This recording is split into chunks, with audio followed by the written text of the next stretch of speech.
Hello, hello. You made it, Greta. Yes, you did. Woo woo.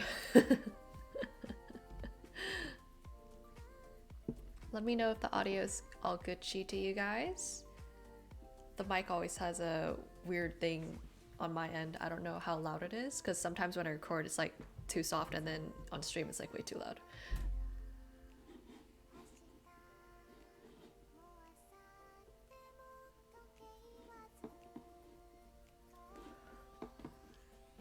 It's very soft.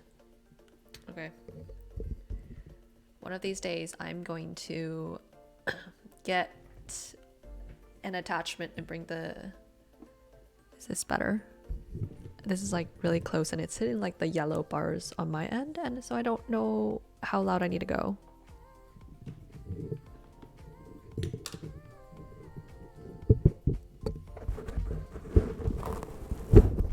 Sorry if you hear like rattling sounds, it's me trying to fix the mic.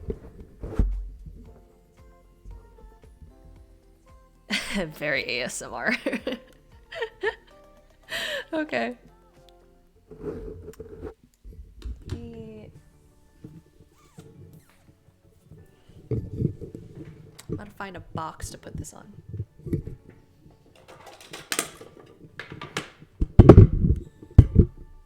Alright, it's a little closer to me, so hopefully that's a little bit better.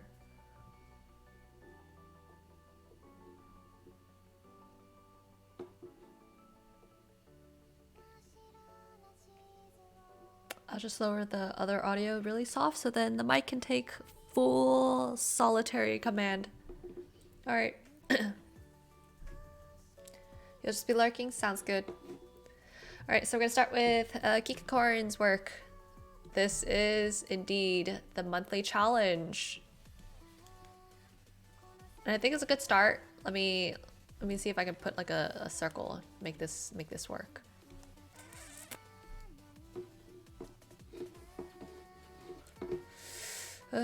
Shape. That is not a circle. I am dumb. Okay. Properties.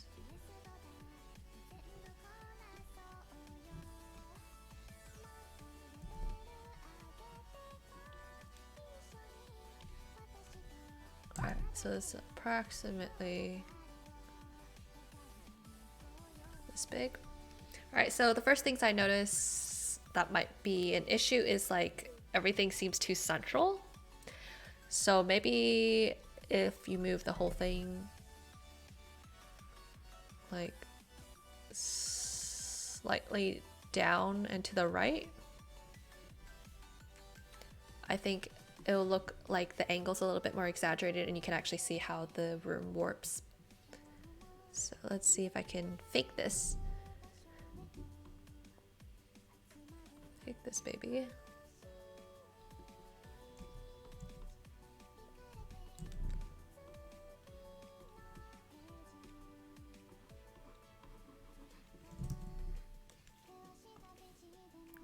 Just down, and then we're going to really push that angle, because if you want the 5-point perspective to really show through, obviously you're really going to need to have the room kind of be the point that you're actually focusing on for the viewer, because I think Misu mentioned in his submission for his skull, you can't really see it if it's just the skull, and so this person, you can't really see it unless you like extremely zoom in on them, and then that's where your features really get exaggerated. So Misu, the other option for you for the skull is, instead of doing the top down, is to just zoom in like crazy. Yeah, that's the point. That's the point of the 5-point perspective. It's gonna end up looking goofy. So honestly, you'll end up looking... The person basically, it zooms in like crazy.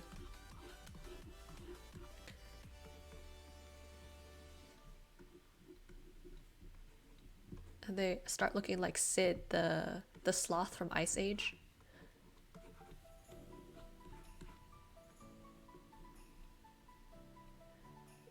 Yeah. Oh, Just pretend I'm on the right layer.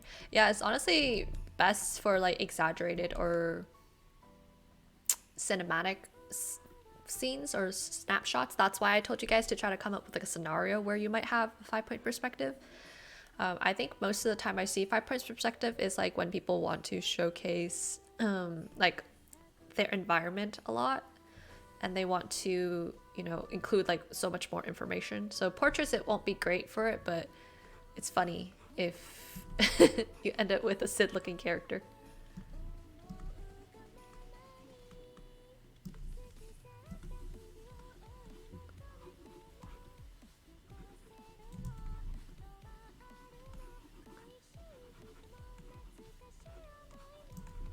So you'd zoom in, you end up with like super far apart eyes. Everything looks really warped. Anyway, let's see. So I would probably extend this up higher so you can see there's more of a 2/3 kind of thing going on, like more spaces up here, so then you have a bit more asymmetry and it looks a little bit more interesting for the viewer to look at.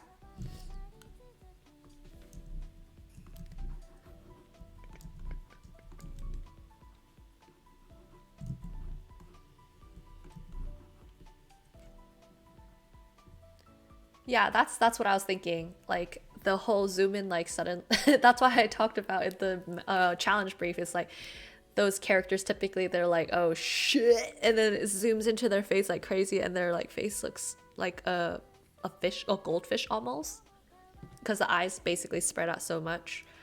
I don't know if you guys know about this manga slash anime called Prison School, and I feel like they would use that kind of filter a lot because it's kind of a weird, it's a really weird show. Yeah.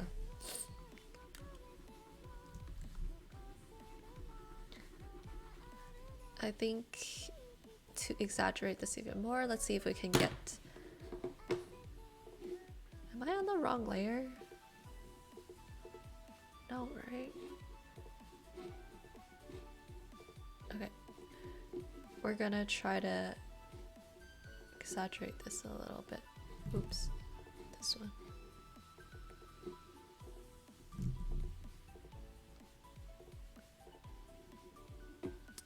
I think it would just help if we added just a little bit more of that there.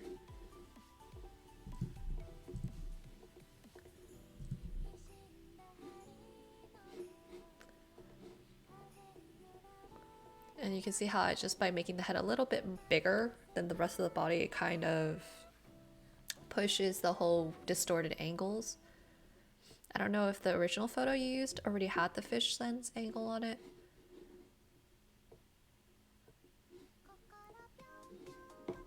But you can see how this versus this feels more like there's a random, like it pushed the sphere into our space. This is like it's just sitting flat on the page, and then this is like it's in our face, like there's no avoiding it. And then I would say for color wise, I think it's a very nice combo to have these purples with orange kind of tables and everything, but I think you need to push these a little bit more towards the purples. Let's see if I could do that here.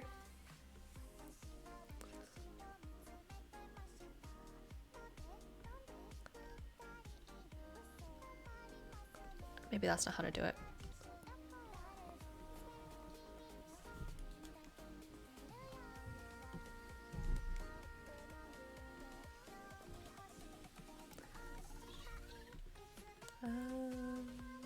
Maybe color?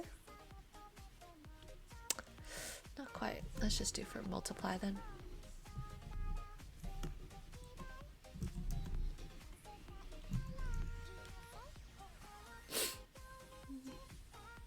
My allergies have been killing me lately, and I forgot to take my allergy pill last night, so my nose is like absolutely stuffed up. So if you hear me and I sound like I have a cold or something, that's why.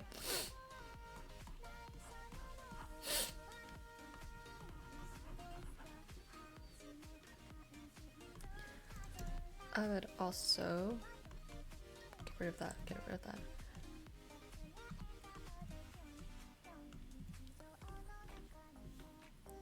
I probably wouldn't use this gray. I'm trying to figure out what this part is. So supposedly we have our lamp. I'm gonna move it up a little bit.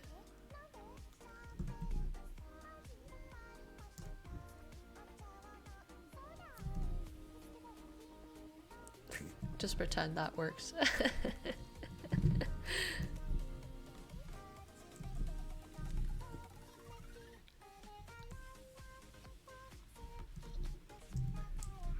Alright, we'll just hide that, hide that. So if the light source is from outside and then you have a lamp,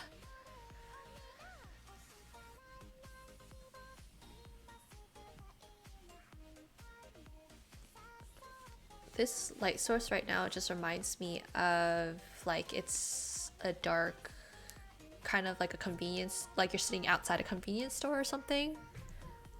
You could maybe do it like that. Then this part maybe would be a lot brighter. Let's see.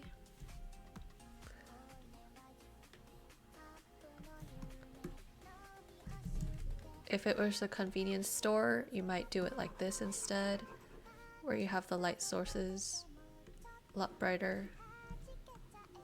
And then here's maybe where the shelf would be inside. But if it's not a convenience store, and this is like just a cafe that's just extremely dark, we need to add some kind of secondary light source so the figure pops out a little bit more. And I also need to know what this is. You need to if this is hair, why is it tucked into his shirt? I feel like I have an irresistible urge to like just take that hair out of his shirt, because I hate it when my hair is like just inside my jacket or whatever. I have to pull it out. It's the new style, exactly. I just can't, I can't stand it. I'm gonna take it out.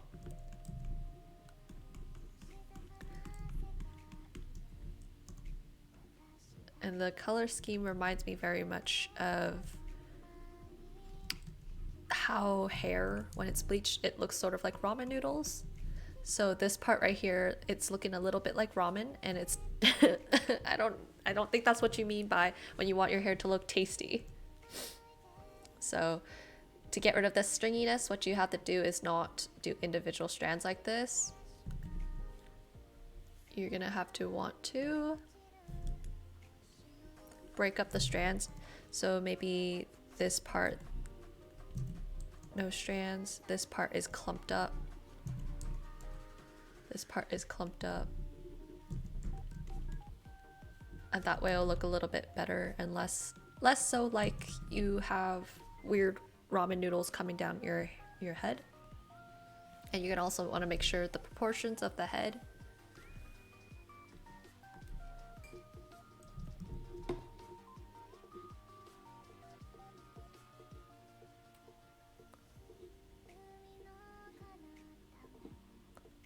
Right now the head is too sunken down, so it looks sort of like a baby slash alien, and you also the eyes are a little too big. That it's coming off as the uncanny valley. So we're gonna shrink those babies a little bit.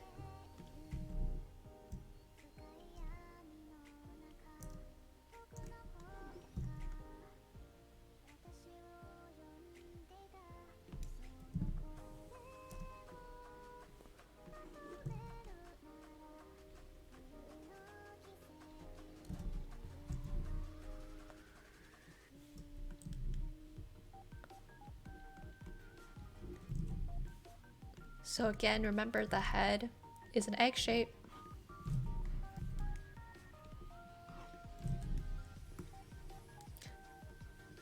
Brush, work with me. All right, so egg shape, egg shape.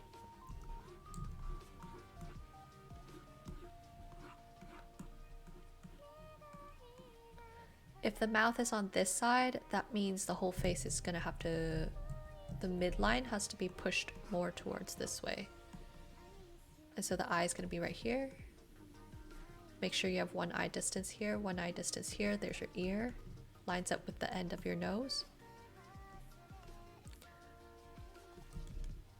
And so let's see if we can fix up the face a little bit.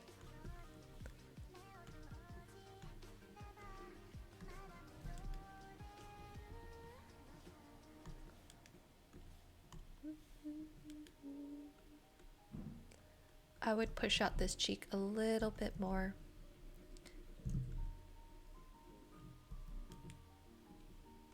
Regardless of if this is a man or a woman, the cheek needs to poke out a little bit more. It's a little too sunken in because it needs to line up with the eyebrow a little bit. And then the nose, the issue here is we don't want straight lines like this for noses, especially if you're trying to go for a more realistic style.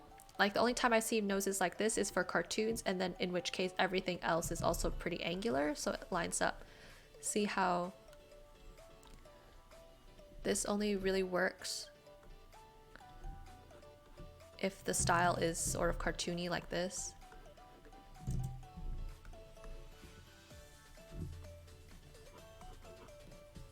Like it works because the language, it's like you're simplifying the nose, where realistically the nose, if it is kind of like broken like that,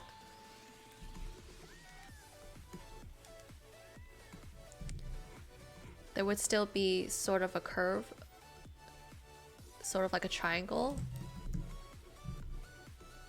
All right, and then you might have your little button nose, but you still have to observe the triangle. This only works, again, for abstract or cartoony styles. Okay, so let's fix up this nose real quick.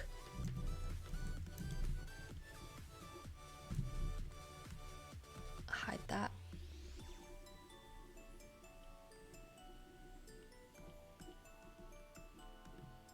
There you go.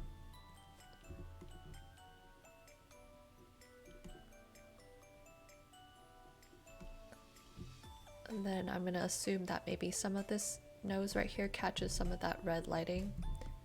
If there's a red lighting here, I'm gonna think that there's like some kind of neon sign here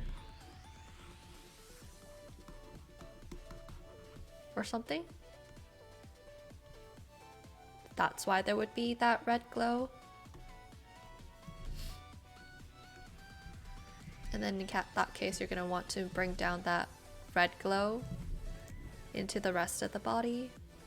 And that means you're not just getting away with the lining the edge of the body or the hand with the red outline.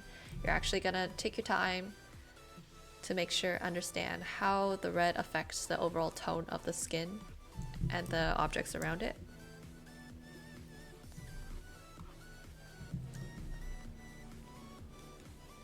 Reach down.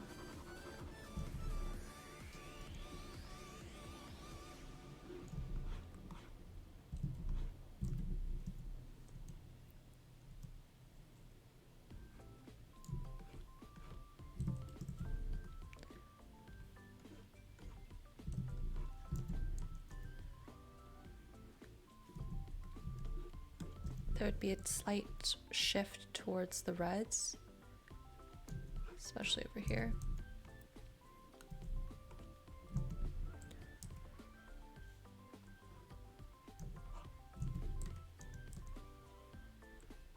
And this is an instance that if you actually did have that neon sign. If you don't have that neon sign, then it doesn't really make much sense for the rim glow to be red or orange.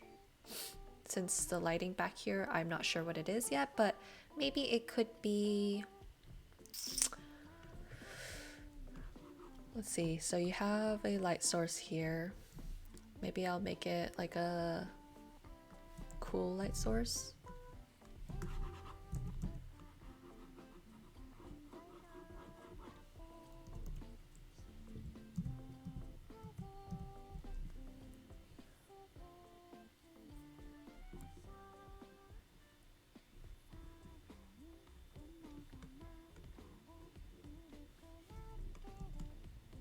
There might be more tables in the back there.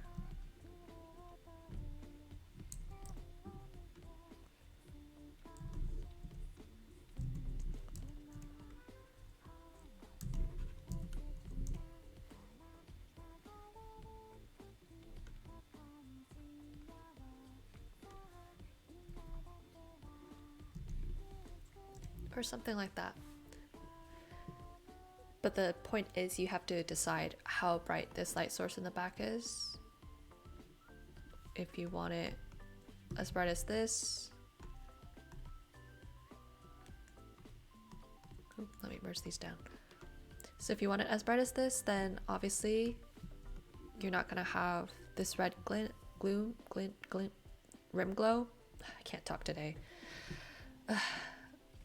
You won't have this red rim glow if your light source in the back is like as bright as this, like a convenience store or whatnot. It might maybe just look like all the reds would just go to normal whites like this, or a slightly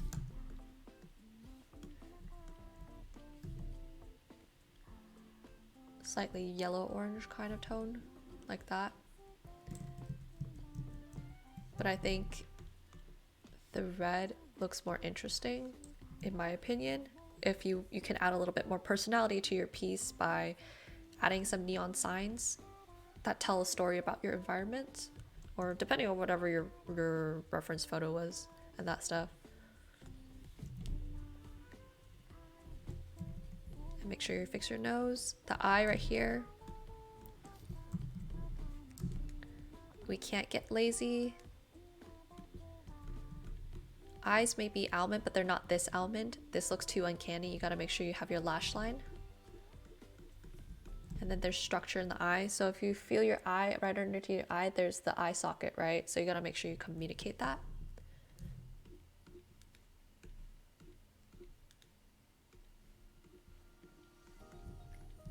And when the eye is on the side like this part's gonna be hidden more.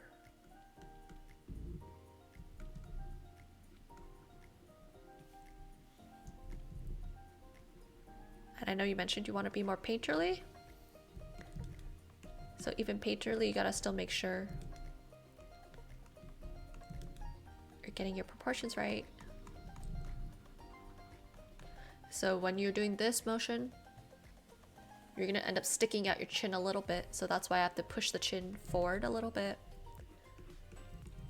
Especially if this is a guy, we gotta broaden that chin, give him a Chad chin a little bit.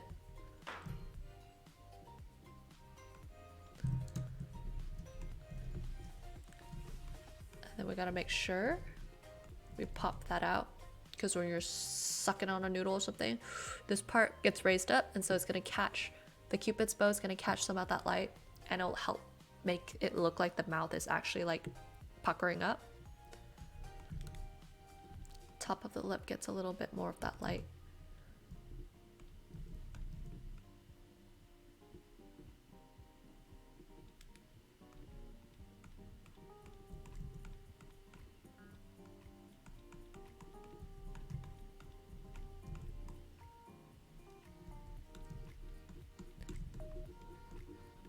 I still feel the eyes are too big. So the eyes shouldn't be like taking up all of this. Oh my god, I've been on the wrong layer the whole time. Oh, it's just my life. It's just my life.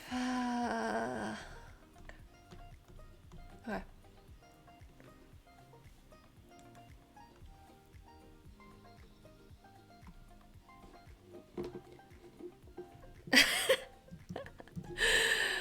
God, but it hurts the most if you've done so many things and then you figure out you're on the wrong layer and you can't even backtrack.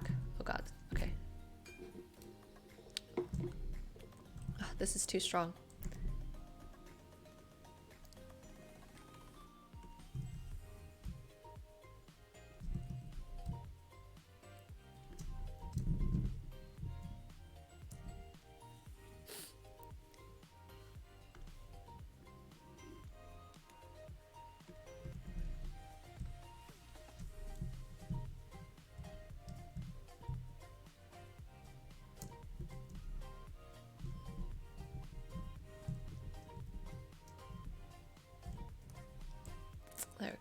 fix those eyes. Alright. We're gonna also make this hat a little bit more droopy.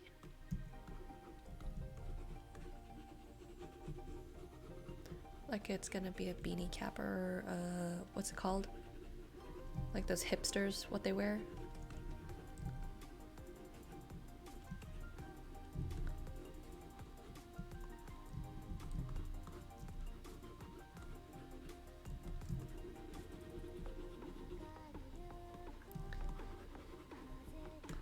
I'm gonna make sure this part of the dark shadow is a little bit lighter because that is where like your rim glow is, so that means some of that light's gonna leak through, though it's not gonna be as affected as the rest of it, but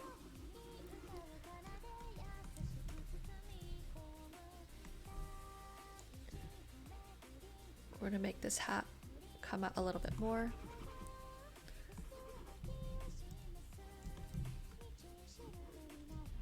So we can see how the forehead wraps around like that more. Actually, let's see if I can do it using the liquify tool so I don't end up messing things up. Ooh. Alright, so raise your forehead here. Raise the head. It's gotta be rounder. It's an egg shape.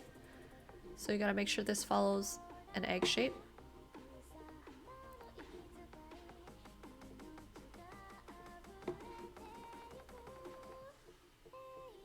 See how when you just add that height to the head, it looks a lot more normal and believable as a person?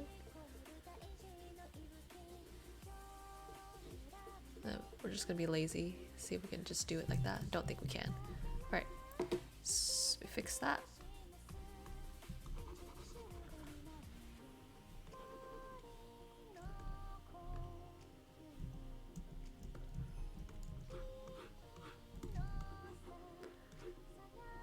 And then we can bring back some of that bounce light that you really liked.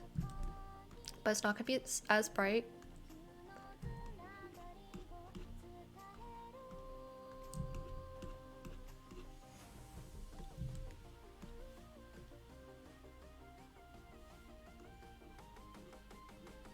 Very lightly. I don't want to add too much because this hat is pretty far away from the bounce. And so it wouldn't get affected too much.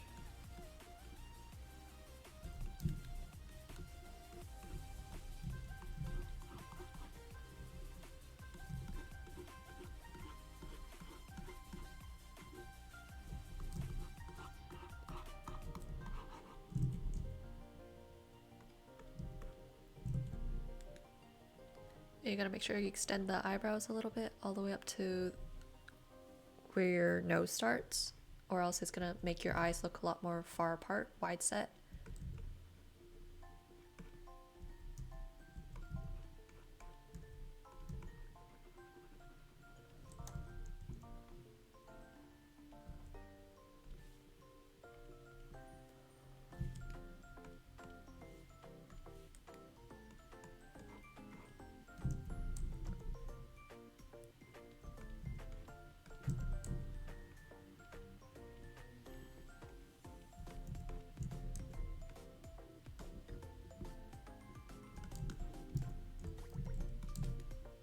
I'm just bringing the hat a little higher up because it needs some of that breathing space for the bangs to actually look good, or else it's like how you, when you pull your hat too far down, the bangs could like plaster to your face and it doesn't really look very flattering for anyone.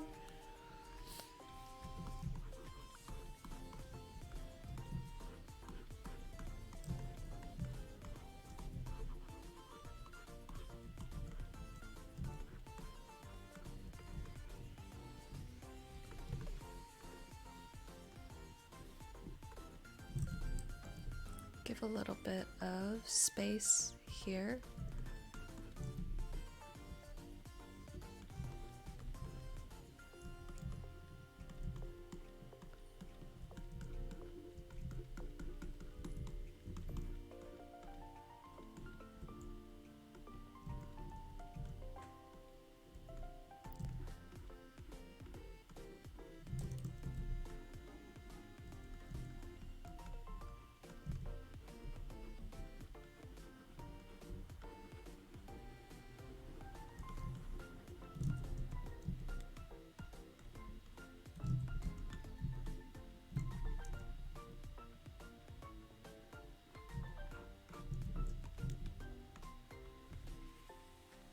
If he is a guy, then we gotta make sure his cheekbone isn't too big or else it's gonna read more female, feminine. So the cheekbones for male tends to sit a little bit lower and it's a little bit less pronounced. Though there are some exceptions. I think Benedict Cumberbatch has a pretty defined cheekbone.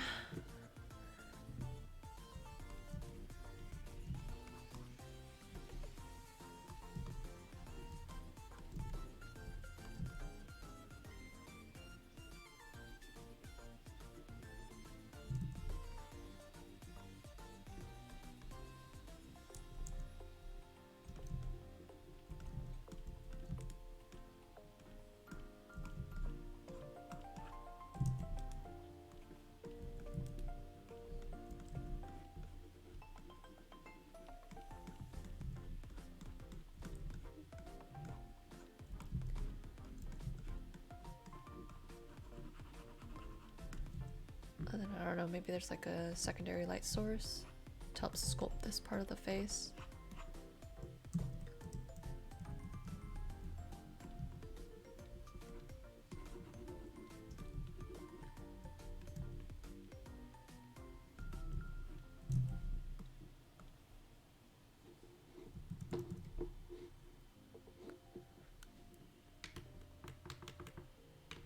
I'm gonna try to fix that nose a little bit better so it looks a little bit more like a triangle sticking out in the right direction.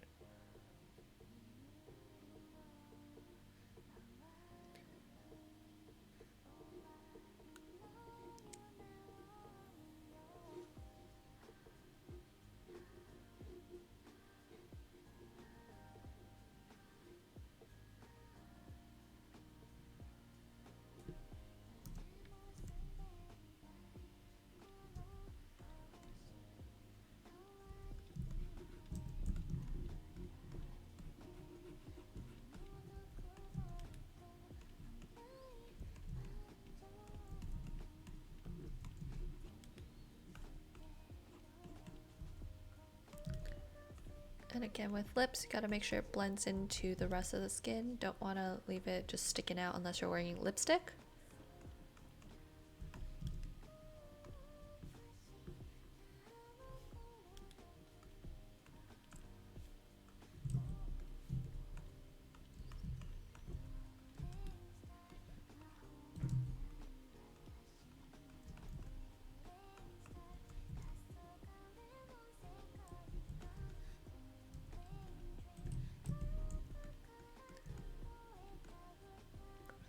Hello, hello, is it your first time here? This is basically the crit session where I go over some of the works from my baby disciples and we try to make it a little bit better in terms of composition, color usage, anatomy, etc, etc. Your classic.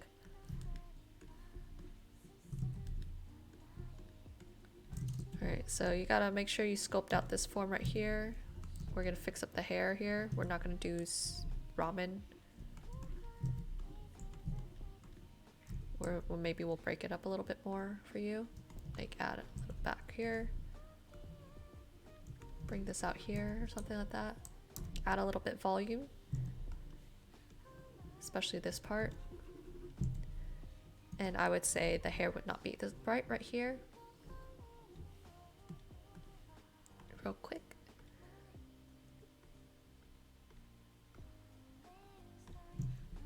Maybe that be that dark.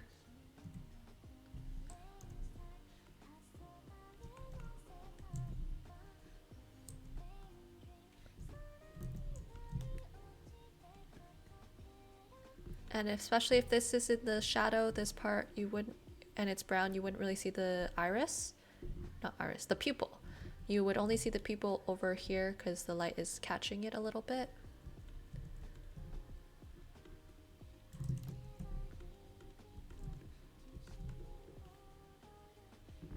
We're gonna add a little bit of definition to the eyes so there's a little bit structure to it. Just a little bit. Give some structure to the nose.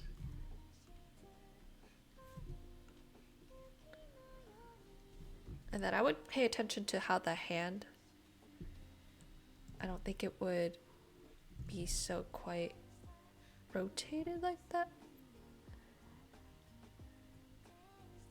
Maybe it would be pushed more towards this way or something like that. I would need a reference photo. Let me grab my, where's some pens so I can pretend they're chopsticks for a hot second. All right. If I'm eating like this,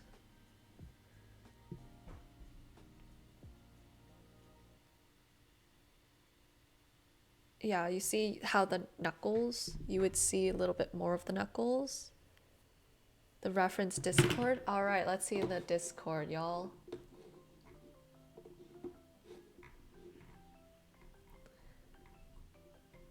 Where it be at? Where it be at, y'all?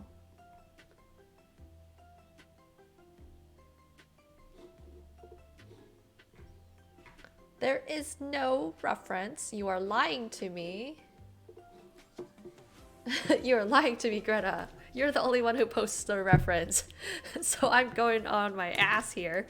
So we're just gonna pretend this would be the angle of the hand, okay? And so that means you need to see more of this knuckle part.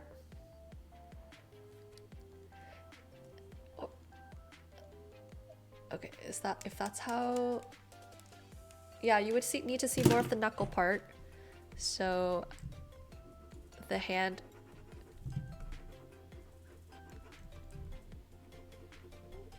we're gonna pretend that I can draw hands off my ass right here.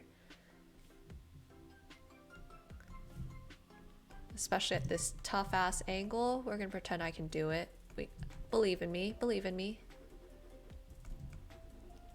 Where's the support? I'm not hearing the support.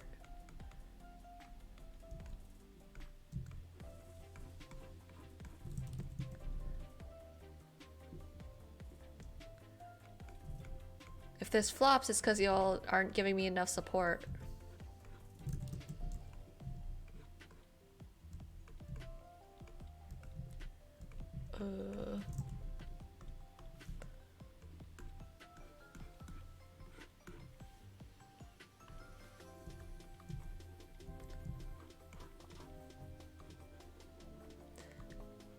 Have you seen the reference? Might help me a little bit, but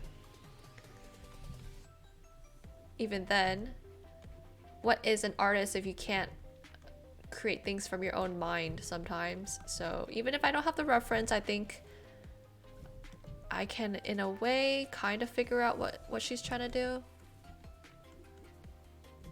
So this part's gotta go.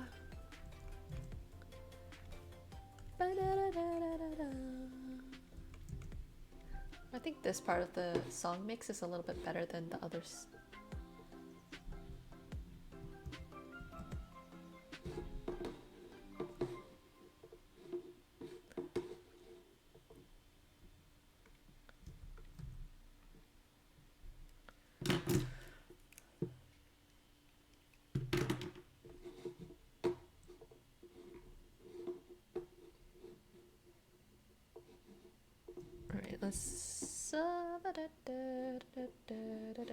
Let's see if I can edit my stream description.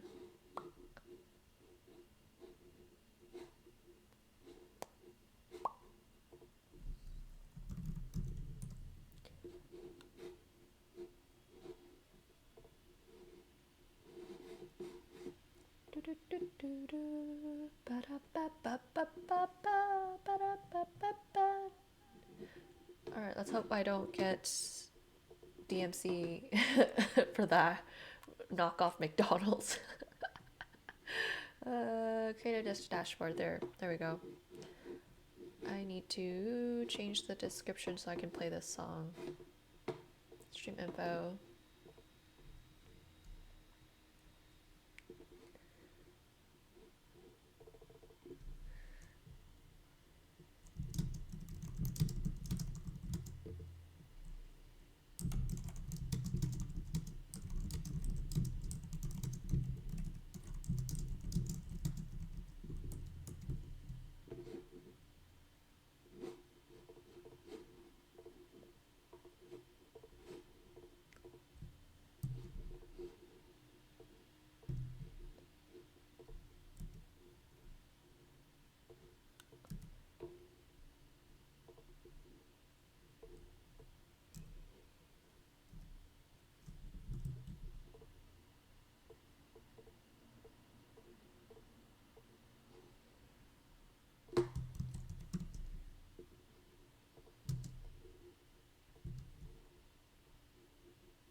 we gotta change the description so I can use this.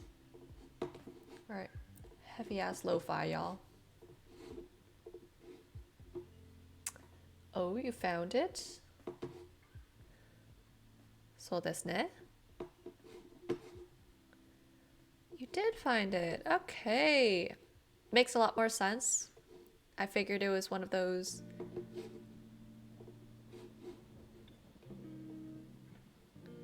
situations. Okay, copy image.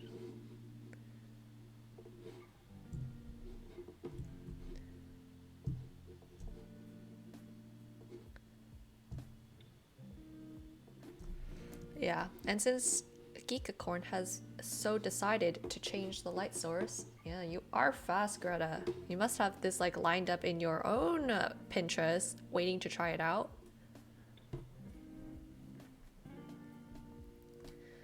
And so for sure, I was right about the tables and stuff. I don't think we would... I'm thinking this part would be super bright. You are looking at a fisheye lens, and hence why you found this. Yes, you boy. And so in that case, this part for sure. We can't have it. We can't have it as gray. It don't look good. This is a billboard. And so I'm thinking we lower the brightness of this baby here, and then we up the brightness of that billboard so it looks nice. Boop. Let's lower that saturation. Let's push it more towards this way.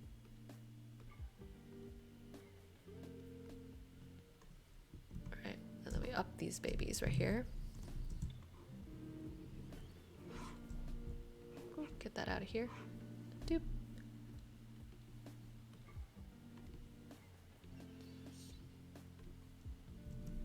Alright, so I'm thinking filters can only last me oh so much. Actually.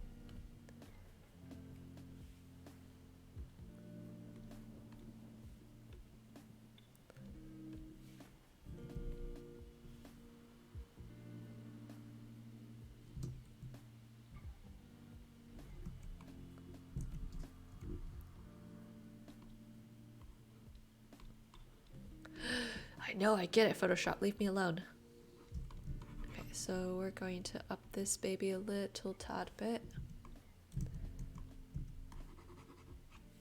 So it feels a little bit better.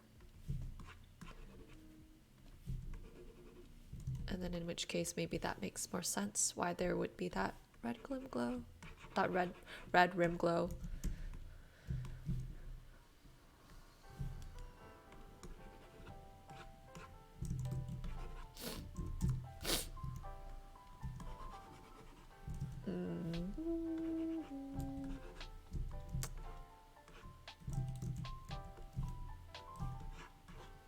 Maybe not this bright, but let's see.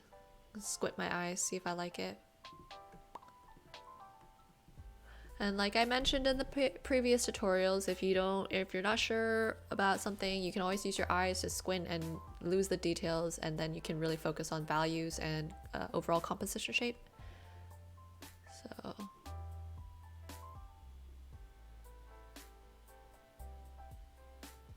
we can have it like this, sort of like there's a back rim glow kind of thing going on. It's a cool effect.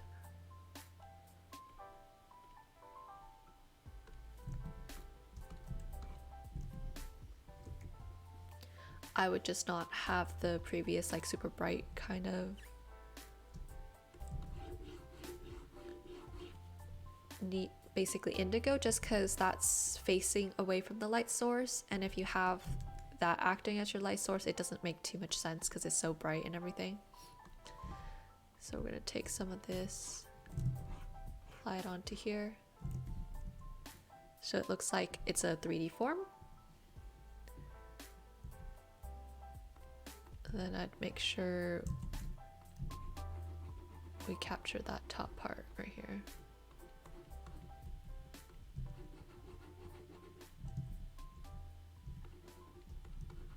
This is like the roof or something, and then background or something. So make sure you just add a little bit more.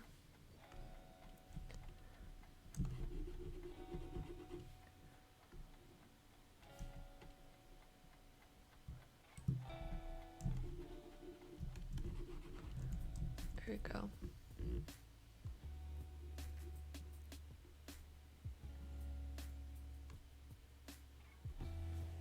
I think this right here is like a reflection from the other side, and if it is nighttime, we don't have this reflection here. Sorry to say it, it would not exist. Just gotta get rid of it. Instead, we would just get this light source here. Or whatever.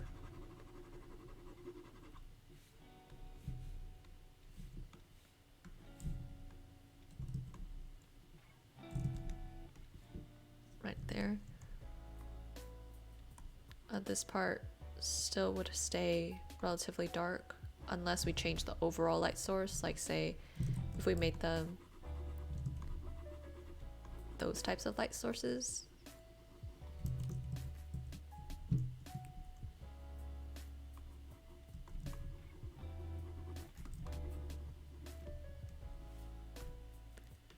Still think the open sign would look good. I'm stuck on the open, it's so dumb. Let's see if I can fix the angle of that. So it would be poking out more like this way, or I don't know, you can do some stupid kind of thing. You could say like closed even, just to make it funnier. But just make sure you add all the dishes here. You don't have to add every single one of them, but I would just be cautious about not putting anything here. I would keep using cool grays, sort of like this, for the bowls and everything. And then you can bring in some more color.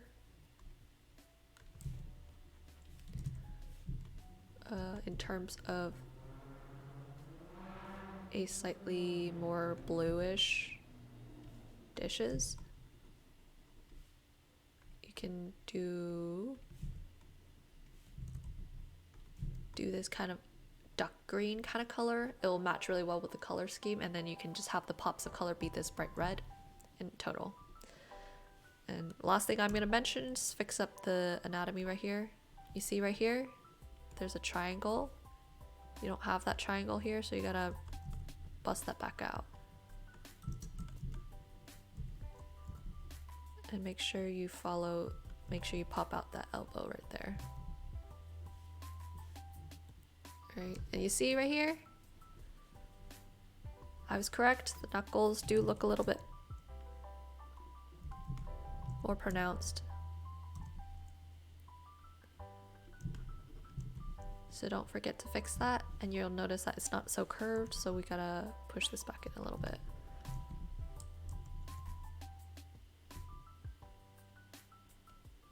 Make this bowl like huge or something, and then push. Make sure you include the side right here, because that's how it really sells that you're in this tapered angle like that.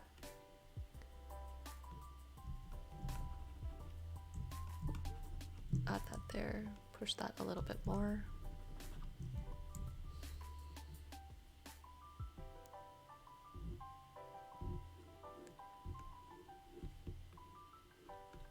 We're gonna make sure this part is more curved, or else it's not gonna read well. Anyway, so before, after,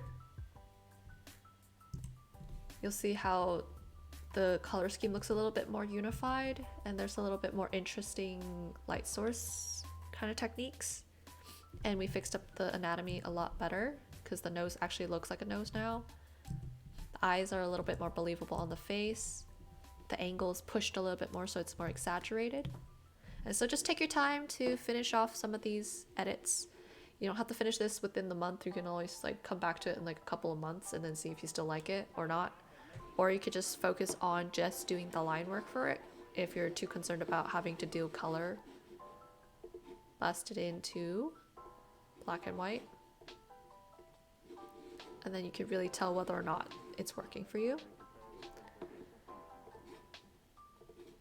Hey, next one's Jessie. Cyberpunk kind of vibes. I think I really like the color palette.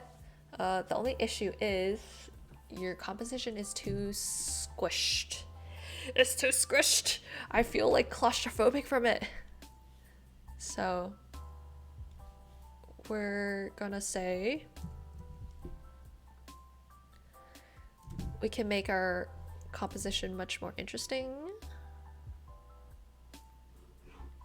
by moving her just,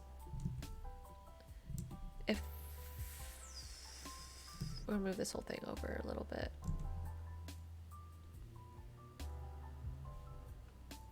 Give them a little bit of breathing room.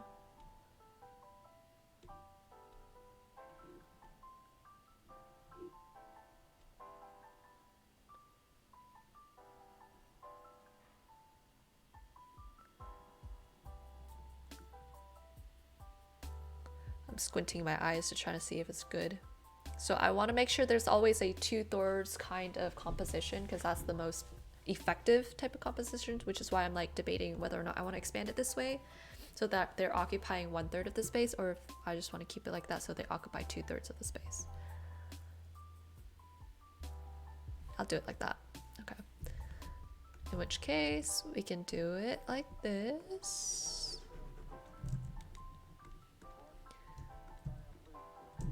I'll just bust this out. And so one of the concerns I would have is that the background is too gray for the light source that you have on the characters. So instead, maybe I would say, let's look up some good backgrounds. Cyberpunk backgrounds. Let's say you might want to consider a cityscape with all these neon signs, like you're sitting on a roof or something, or you can consider maybe you're sitting empty in the sky, but then you have a lot of I don't know, fireworks or something. Let's see. So if it's Cyberpunk Tokyo vibes, what the few things you're gonna want to make sure you include is skyscrapers, because Tokyo is known for like the iconic Tokyo Tower. So let's look that up real quick.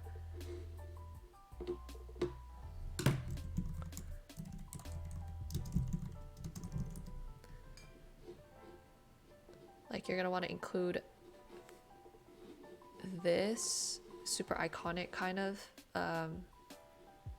architecture if you are trying to convince the audience that it is in Tokyo, or like the Tokyo vibes. So I'm just gonna get rid of your background so we don't have to worry too much about it. Though I do like this whole, like, I think it's a sakura tree. Cut that out.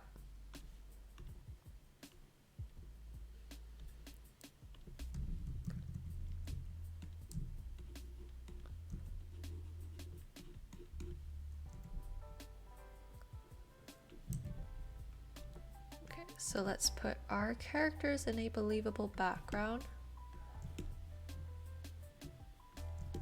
Let's see how bright we want it. Oops.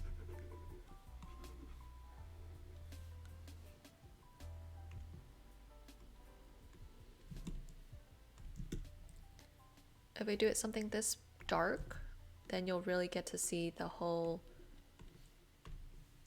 city skyline.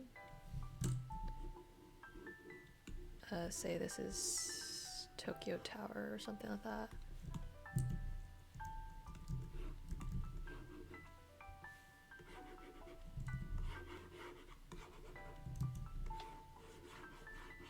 you definitely want something to occupy the space in this lower region. So maybe skyscrapers here, closer towers here.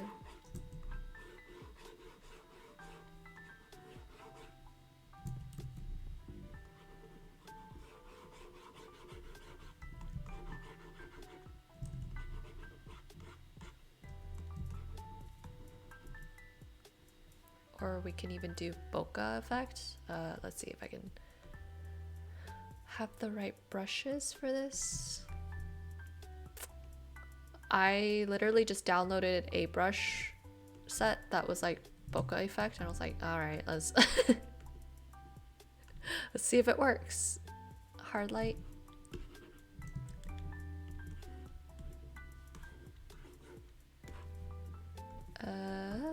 We're gonna add some of your really pretty blues in there.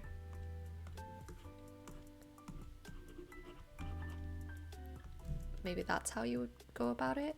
Like a really simple cityscape. Like it doesn't have to be super crazy complicated if you're not confident in your landscapes yet. And if you want the focus to be more on your characters.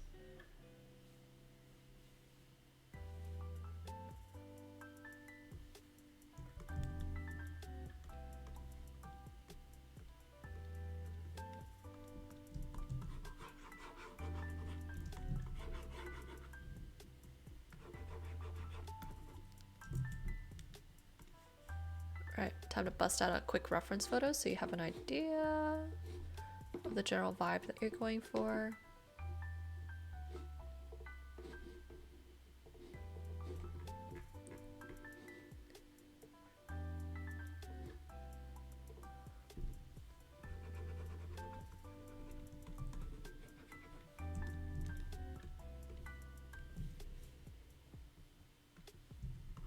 Right, like this, the night sky, you get the really atmospheric kind of lighting. Like imagine, I don't know, you have some neon signs somewhere. All right. I use Bing. Don't judge me. I used it since I was 10 and I can't go back anymore. Tokyo nightlife, night lights.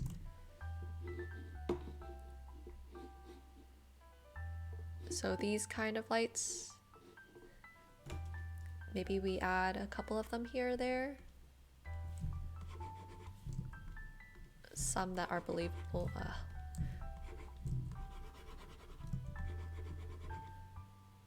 I don't know, maybe there's like a really vibrant pink in there.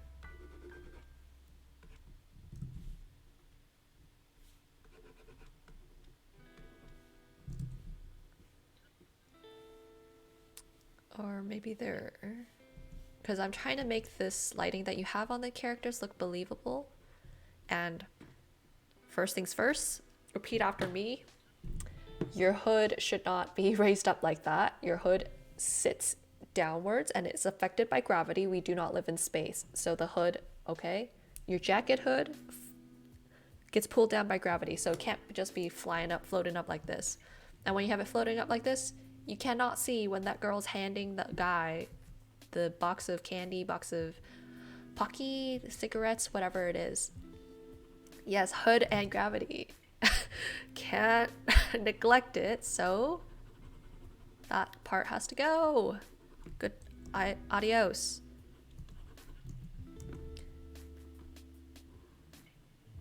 All right, I'm gonna give myself some reference points so I can see the angle of the body. So the neck here, shoulder here. All right, so it's gonna slope down like that. Here's your spine, slopes down like that. So that means your hood is right here, sits right here. So here is the shadow. Let's bust that, make it a little bit darker.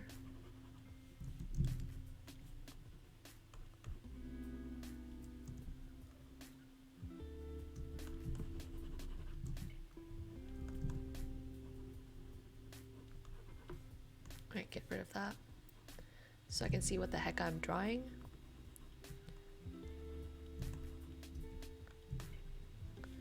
I would also definitely make this part of the body darker because it's facing away from the light.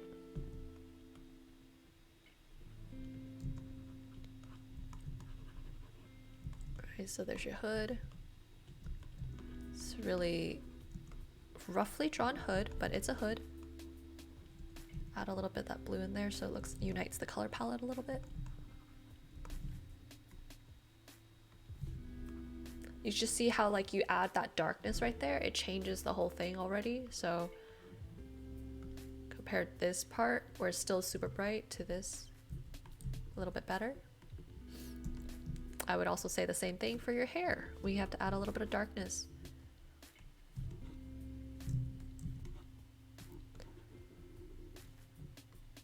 And as I go darker, I go a little bit cooler, so it matches the whole vibe. And then I'm gonna fix up proportions. So before I fix up proportions, let's bust out Portrait Studio. Handy dandy Portrait Studio. We love it. I love it. Portrait Studio is created by Istabrack. I'm gonna shout her out all I can because everyone should know about her. She's like really great for when you're trying to learn how to start painting realistically and what makes it effective. What's effective when you're trying to paint realistically and without using lines, because she doesn't use lines. She just paints blobs and then just sculpts the face out of it.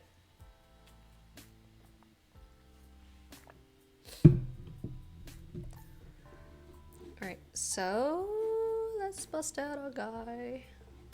Delete. No, not figure, bust. Alright. We're gonna turn our guy's head all the way around so the light source behind him. Turn him a little bit. And then I'm gonna add a secondary light source so we can see his face.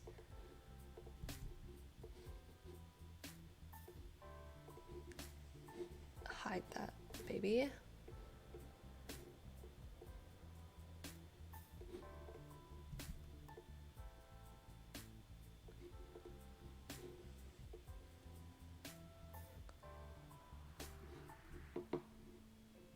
Hello, hello, hello. Give support to my baby disciples who are getting destroyed right now. So, first things first, where is that triangle? Where is that cascading from the nose to the chin? Your face is flat as hell. I know in Studio Ghibli they tend to create their protagonists to have like really flat face, but the flat face really contributes to more of a childish aspect to the character. So if you're not wanting a childish aspect, you need to bump out the nose just a tad bit more so it reads a little bit better and it gives a nicer silhouette. So what we gotta do, not give a vanishing point, that's what.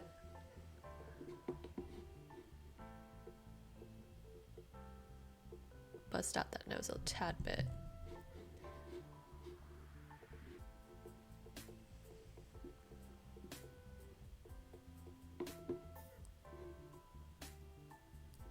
This program is called Portrait Studio. It's like my top favorite reference generator program, and it's created by Istabrack. And basically it has a lot of loaded already models. So you can add figures, female, male, and then you can move the joints to however pose you want. But it is a hard learning curve. Like, you do have to take the time to try to figure out the controls. And then sometimes the joints are a little bit finicky, so you have to be very, very careful about how you use it. And I also what I don't like about the program is like there's no control Z, so if you mess up, you fucked up, you fucked up. There's no going back. So, but it's so powerful. You can change the color of the light. Look at that. You can also do like what's called make it change the surface texture. You can change whether or not to get subsurface scattering. Like, come on, man. Like, add a little bit subsurface scattering. Then you can even change like the skin tone. Like maybe say I want a blue skinned character, this color, and then I have a little bit of red blood underneath, and then I have a yellow light, and it helps you figure out how the color actually ends up being. So I don't actually have to do the math. I don't have to say what's blue plus red plus yellow. It does it for me. So let's reset that.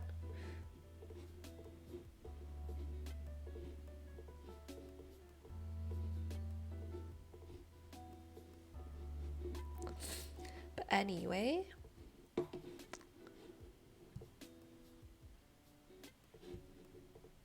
you have a little bit of a chin waddle here. We just might want to push that up a little bit so it looks a little bit nicer. Right there.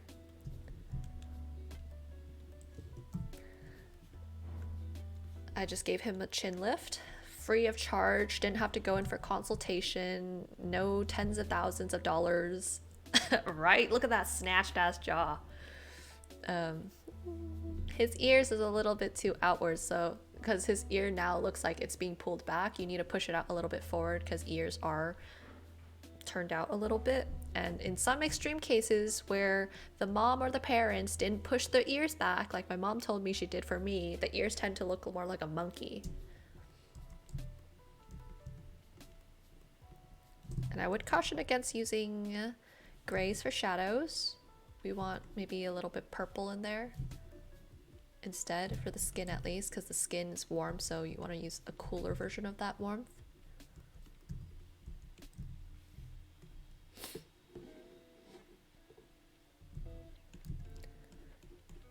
Clean up that sideburn. Not too much. We don't want them to look like what's it called?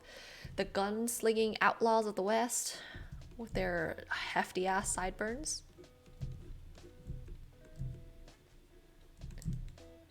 I'd also make sure this part isn't too high up.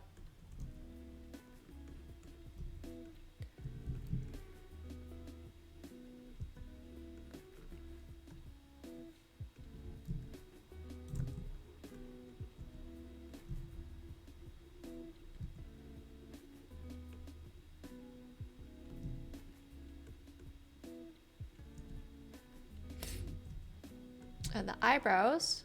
All right, you're gonna see how the eyebrows look. Zoom in.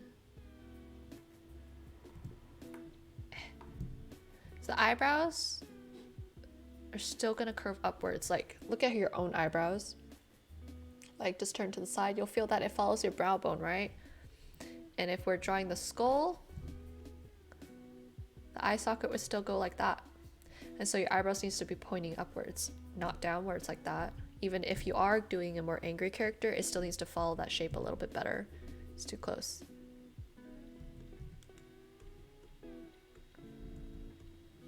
Alright, maybe I'd choose a violet gray for the eyebrow. See, you can still do angry, but you gotta make sure it follows the shape of the brow bone.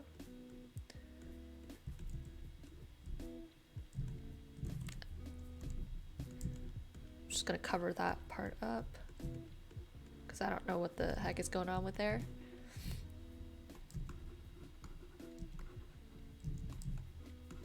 And if we're fixing the silhouette of the hair, add a little bit of a bump where the hairline is.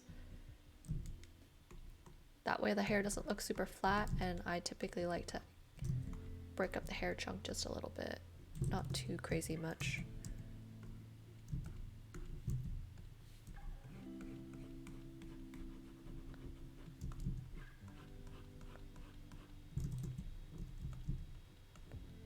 Giving him his Adam's apple.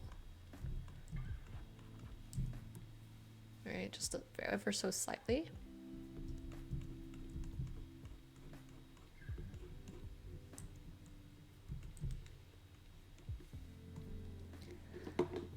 Let me hide this. Because the one thing I don't like about the bust is I can't make the head turn, so I'm gonna try using the figure and see if I can turn it like that. Might be a little bit easier. The face won't be as accurate, but it's fine.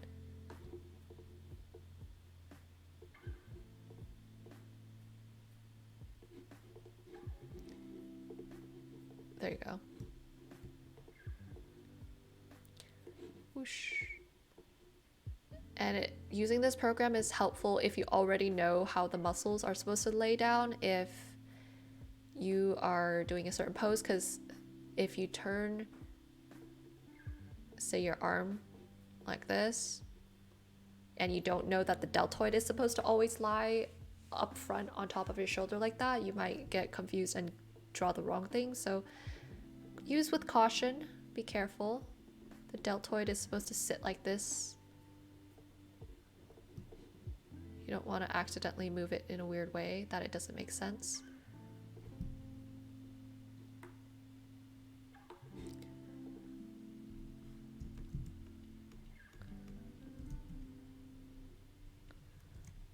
All right, we'll make sure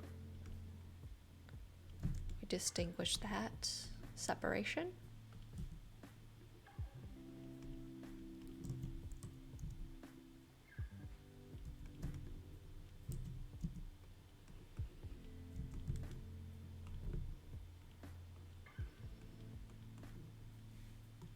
Oops. Where is it? Okay. Show. Hide that baby.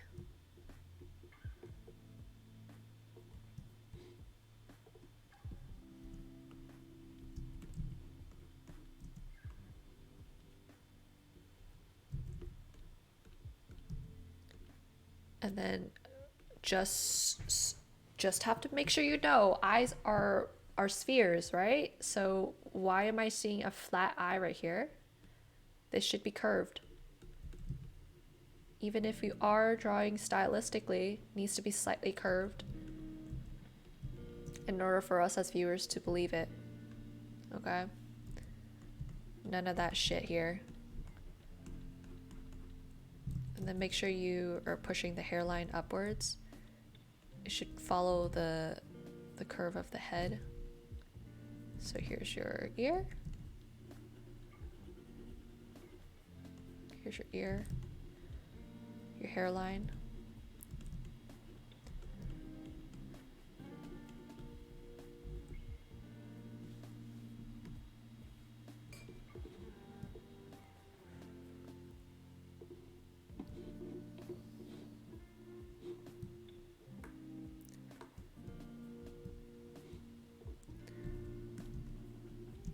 And I'm gonna push this head back a tad bit because we're facing sort of away, so his head shouldn't be that big. He shouldn't poke out that big.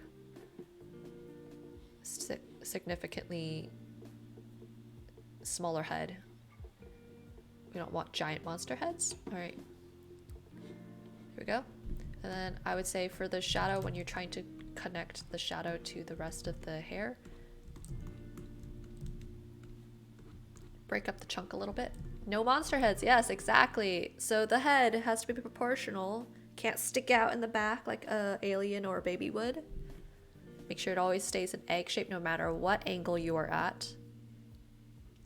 And the only time it's not going to be an egg shape is when you're doing more grotesque or monstrous looking characters, in which case their head might look more like a rectangular prism. If you still remember your 9th grade geometry math.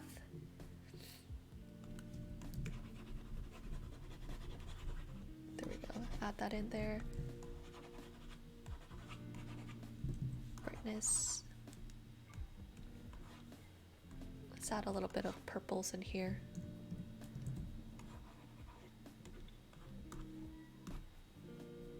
And then, I don't know, maybe in the background you have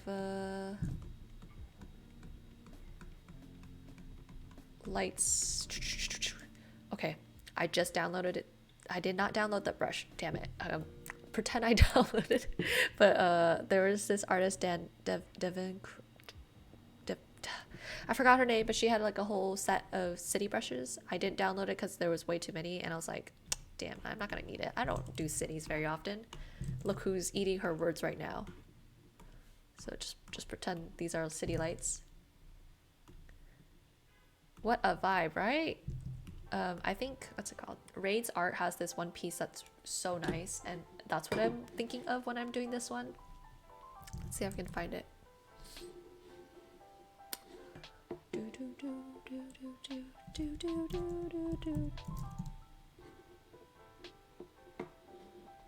Still can't believe biggest flex is getting them to follow me back.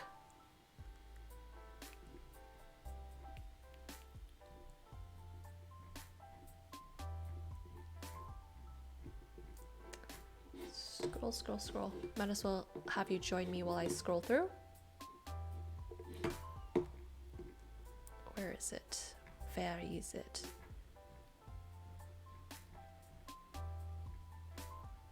Think this one. I was thinking of like this particular vibe right here with all the bokeh and the lights. I feel like there was this one. This might be even better. Like this whole vibe. I think you might like take a look at like those types of reference photos and think about like how you might want to go about yours. Like just even this, the whole city nightlife.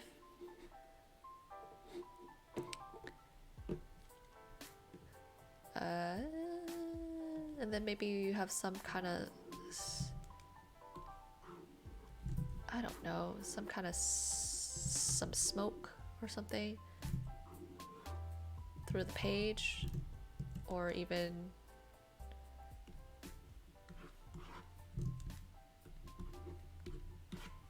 stars seem too much. Yeah, I would say maybe some kind of smoke or like some kind of thing running through the page to help break up this space. Oh, I'm more like a, so right, the smoke because the guy is hot. So yeah, I'm like currently a freelance illustrator, and I typically do like either portraits, independent portraits, or I work on book covers, film posters, those splash pages, that kind of thing.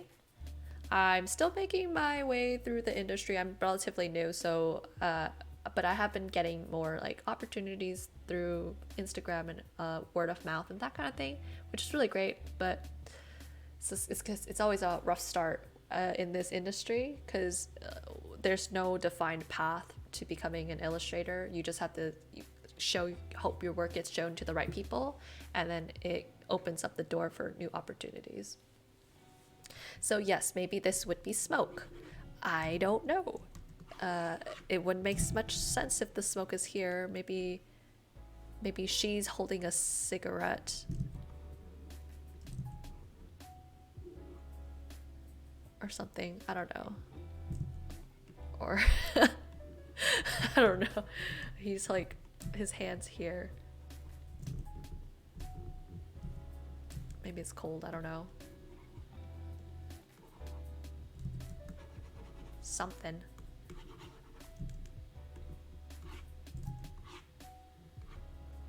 Or shooting stars, or just throwing some ideas out here. Maybe one of them will stick with you. It's up to you.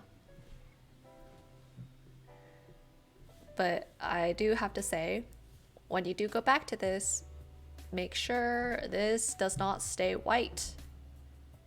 There's no reason this should stay white. It is sort of dark. This part might be shadowed. Front part might be colored, like the cyan.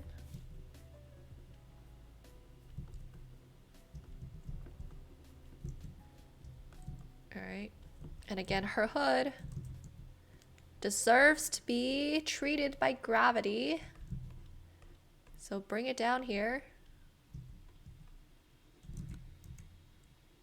So we don't get this weird silhouette. The hood gravity. You are defying all sense of physics here today, Jesse. Like, where are they? Why are their hoods all floating up high? Are they in space? If they're in space,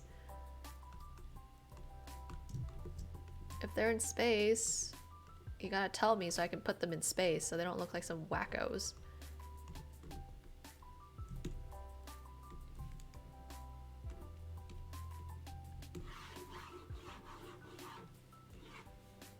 And then in which case they gotta have helmets.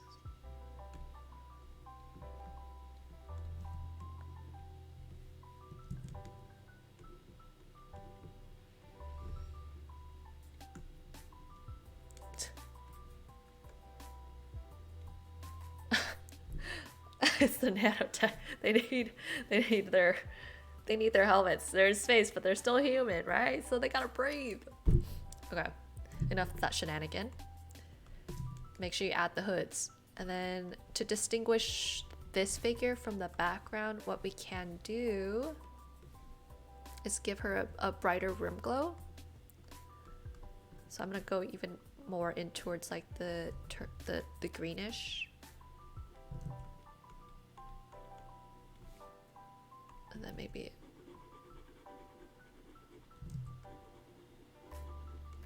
give that part a little bit of darkness. Just a little bit. So you can see her a little bit better. Let's use color dodge.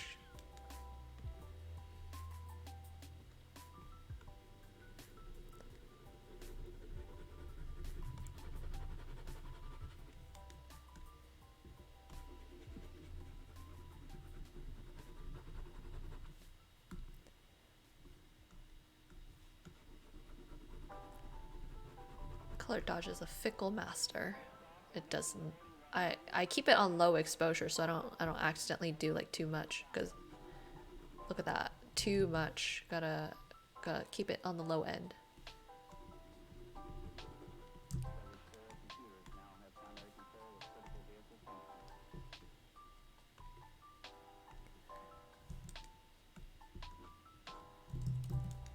And then depending on whatever situationship you're in,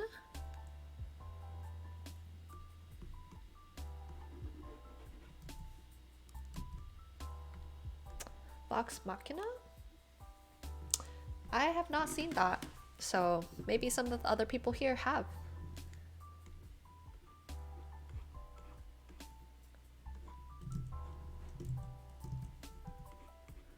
Keep that on the low end.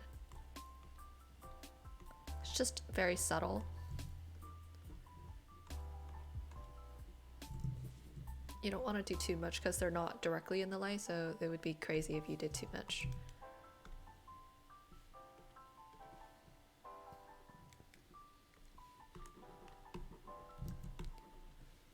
The hell am I at?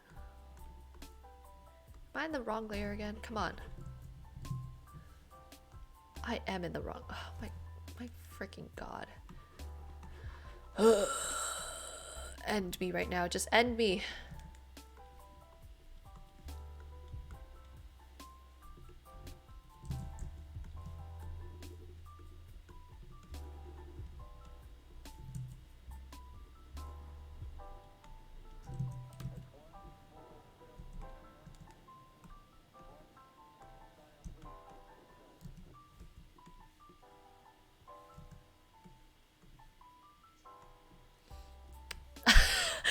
Ugh. Layer management is the bane of my existence. I don't label any of my layers, so I'm just like looking at all the layers, and I really like painting on one layer, so I don't even tend to notice that I fuck up like that. Okay, there we go.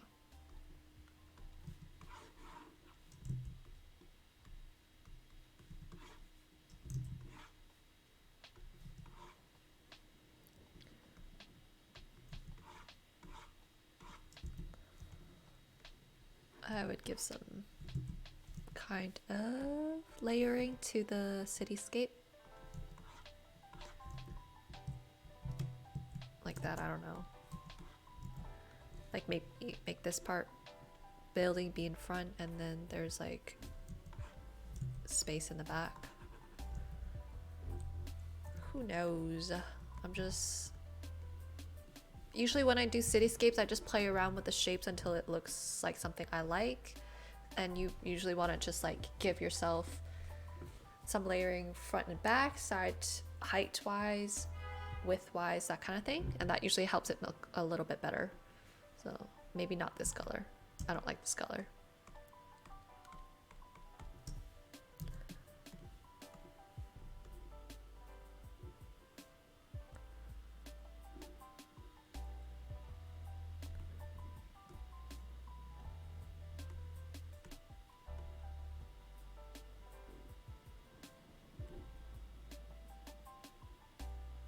want something purple or blue because that looks too similar.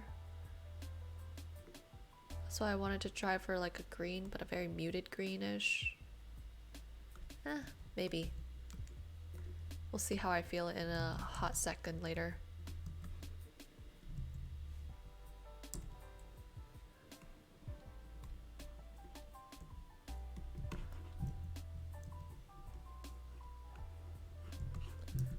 Something like that. I don't know. We'll just pretend the background is background.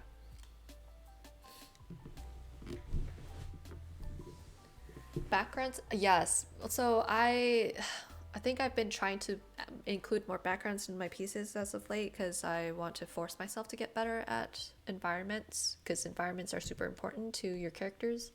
So we can't, it's the day to practice some environments, and it's like a testament to your skill as an artist if you are able to also do backgrounds. So I want to be able to flex, sort of a selfish reason, but it's a good reason. This blush right here,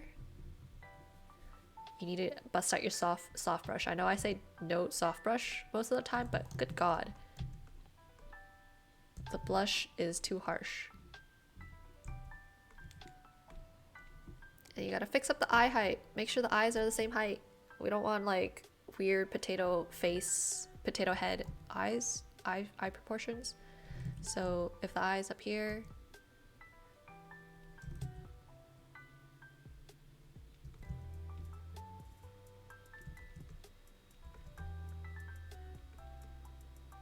and make sure even if you are doing a cuter version of like a character, it's gotta still follow that almond sort of shape because eyes are almond shaped.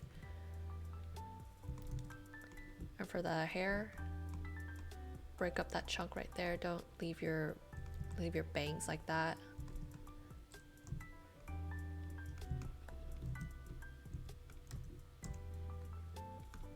And again, your hair has gravity.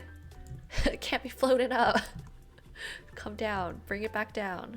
Come back down to earth.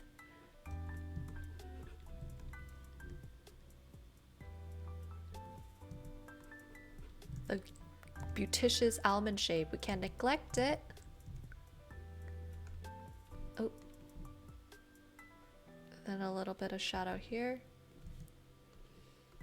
I bring it down a little bit cooler.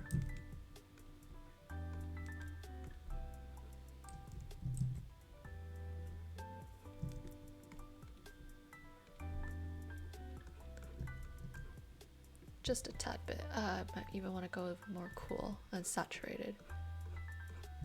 So that matches the whole vibe. We'll just make this more cyan-y.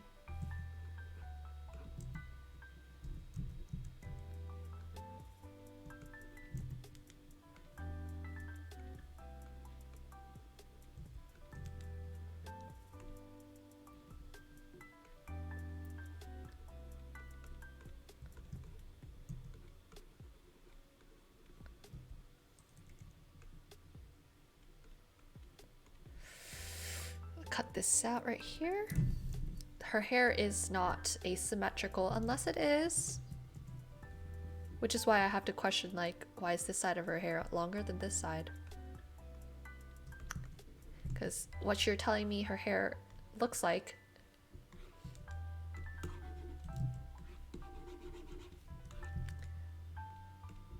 is her hair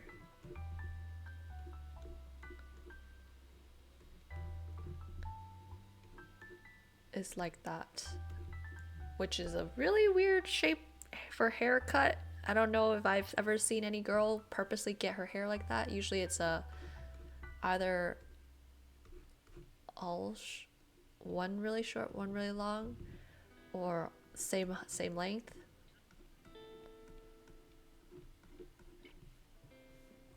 You decide, Jessie. You gotta make some stylistic decisions. Is this girl's hair gonna forever be lopsided like this?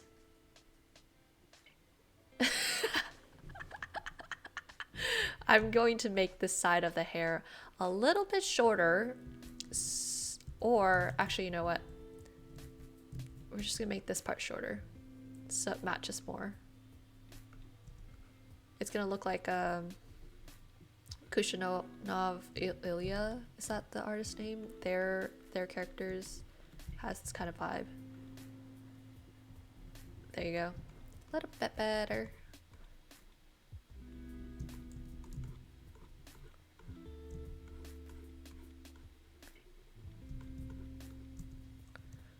We're gonna make sure we break up the shape of the bob so it looks more interesting.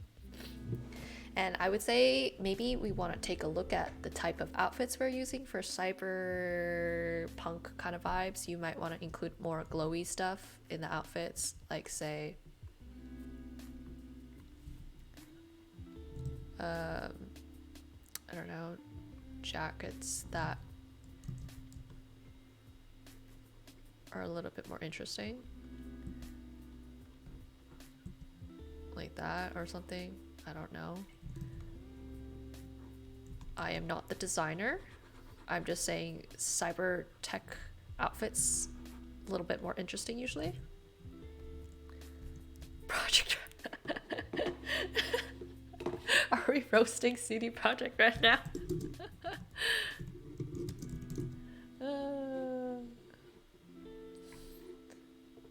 I am no expert at character design, okay, but I do think sometimes these video game characters, not video game developers, have a lapse in judgment when they do create when they create characters. So maybe this isn't like the best outfit you would use, but I don't know. Something more interesting, I would say, instead of just hoodies, Jesse, because I know you can do it. And then lastly, the angle of her body ain't right. Like, I guess this needs to come down a little bit because her left shoulder is being hidden.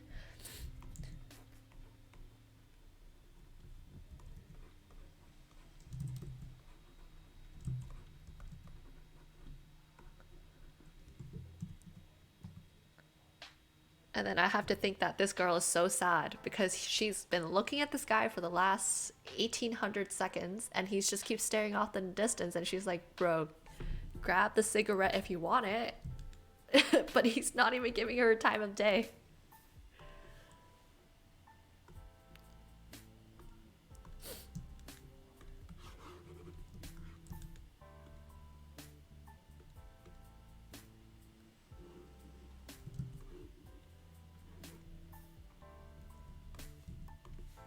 I'm gonna make her hold a cigarette, so it makes more sense that she's offering him a cigarette or something. I don't know.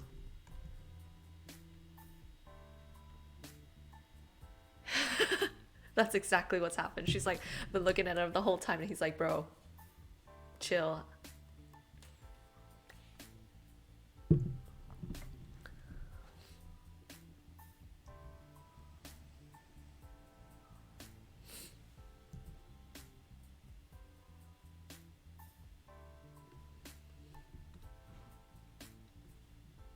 Alright, I just added like that whiff of smoke. I don't know if it actually works. Yeah, her angle's fine. I just want to make sure that her shoulder stays hidden because she's like, she's sort of looking at it as like this angle, like turned this way. So this part needs to stay hidden, and you don't want to show that. So you have to drop the angle down. You have to drop this part down a little bit because that's only going to be like the neck to the collarbone.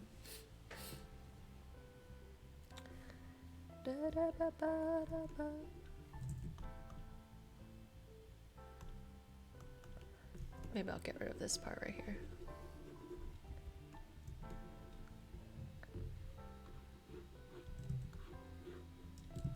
Maybe there's a sign. Nah. Neon signs like that. I don't know.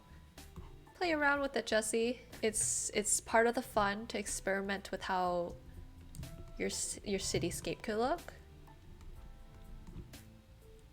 and it'll help give you personality. It's supposed to be a chocolate bar.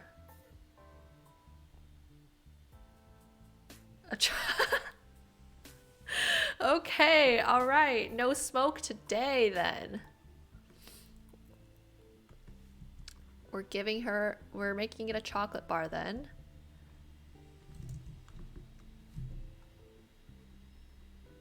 Then it has to be a little bit bigger so I can read it as a chocolate bar. I don't know, put some logoing. I'm on the wrong layer, aren't I? Or the hell's going on? Am I just using the wrong color? I am. All right, put some logos in there or something so it looks like a chocolate bar.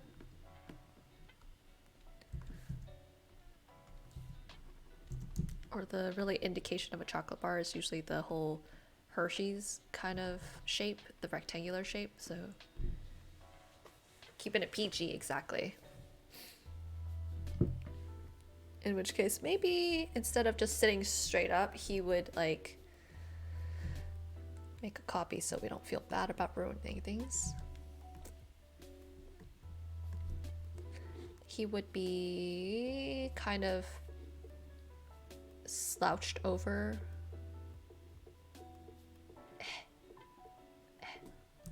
Right, pretend I did this correctly.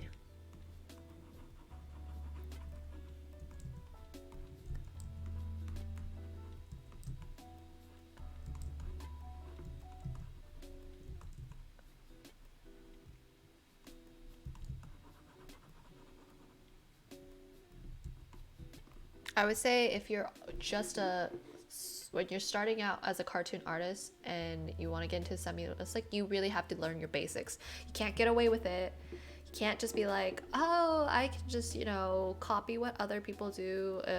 No, you have to actually understand what the basic structures of the face and the body actually looks like before you can then start simplifying it. Because with cartoon artists, I feel like it's great, but like there's times where you just take shortcuts and you simplify a lot more information that you're seeing, and it makes it a lot faster for production value, say like TV shows or like comic books. Like it's fine for those, but if you're trying to create semi-realistic, there aren't a lot of shortcuts you can take without having to put in the work to learn how to actually, you know, render out the form. So you have to learn basics like proportion, anatomy, lighting. You have to learn how to use your soft edges versus your hard edges. All right. I pushed up his shoulder because I want to make it look like he's slouching over or something. He's like doing this kind of motion. That's why he would need the whole chocolate bar. Like he's feeling depressed or something, a sad boy hours.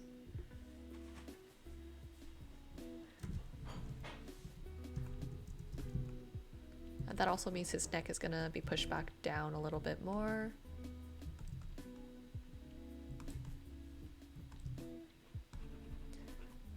Maybe that's something you would like to do. I don't know. So it's up to you. You can keep him up straight like he's a cold-hearted bitch who's like, leave me alone. I'm trying to contemplate some deep life meanings right here. I'm trying to figure out if my life has any meaning at all or not. Or you can just make him, you know, just a little bit sad boy, and then you get a little chocolate bar kind of thing. But anyway,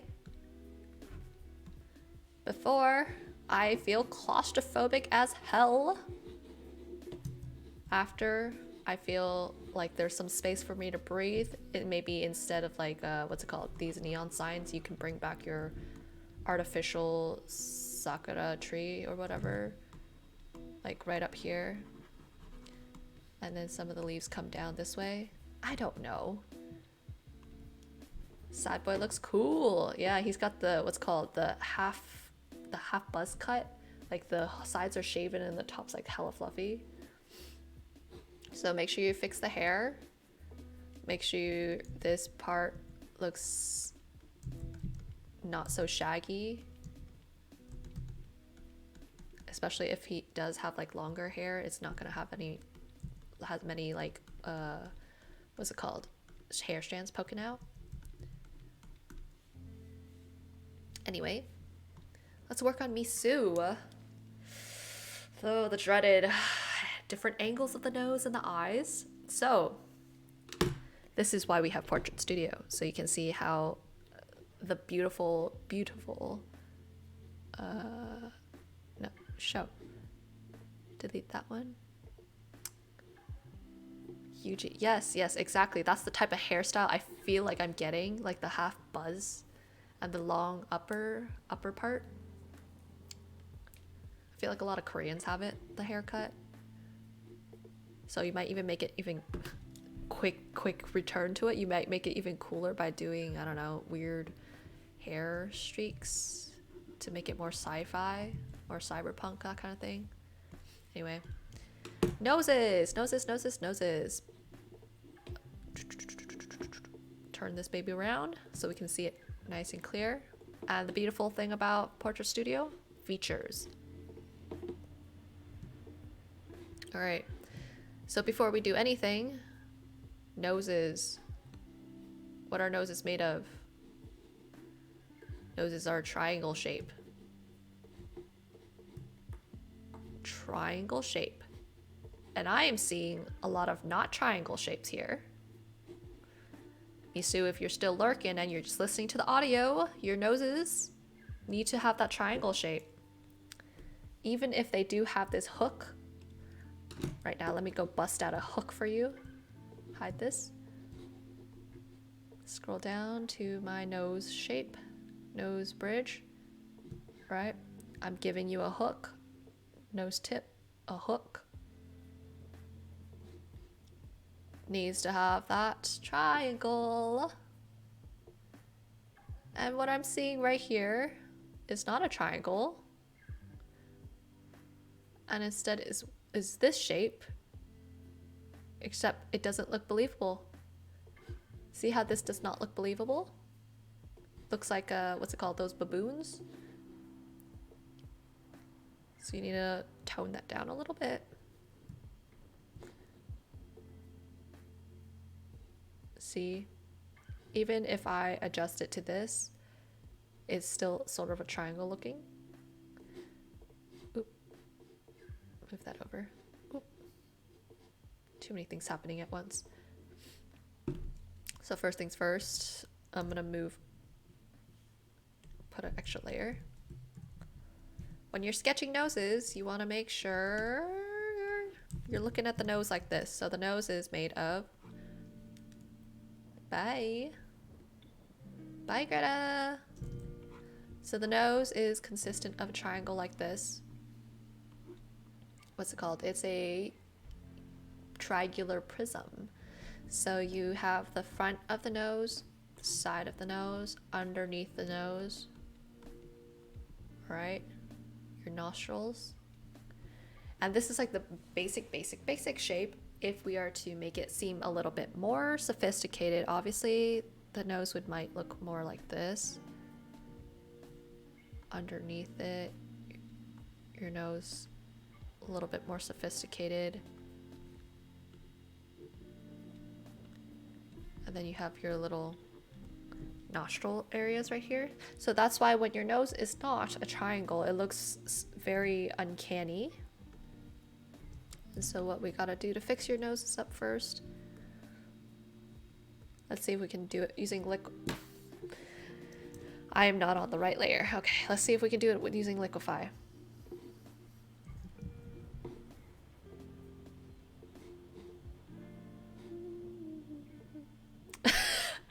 You're just keeping count of my clown moments. It's embarrassing.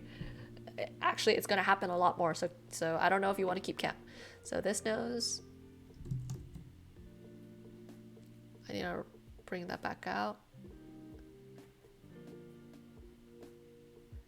So I get that triangle shape back. It's not perfect, but try your best.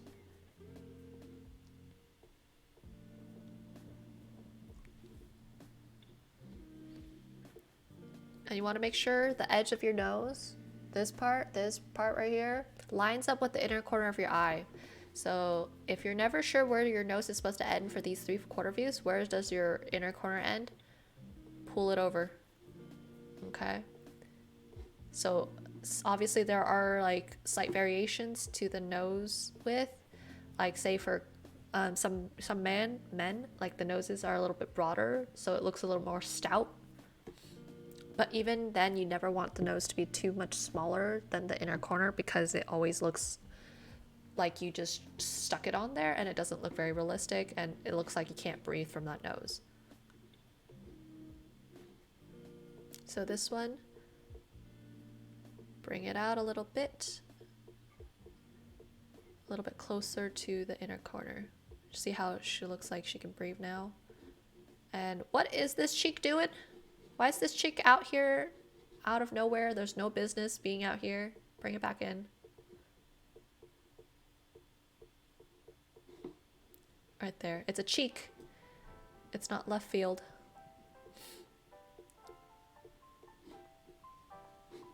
Alright, so before, after, before, after. They can breathe now.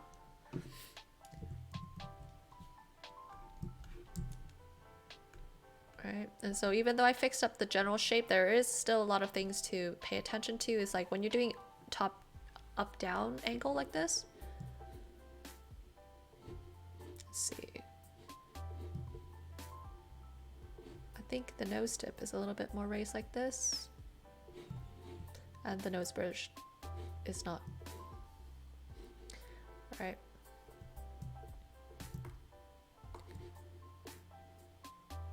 You'll see that there's no distinct line here. So when you are sketching noses, you should not draw that distinct line. Instead, you should be using your values to distinguish between the bottom of your nose and the top part of your nose.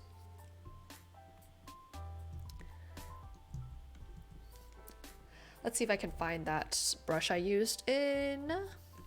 There we go, found it. In the hands tutorial, sketching hands tutorial, so... Even if we do have the shadow. Alright, the nose right here. Make sure you're not drawing the nostril into the nose right here because it looks very much like it's a separate entity instead of being part of your face. So make sure you keep an eye out for that. Use your lasso tool.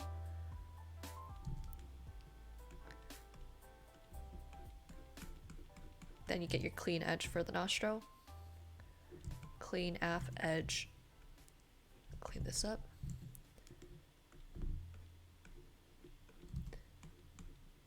See right here how I'm sculpting the little bulb of the nose, and you sculpt that using the shadow and not with line.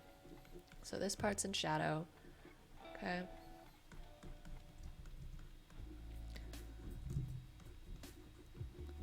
Gotta make sure this part is getting that shadow, but it's too sketchy right here. What I'm thinking is the brush you're using isn't most ideal for this, so it makes it look very messy.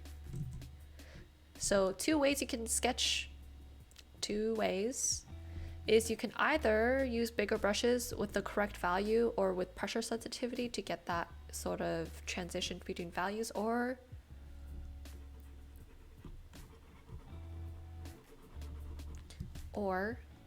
you can do cross hatching. And cross hatching can get you the same effect. Do more cross hatching here if you want it darker. Crisscross, crisscross, crisscross. And that way it looks a lot neater versus if you were to keep doing this part. This part here looks very messy, so you never want to have a brush that doesn't work for you. So I'm gonna help you clean this up right now.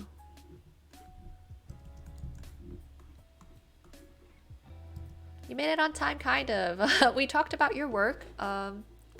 So really basic, you can go back through the VOD for all the single details, but basically I helped you push the angle a bit. I pushed down the whole composition. You see I left a little bit more space up top, so it feels much more dynamic. You can really read the angle. Fixed up the proportions because obviously the eyes are too big. The nose never should have such a sharp angle at the bulb part. The hands need to pay attention a little bit more to the angle of it. and all that. So we are on Misu's right now, and we're talking about sketching noses. And yeah, we also found the reference photo that you did not so kindly include when you were submitting.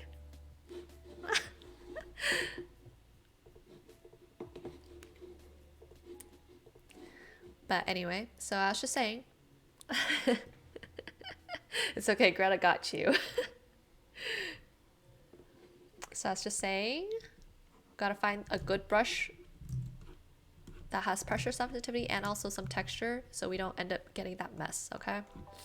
Misu, also make sure your eyebrows are in the right place. Like I mentioned with Jesse's piece of work, you gotta make sure your eyebrows follow the brow bone. So that means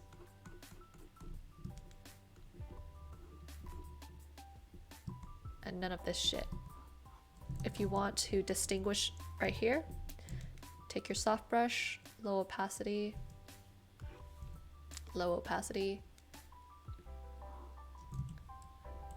carve out that shadow.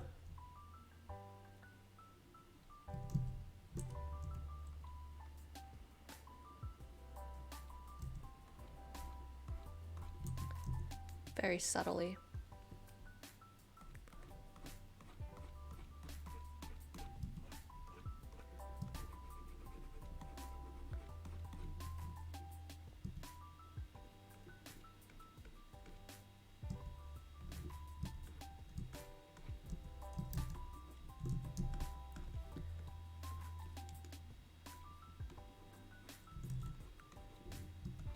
And you gotta make sure the inner parts of your eyebrows aren't drawn like this, because this looks like you tattooed your eyebrows on instead of the eyebrows are being part of the face, and it's very nice and fluffy. So blend that out.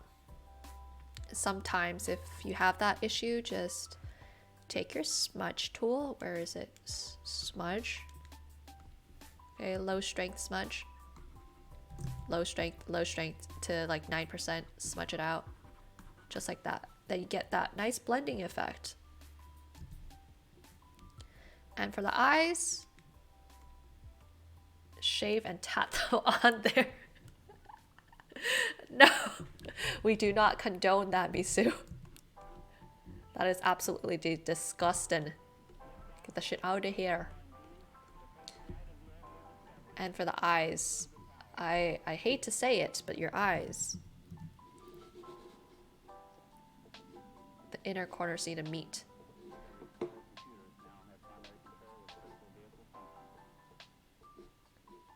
And if it's from above, you see how the eyes create this kind of curve? You do not have that curve, and it looks like you're looking at us straight on while the nose is upturned. So it looks very unnatural. So I am gonna do you a hot favor and get that shit out of here. We're gonna fix this bitch up right today. I will not stand for such inaccuracy.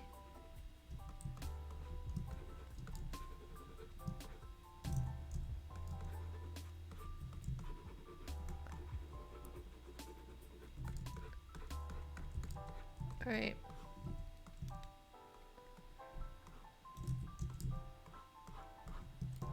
Rated R Christian. You are correct. I will curse up a storm if you give me the opportunity to. All right, so the eyes, again, find your inner corners. Okay, I'm gonna use my favorite brush. My favorite brush, where are you at? There you are. Find your inner corners. Get that shape.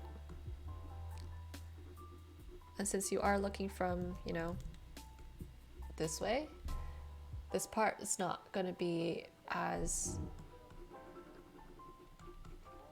closed in, so you gotta make sure you leave a little bit of space for the eyeballs, the eyelids.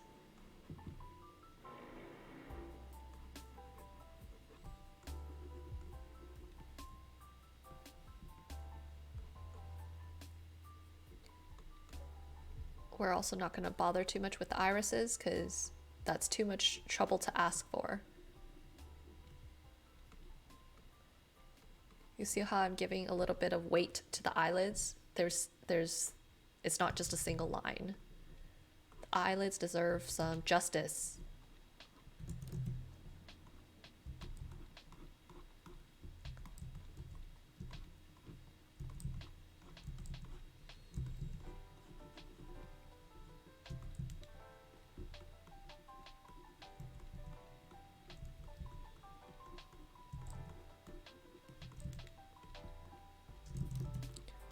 If I were to just paint this all over again, obviously you would start out with getting the shadow of that eye socket before anything else.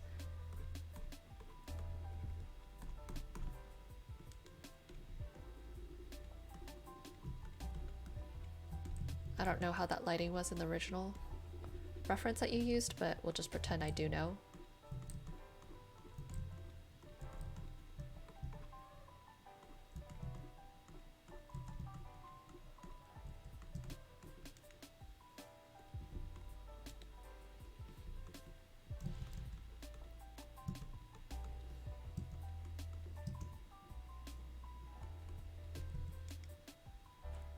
No, for no reference. No wonder the lighting is everywhere, Misu.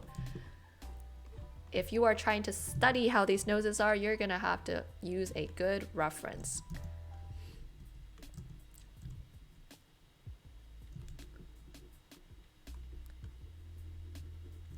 Alright, we gotta make the nostrils a little bit bigger so it makes sense for the size of the nose.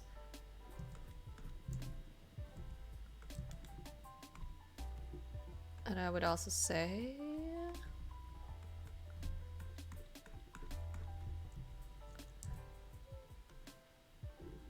limit the amount of line you're using. Oh, I heard a noise. Someone followed me. Woo woo.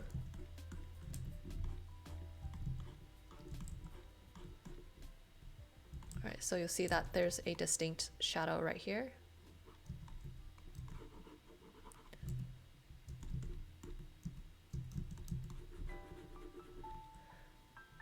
Alright.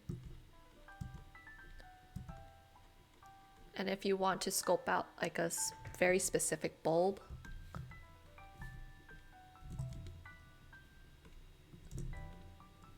very slight.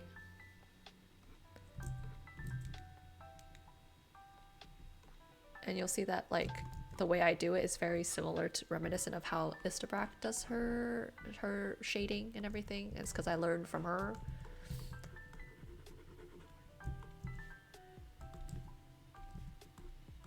Alright, let's fix these eyes, bro. Give them some justice.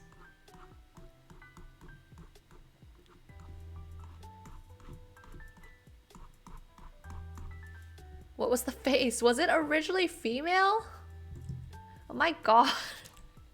Okay, well this is how I know that I can't tell. You need to be more deliberate about how you are doing genders, because if I look at it and I thought it was a man, not doing a good job. All right, we'll make it a girl now. We'll fix this up, all right? So it's gonna be different. Now for females, the nose is not gonna be as pronounced, so we can't have this shit here anymore. We're gonna soften up that nose a little bit.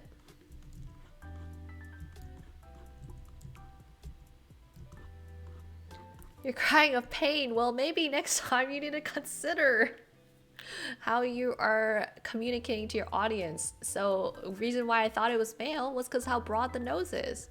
Okay? Like, this whole thing. And just the distance of the eye like that reads very much like a man. So let's fix it up. We'll make her real pretty. So females, their nose is not going to be as broad. All right.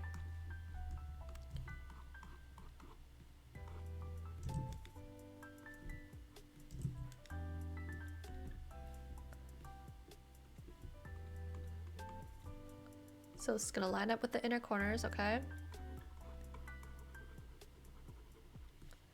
So we gotta fix this nose still some more. Still reading too much like a man. What? Oh my god, I'm on the wrong layer.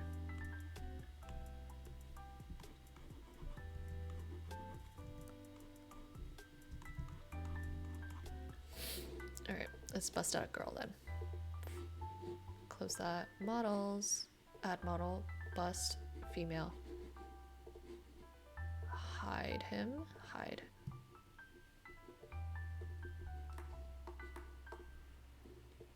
And so you see the nose is a lot less pronounced.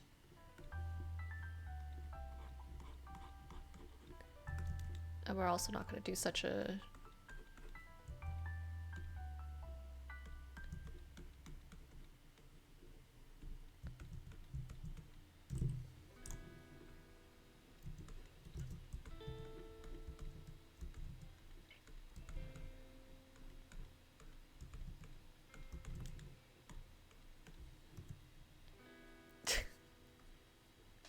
Well, next time you want me to make sure the gender of the sketch you're doing is correct, you gotta show up earlier.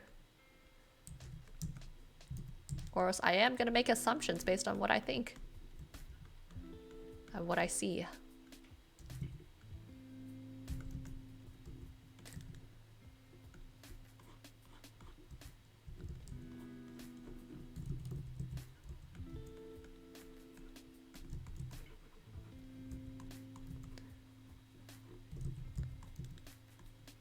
Alright, we're not gonna make her eyes so deep set. Still deep set, but not as deep set. And the eyebrows are not as gonna be as thick, even though we do love our eyebrow gang. Gotta give a little bit more space for the eyebrow arch.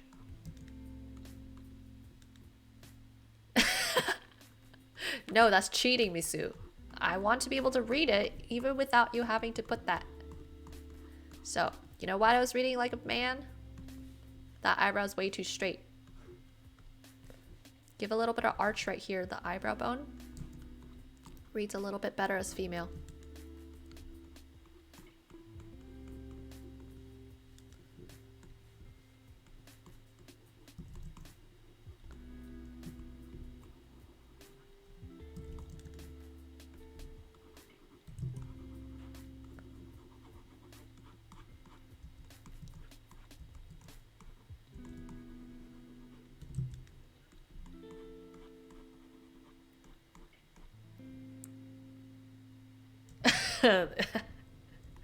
Oh, you are right. There is always exceptions. Can't make assumptions like this. My bad. I should know better. Me being a Gen Z.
We're gonna have to move this whole thing over a little bit. It's too wide.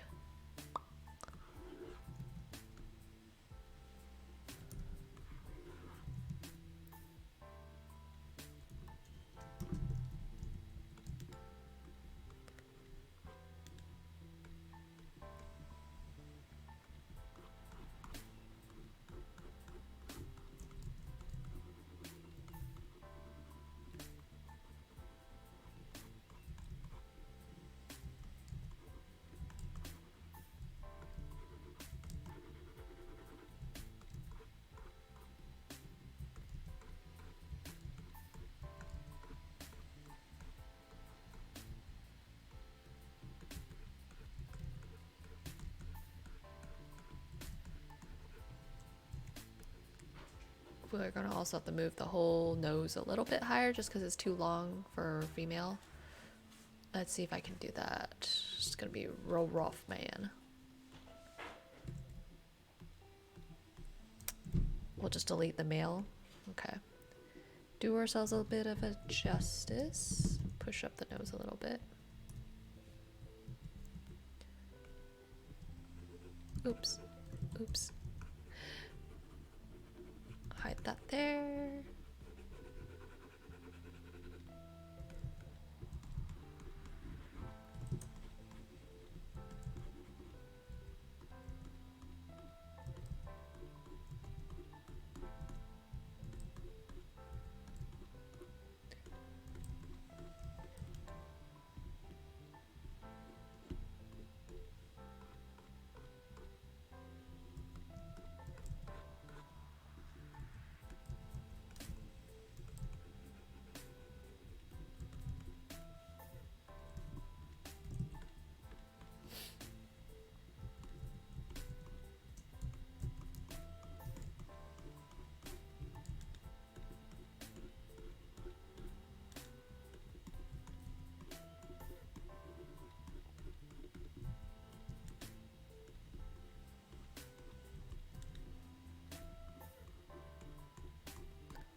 You'll notice instead of using individual lashes, I am just doing the illusion of a lash line.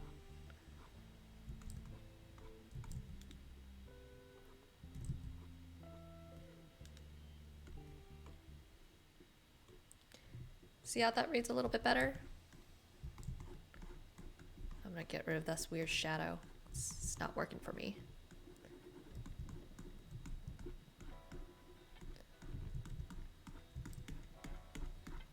There. So the changes I made the face a little bit more narrow, raised the eyebrow a little bit arch, gave her a thicker lash line. All right. So it reads a little bit more feminine.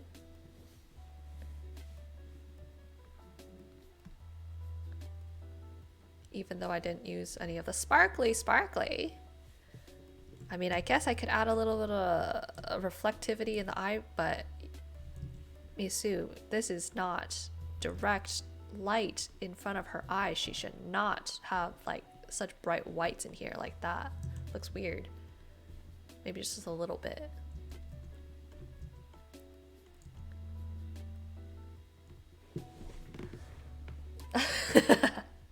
You could try again. You have next month. Resubmit it. All right. And then the most concerning for me right here is you tried too many pencil marks instead of trying to use values to convey it. So for these parts, what you should be using is value here. You shouldn't try to use your pencil to try to communicate this kind of bump in the nose. See?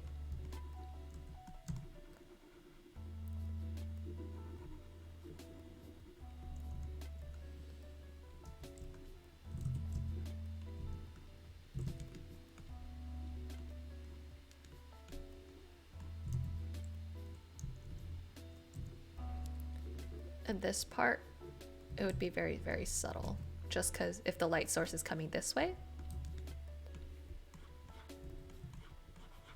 And you never want to do such dark accentuations of that brow bone right here, because it makes it look very, I know it helps you define the form, but doesn't make much sense if the light source is coming this way.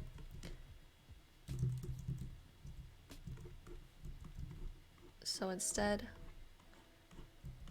darken the whole thing right here. And repeat after me.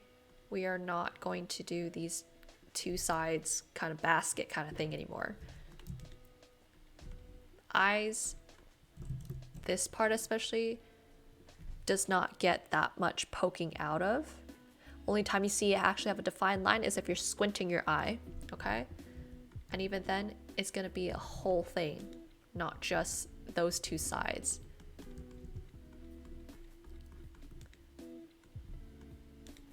All right, and it's much more subtle. Like, feel your own eye. That edge of your eye corner does not get that much attention popping out. It's only this inner part that really gets that line. Either via you have eye bags or you have squinting eyes. So this back part,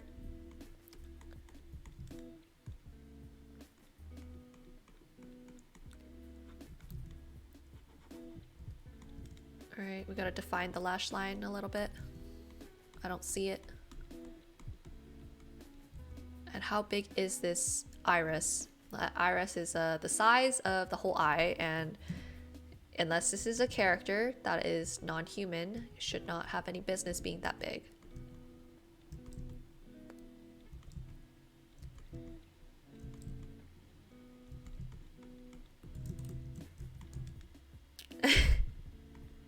Yes, I would like to hear your explanation. That no. Maybe not, maybe not. You're right. In which case, I'll let you have your big irises back, but you have to fix up the shape of the eye so it still looks somewhat believable. All right. Looks like you want to do a big eyelid space kind of thing, so I'm gonna force you to get that better crease line.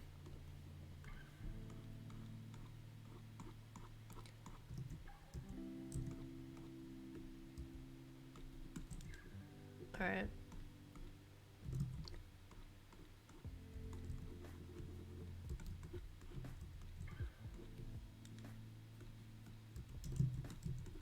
All right, I don't know what kind of nose you're trying to make here, but important thing is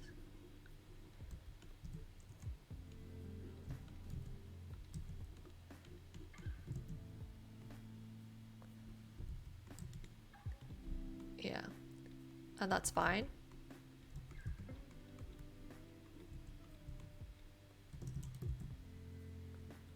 The females ones? Yeah, it's because you have the epicanthial fold.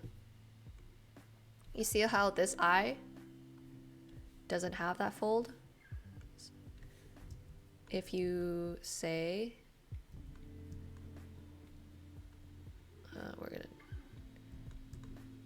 let's say we change them to this. I'm gonna get rid of that super white specular highlight because specular highlights aren't actually purely white. You see how once I got rid of the epicanthial fold, that fold right here, it looks less Asian. So you have to be careful about that. And also make sure your nose is a triangle. It's triangles. And you'll notice that the nose doesn't, you don't draw a line down here because the nose right here actually kind of sculpts into the rest of your face. That's why you have this kind of line here instead. And I also want to make sure you know that the nose angles like this.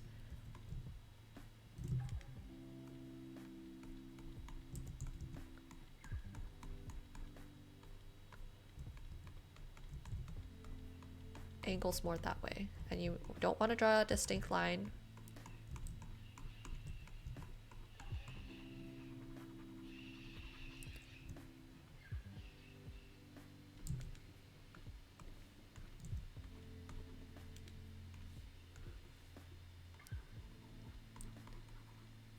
Yeah, you don't want to get caught in the stereotype. Yeah, it's a fine line to draw.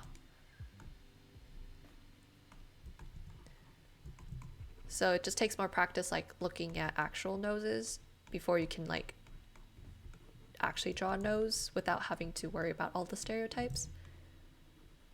I'm gonna move this over a tad bit. It's too far out. There.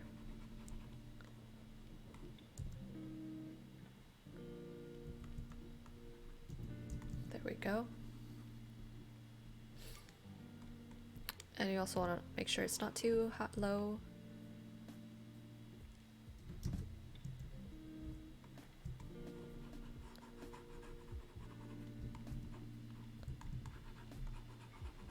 You can simplify the nose shadow being cast. So never forget the nose shadow or else it's going to look hecka whack.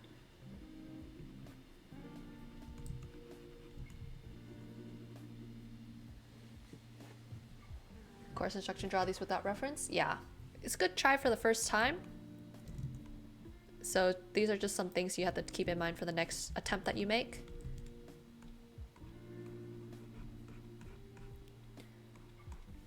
So you see I'm applying a little bit of shadow here now, because this nose is a triangle, a triangular prism, and so this side would be hit with that shadow. And I also want to make sure you remember not to do any more of these white specular highlights. None of that shit here. If you're gonna do highlight, slightly lighter is enough. See the difference between this and say that? Yes, yes, yes. So what was it? Like you drew the triangle like this? Like this? So basically you have to be able to break the shape of the nose into this shape.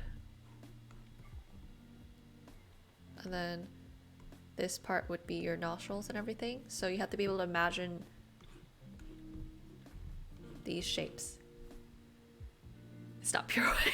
Well, it looks pure white from this. So you'll also see that I tinted it a little bit to here, so it looks a bit more natural, because this is a yellowish kind of toned paper. So we don't want to do pure whites on this. And we also want to be careful about this part again.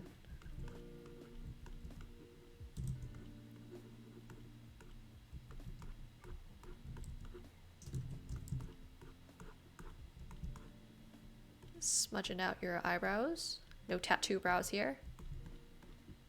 And make sure this eyebrow follows the angle of the nose. So if the nose goes like that, you have to make sure it cuts off like that, or else it's gonna look really like it's not in the right angle. The nose bridge, yeah. Yeah, so I feel like the triangle is good for a first start, but actuality, noses are more like there's a rectangle shape on top of it, plus the extra, right? And I know how broad to with the nostrils, yeah.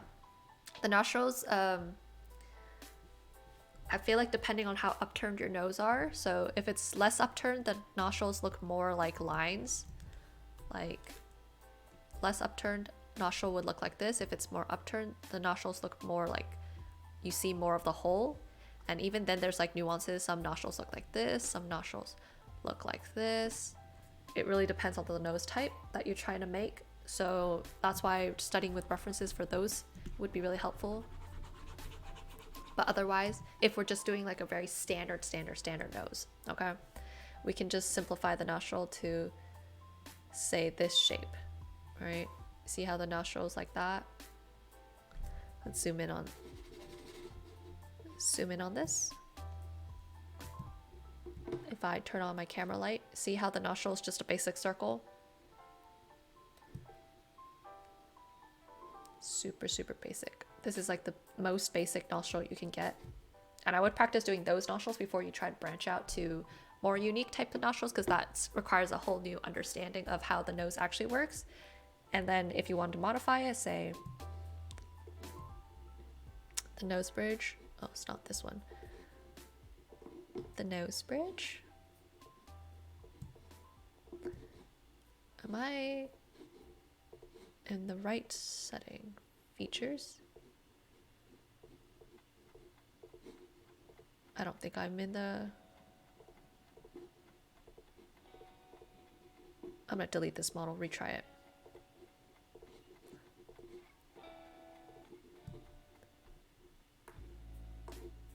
Okay, show me the features.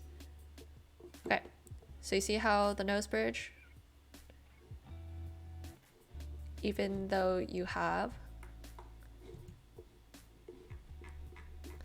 this one, right? There's still a sort of triangular shape. I try to fix that for you using Lookify. And even then you have to make sure the nose is proportional, not too much bigger than the rest of the face, or else it's gonna look like it's dwarfing the face. So erase that. Let's see if I can help you fix this, move this a little bit. I would just push this up a little bit, up to here.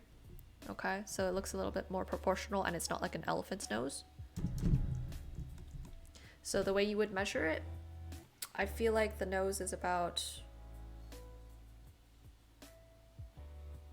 say, 2-ish heights of the eye, a little bit. The eye sits in the middle face, and the nose is like a little bit halfway between the end of your face and the eye. So that's usually how I would use a reference for that. Okay, so I'm gonna fix that right here. You don't want to do this kind of line work here because it makes it look very harsh. You want to take your time to actually use shadow to sculpt that out. Okay, it looks a little bit more genuine and believable. And then again, we're gonna bust out our lasso tool.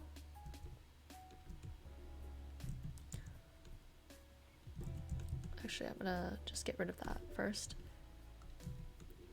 So this part is gonna be one of the darkest parts of the nose with the shadow.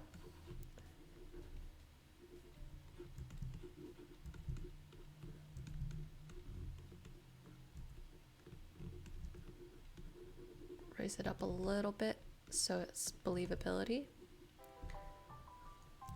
Let's find the nostril. So the nostril is going to be right about here. Sculpt that out. Use your soft brush. All the way down. You got about an approximate nostril. You can always refine the shape a little bit afterwards, but that's basically how you would go about getting that nostril. Then we're going to define that shape of the nose.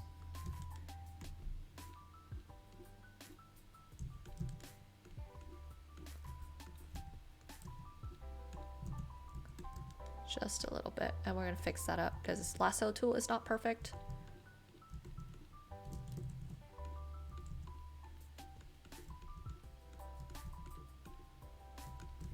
Maybe a slight bit of bounce light there. A little bit darker here where maybe the tip of the nose gets affected by the nostril. And I would say the eye. How does the eye look like, Misu? It's a Pac-Man, right? So we can't have we can't have curves like that. So what we gotta do, we gotta fix that.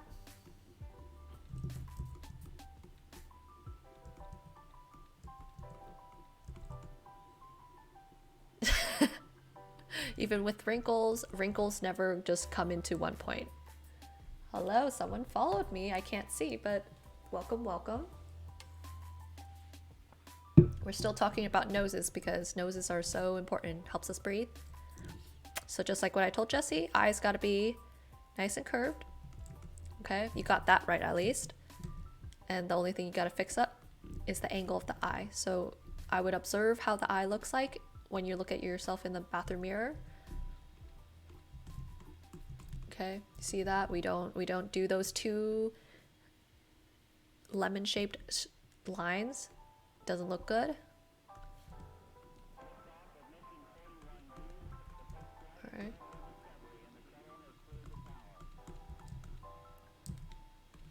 This whole, since this eye is so sunken in, this whole section is going to be casted into shadow.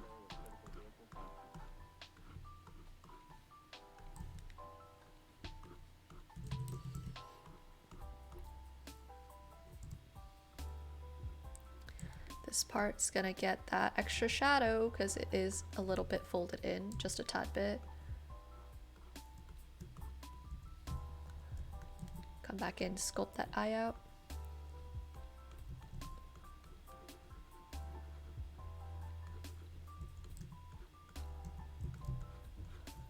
I would also say make the eyebrows fluffy in the front because if you look at the side, this front part is gonna be fluffy.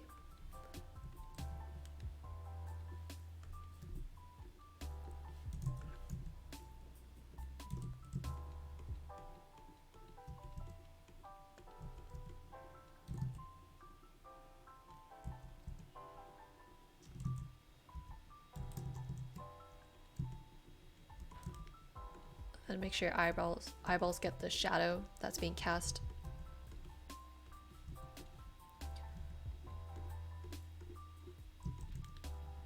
By your eyelashes. Tiny bit of lashes, not too much.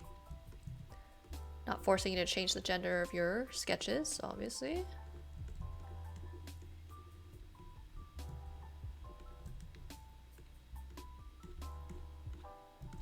And then the cheekbone would not be popping out that far out. They might be here. You gotta give a little bit of space. About a eyes amount of space. And then for wrinkles, what you typically want to do for wrinkles, take your soft brush and your lasso tool.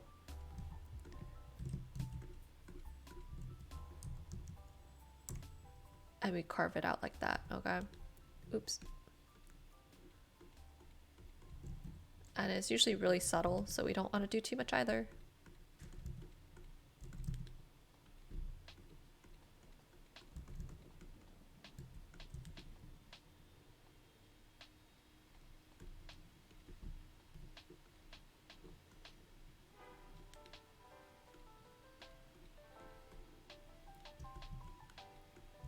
It's really subtle, see that? So subtle you barely see it, and that's the point. Because wrinkles, unless it's like a very distinct, super grumpy old man, we can make it a little bit darker, but you don't want to draw like actual lines. And so if it's gonna be an old man, that means his eye bag's gotta be 2 times as big.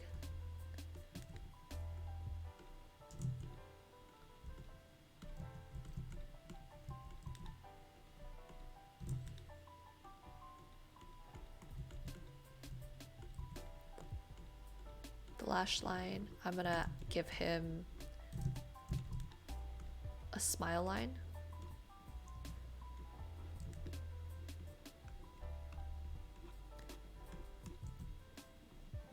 All right, smile line, smile line.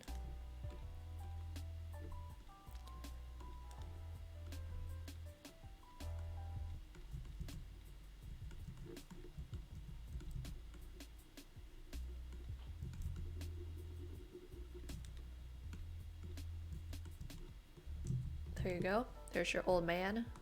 Give him, I don't know, some 5 o'clock shadow. Where is it? Where's my brush? Oops, too big.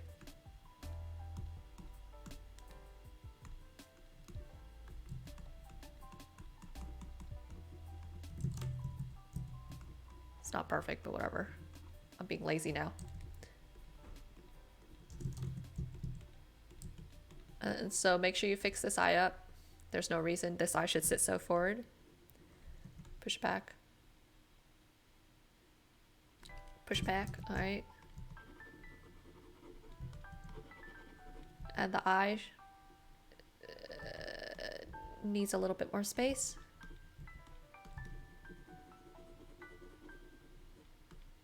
I guess I'm confused about the angle of this eye. If it's this way, then you need to show more of the face this way.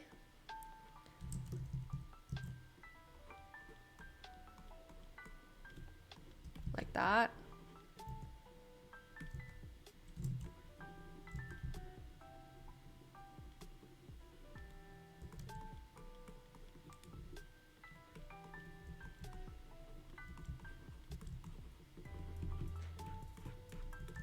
Are you talking about the music or my drawing? I can't tell.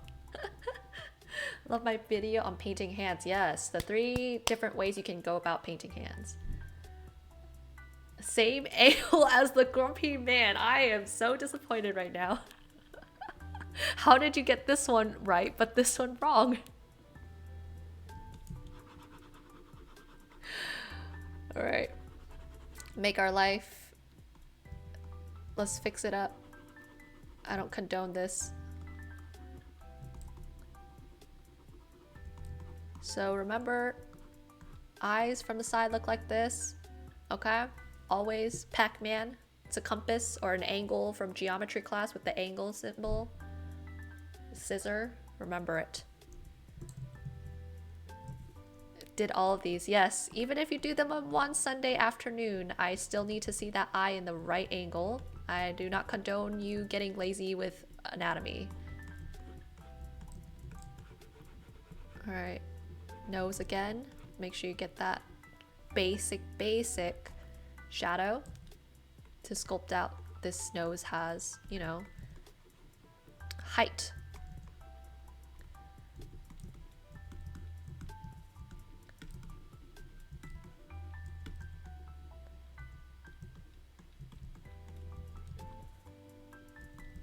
Right, make sure the eyebrows are long enough so it doesn't look whack. And I'm going to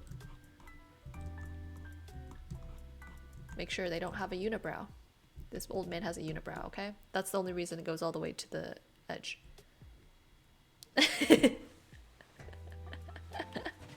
Hey, if you feel shamed, that means next time you will definitely remember the lessons when you're working on these. So you're gonna do a lot better next time. I know it. I just know it.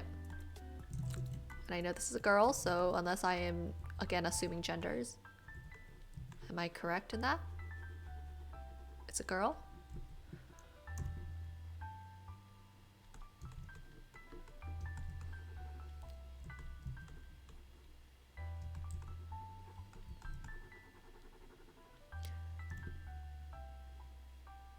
Ah, yes, yes. So we are learning the traits. All right, I'm gonna make this a little bigger. Just a tad bit.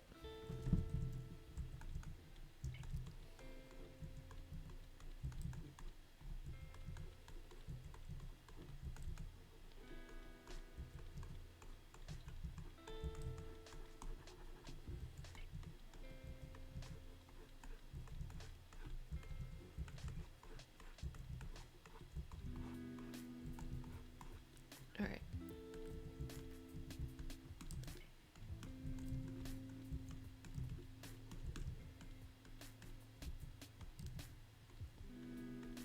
Make sure we include that lash line in there.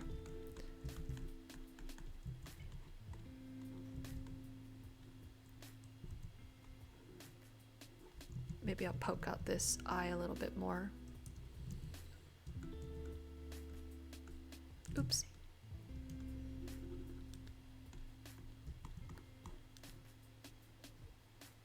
Number 6? Okay, I'll take a look at it after I finish this up real quick.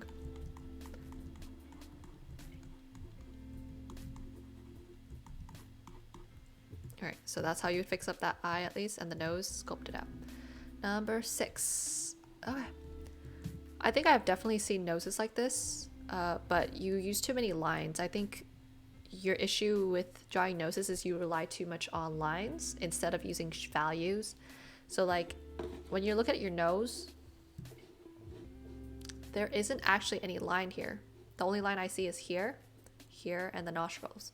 And so everything else has to be sculpted using sketching, shading, values, etc. So what you want to do is get rid of these lines in the first place. Just do cross-hatching or just do solid shade. It's up to you. And determine more lines equals more confidence. Not in this case, I'm afraid. The nose looks separate from the rest of the face when you do too many lines. So, and the second thing you want to do when you're drawing noses is determine the light source. Is it coming from this way, this way, this way, this way, etc.? Because that will determine how you can develop the form. So let's pretend it comes from this way, okay? So that means you don't have that bright shade.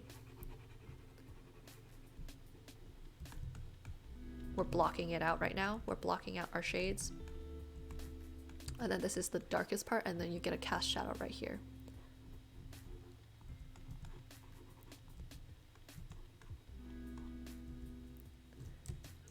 Where's my lasso? Right here, get your cast shadow. Okay.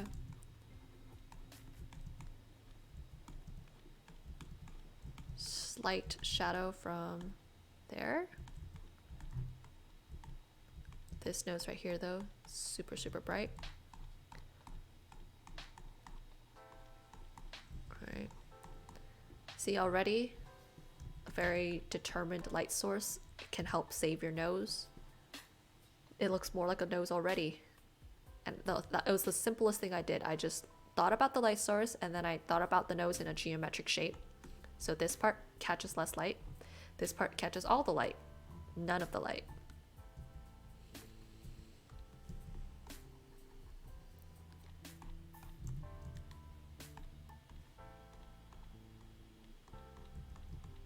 Honesty time, Misu?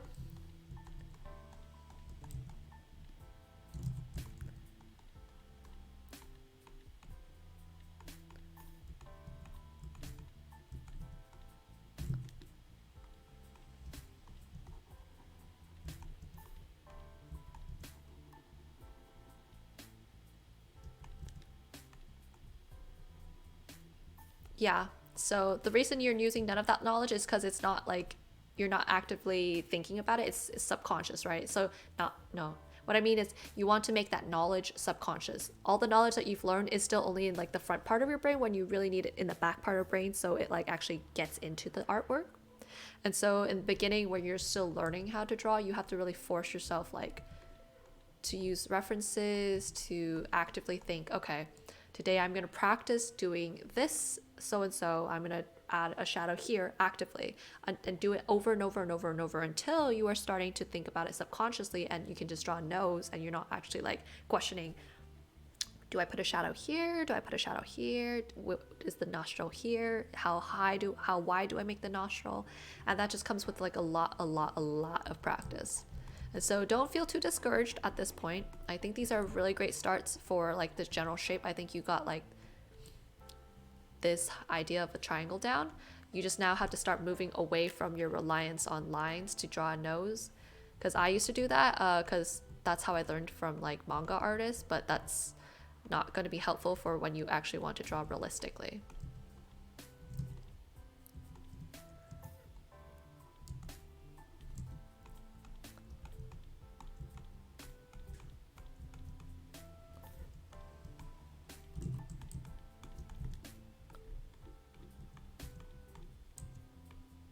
And with wrinkles, make sure you're gradating the shadows.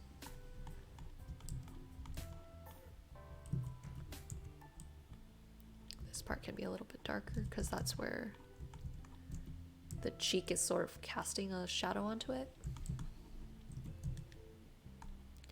Like even now I sometimes still struggle with like nose shapes because I have a preference to do a particular nose shape, so I have to consciously tell myself like, okay, you have to try out different types of nose shapes, can't keep doing the same thing. So pop that nose out, make it look like a bulb.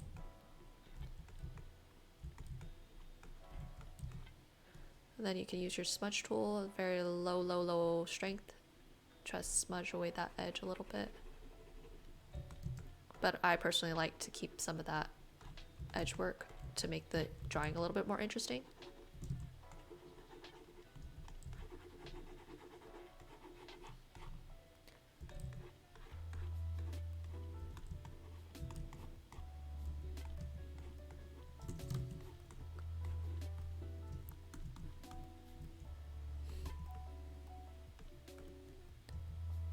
And once again, the eyes are a little bit small, just a tad bit. Make them a little bit bigger.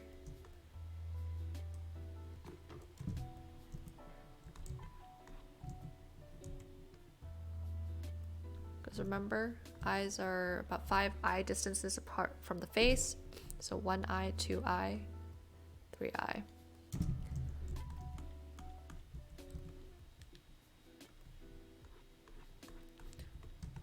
And you never really want to draw the waterline because that's never really that apparent when you look at the eye from far away. Instead, you're just going to focus on the general eye bag of the eye.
bring back a little bit of that light.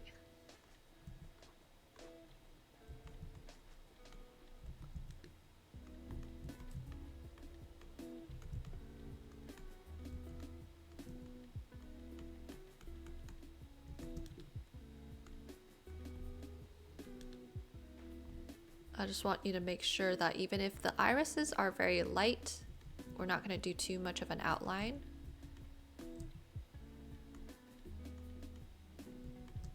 Or it's not going to look very natural. Let's clean up this eye right here.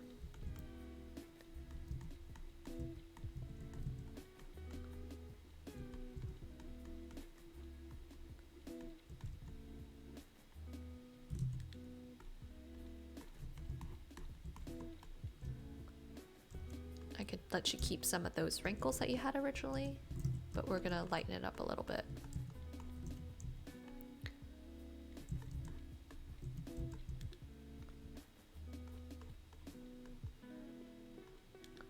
Just like that, so wherever there's shadow, there has to be light. So once I added those shadows for the wrinkles, bring back some light into them.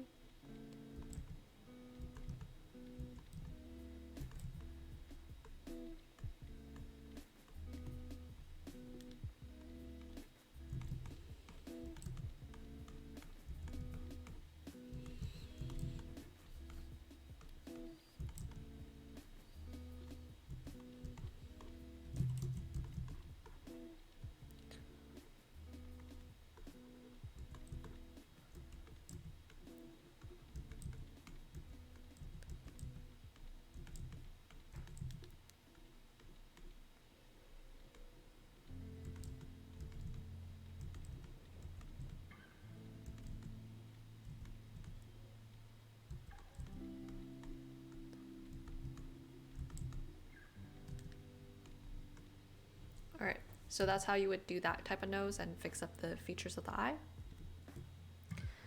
So you'll notice that I just basically got rid of the lines, sculpted the bulbous shape right here, treated it like a sphere.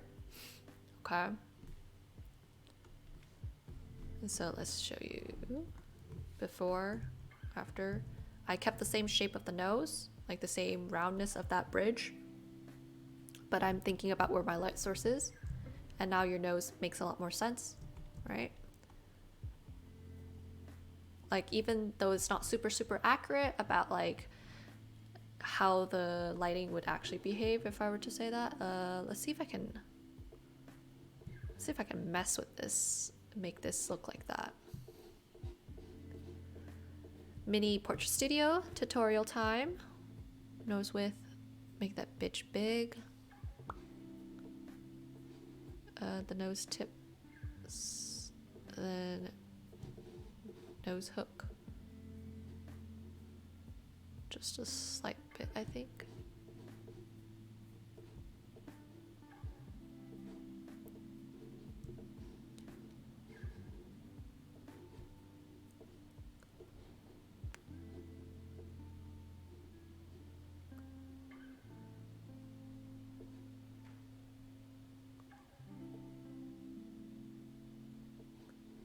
It's not perfect. I can't get the weird thing, but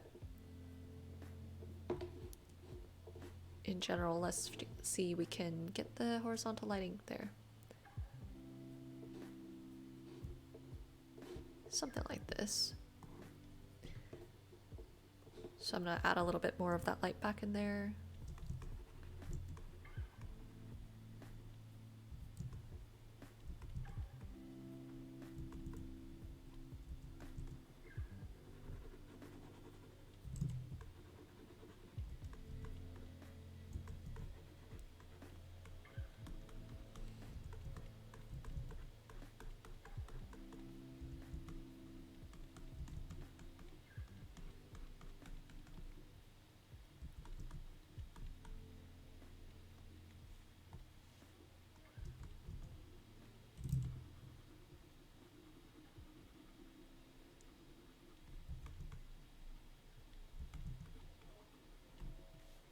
And then maybe I just bring a little bit of highlight here, just to show that that's the bulbous part. Anyway, think you should be able to fix this one. Just make sure, triangles again. Even if there's a little bit of a slightly curved nose, you still want to make sure you keep that triangle. And pay attention to the angle of the nose, especially when it comes to 3/4. Alright, this part, depending on how upturned your nose is, sometimes the nostril's basically hidden, sometimes it's not. This one, I think you can fix it because we fixed this one. And then this one for the eye, I would say, oh my goodness, why did I lock these? The eye right here is a little bit too pushed inwards. I would instead push this all the way in. The nose looks good though, it looks good. Push this angle here. Push this out a little bit more. The lash line.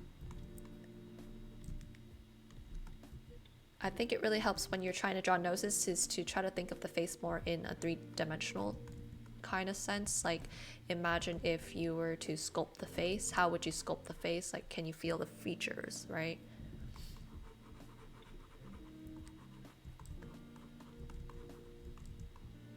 And so you need to push that out. I would push this way. Push this out this way a little bit more. Just a little bit.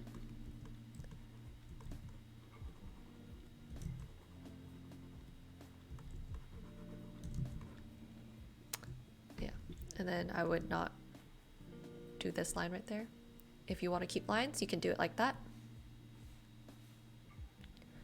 And again, so watch out for the water line. You don't want to do water line because you can't see it from far away anyway, so why would you waste your efforts trying to draw a water line that's not going to be seen from far away? See, get rid of those water lines. Only lash lines allowed.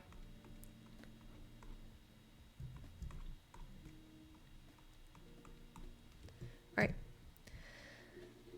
Number 10, I feel like number 10, the way you would go about fixing that is draw your triangle again. Try again. Make sure it's actually a triangle like that. Okay, so, and make sure it lines up. The edge of the nose lines up with the inner corner. So you see how it's like too far out.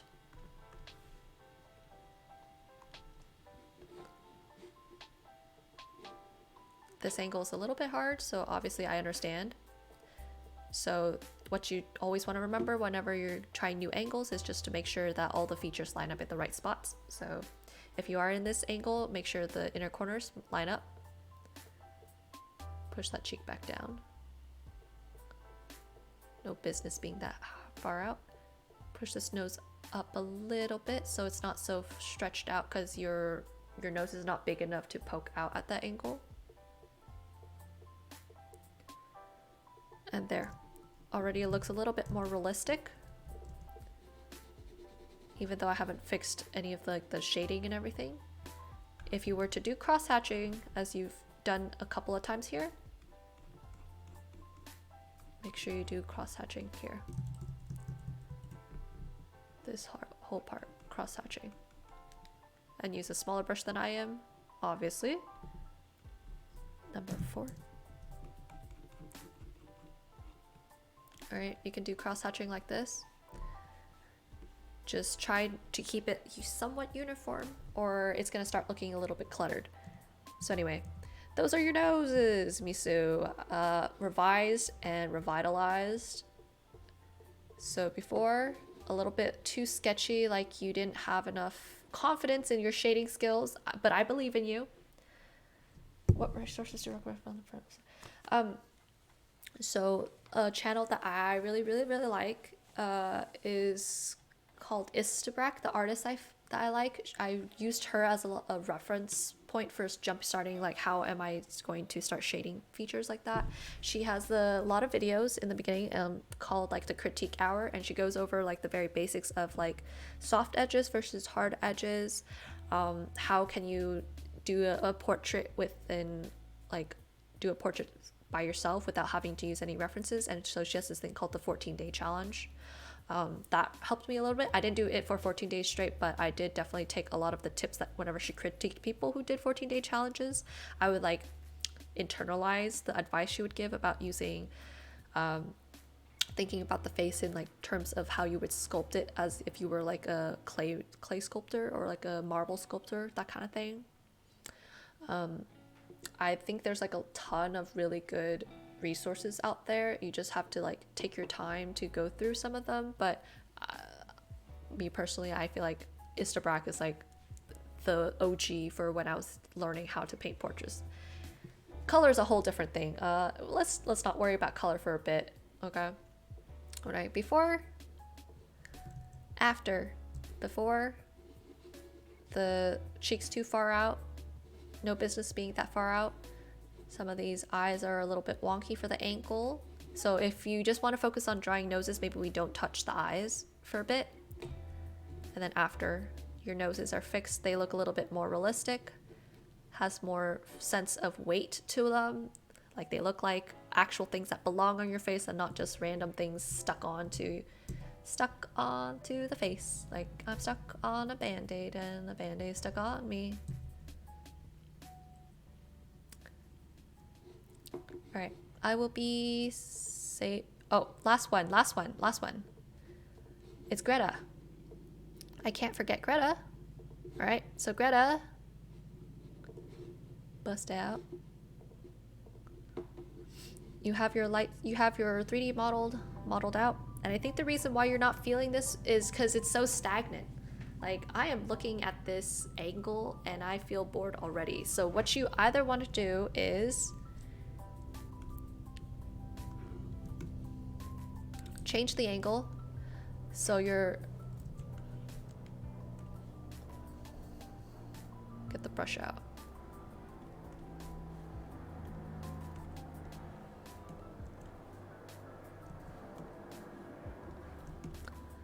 All right, either I want to change the angle so I'm looking more top down like this.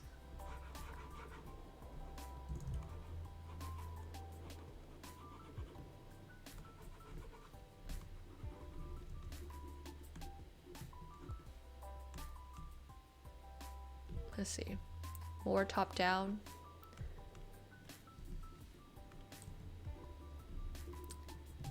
Yeah, I will throw those into the Discord once we're done, but for now let's talk about Greta's for a little bit. Quick water break.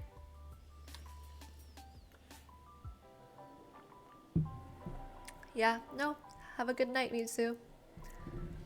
Talk later.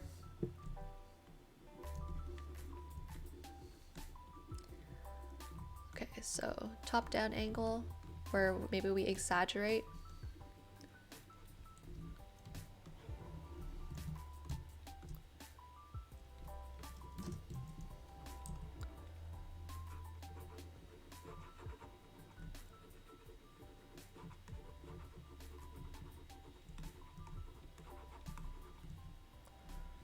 I'm not particularly skilled at doing perspective, but I'm trying to capture the energy that I would want from the piece.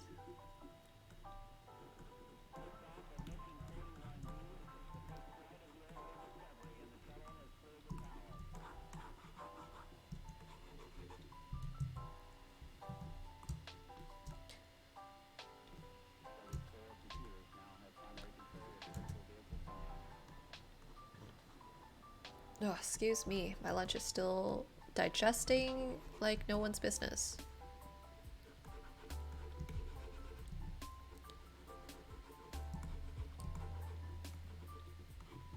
So this is not like perfect, but there's your light source. Okay, darkness evermore.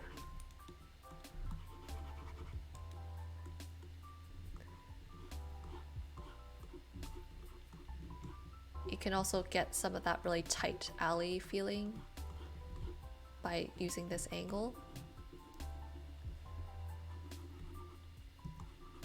Like maybe there's a street lamp here and another one in the background, illuminating the night sky.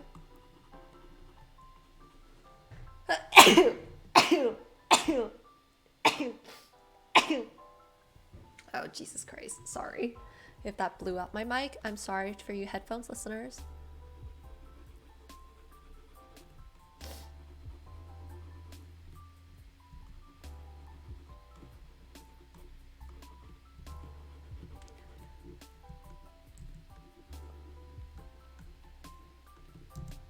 And then I would probably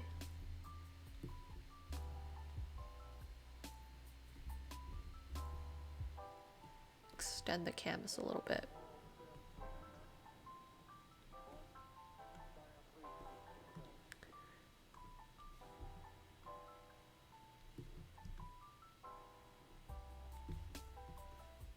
Should I raise this part up a little bit? There you go.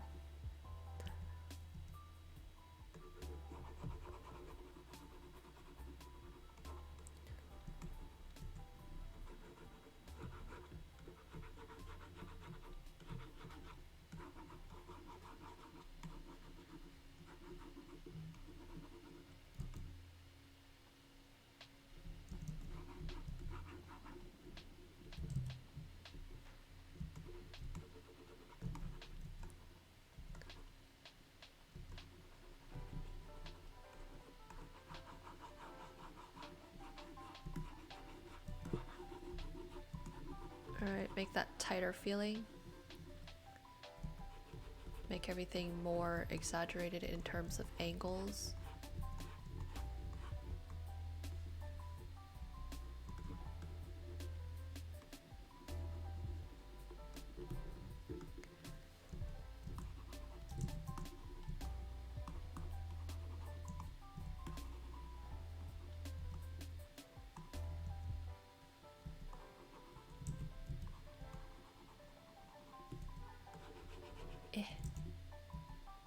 Let's see.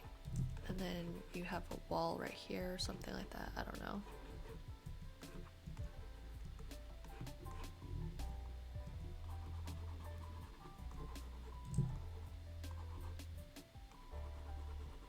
Oops.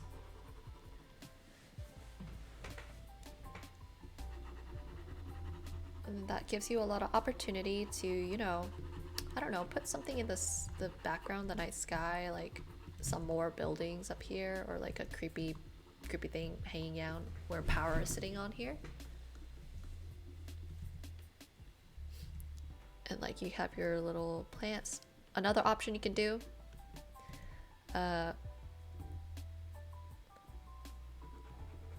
is to change the focus a little bit more.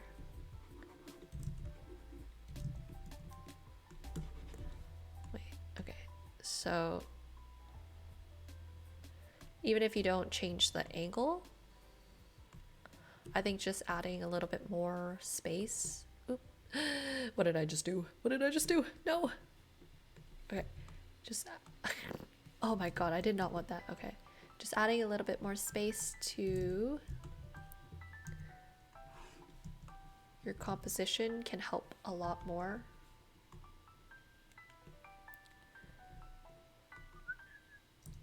Change that.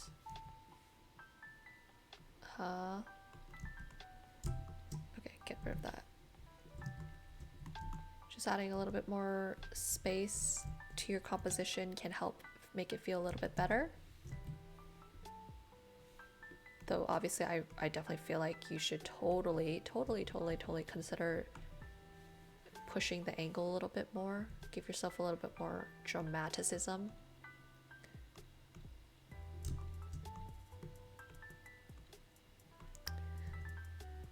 I would also be careful about using so many grays.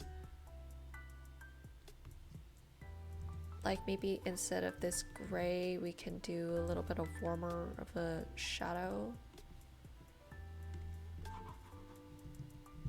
Nah, it doesn't look good. Maybe a purpley shadow. Yeah, purplish.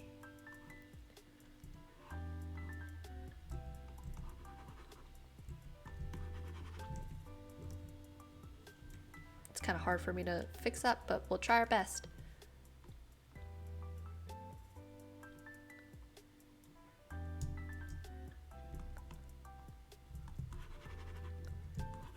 So maybe more into the purples. And it'll look a little bit more interesting since you already have some purple shadows here anyway, so might as well make use of it, right? Okay, let's use the multiply layer. Might be easier for me to do it like that. And it'll also make the piece look a little bit more interesting than just the boring old like grays.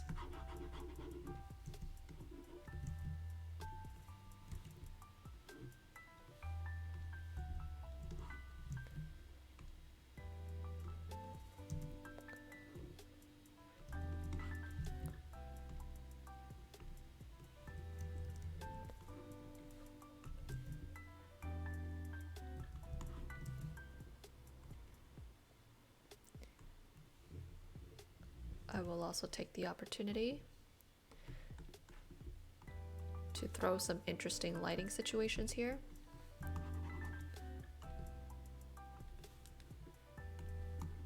Use our knowledge of complementary colors, okay? Yellow, purple.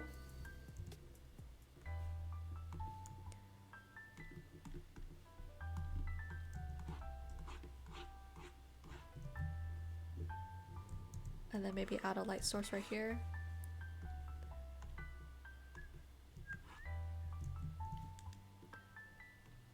Oops.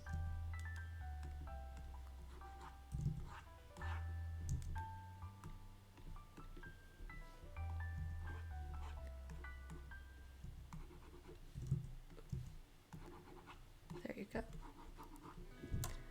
That'll give you an opportunity. Okay, let's throw in a figure here. It's not going to be a perfect figure.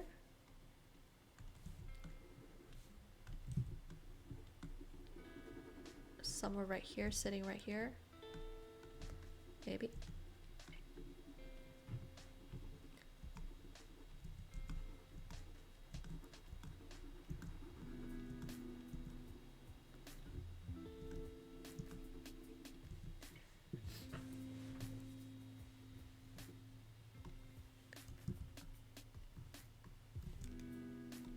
I'm also going to move this shadow. This light, I mean. It's not working for me. I might want to put the light.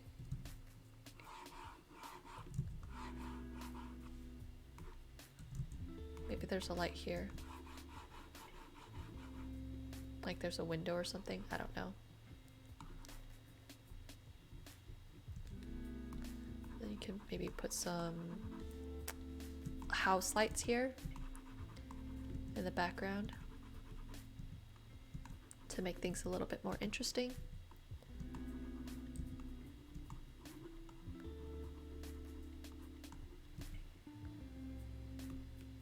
And then as such, your character is gonna get lit.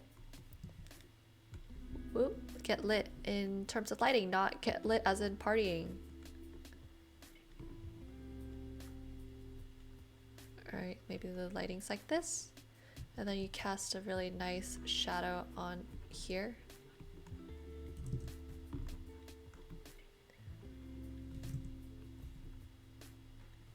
Just like that.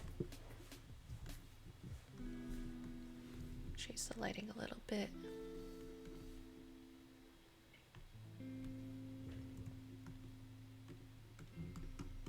I'm gonna change the angle of this baby. Oop. Nope. Edit, free transform, skew. There you go. There you go. A little bit better. Yeah, maybe I do like this. So you see it a little bit better, or I don't know. We'll see.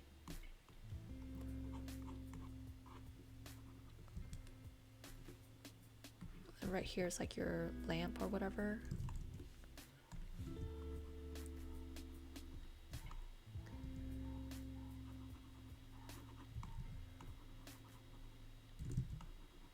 night sky, etc., etc.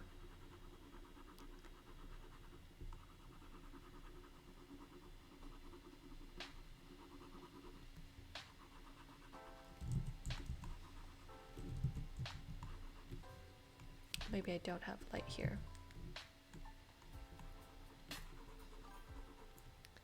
Hello, hello, hello. Thank you for following. Hopefully it'll force me to actually want to stream more regularly. That is so funny because we all know it's not gonna happen. Actually, maybe it might happen. I don't know. If more people show up, it'll be more fun for all of us.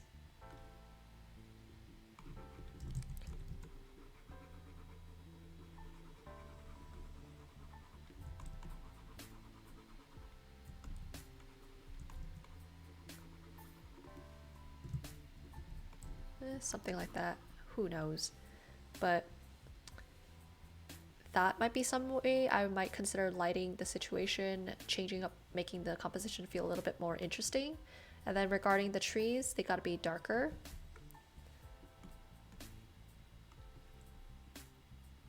Hold a sec, let me, yeah, actually that's fine. Let me change this baby up, make them darker, push them more towards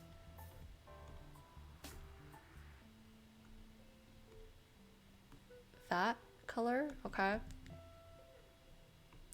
And then the way you achieve that kind of effect of the tree litter kind of leaves like that is you have to then come in with like a lighter color. Let's hide this. Maybe we choose that color. And then we find a good brush. So you can consider doing this brush, which is basically a Studio Ghibli brush that I just downloaded for free. Someone created it and I was like, thank God they did it. I don't have to do it. Or you can do a more geometric approach. Get this geometric looking brush. Do that. Okay. And then you can come in with a little bit of nuances with your brushes here or there.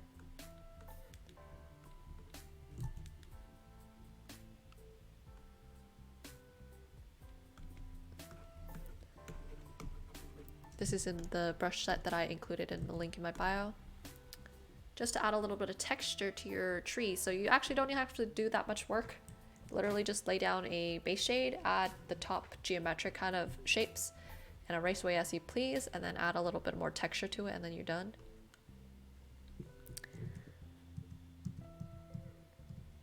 And then I would probably add more shrubbery right here to cover up this area.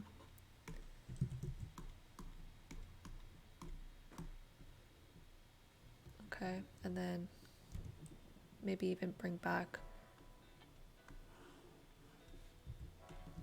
that darkness right here.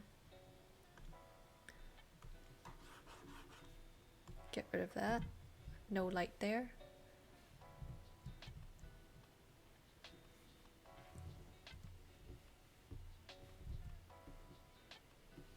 And something like that might be much interesting. I would, if you still want that, if you still want that really crowded alleyway thing, you would want to push this whole thing inwards like this. Okay.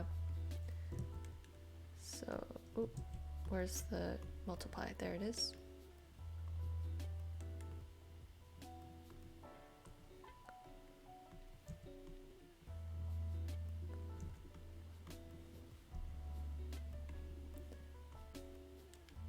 Let's get our shadows. So you would have a nice shadow being cast by that light.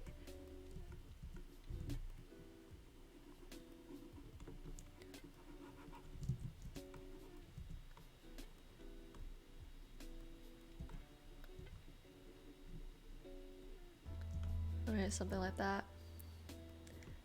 Push that down. And then, what was I gonna do?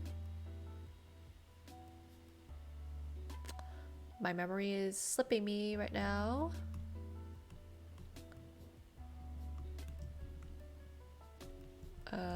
here. Right. We're gonna add that extra branch right there. Actually, nah. Nah.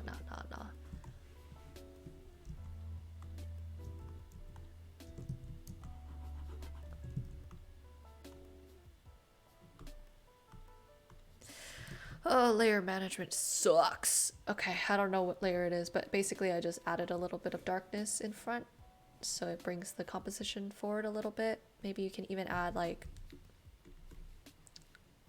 Pochita up front.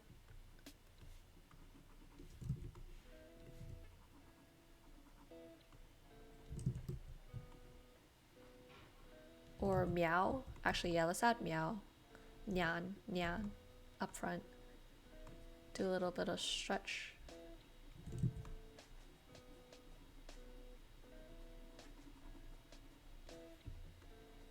That way your character power has more personality in this whole composition, right? So hopefully that revitalizes your interest in doing this, Greta.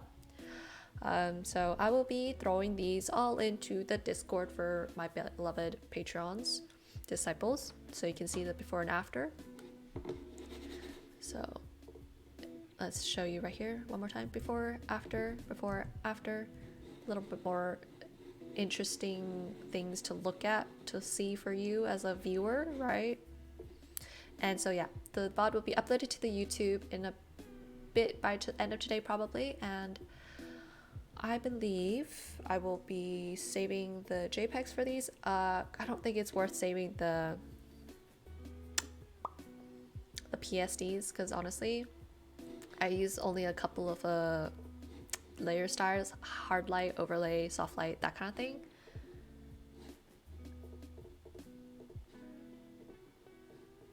And I don't even use that many layers. I literally paint on one layer. So anyway, I will take a quick break and I'll probably... You're listening while I was cleaning. Hopefully it was fun for you. I feel like most of the art streams you typically just listen for the chill music hopefully in the background, or the advice that I spit while I'm doing this. And I don't know how much information I can really give within like how much crit I can actually, quality crit I can give in like half an hour-ish. I try to give about half an hour for each, and some takes longer because there's a little bit more things to talk about, and usually that just means like everyone else has something to learn from it. That's why I spend more time. And then others I don't take as much time because I feel like it's off to a good start and they just need to like keep working at it, right? So I'll probably take a break and then maybe do a little bit of Genshin after this. And then hopefully you guys stay with me for that. So bathroom break, water break, let's go.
Just waiting for the game to set up. Genshin, please launch. And I'll probably turn off the music after this.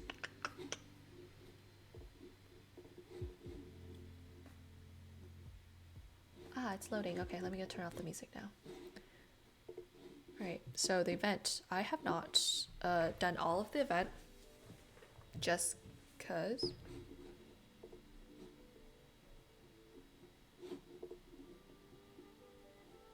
I haven't done all the event just because I'm waiting for my friend to catch up. But at this point, I'm like, I want more primos. So maybe I'll do some story hangouts so I can get more primos. I'm desperado. I'm desperate. What does even Despacito mean? Let me look this up. Despacito. I feel like it's not a good thing. Meaning. Ah, okay. So not what I thought it would be. Uh-oh. Ruh-roh goes SpaghettiOs.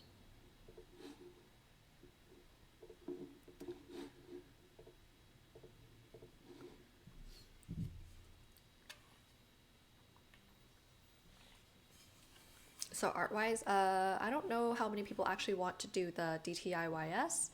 So I don't want to like just start asking sponsors before I know anything regarding like if I even want to do it, because I think the last time I did it was at 30,000, and I was originally planning to wait till maybe 100,000 before I actually do like a sponsored one, just because I don't even know if any sponsor would even give a shit about me.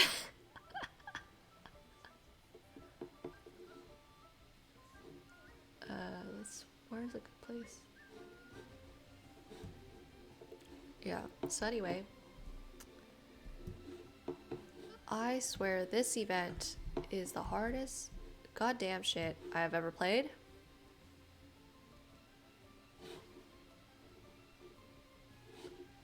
Okay, let's see. Let's do my daily commissions then.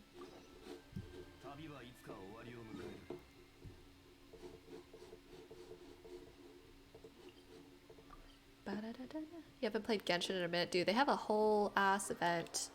And I feel like they dropped the event because they know people don't have enough primos to get the new character. And I want the new character. And guess who lost their 50-50 and to who? I want you to take a good ass guess who I lost it to.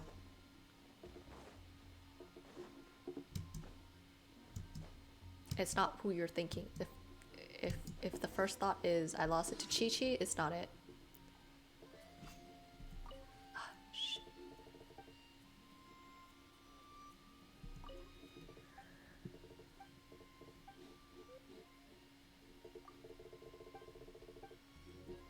I lost the 50-50 to fucking Diluc. And I already have Klee, so there's really no reason I need a Pyro DPS at all.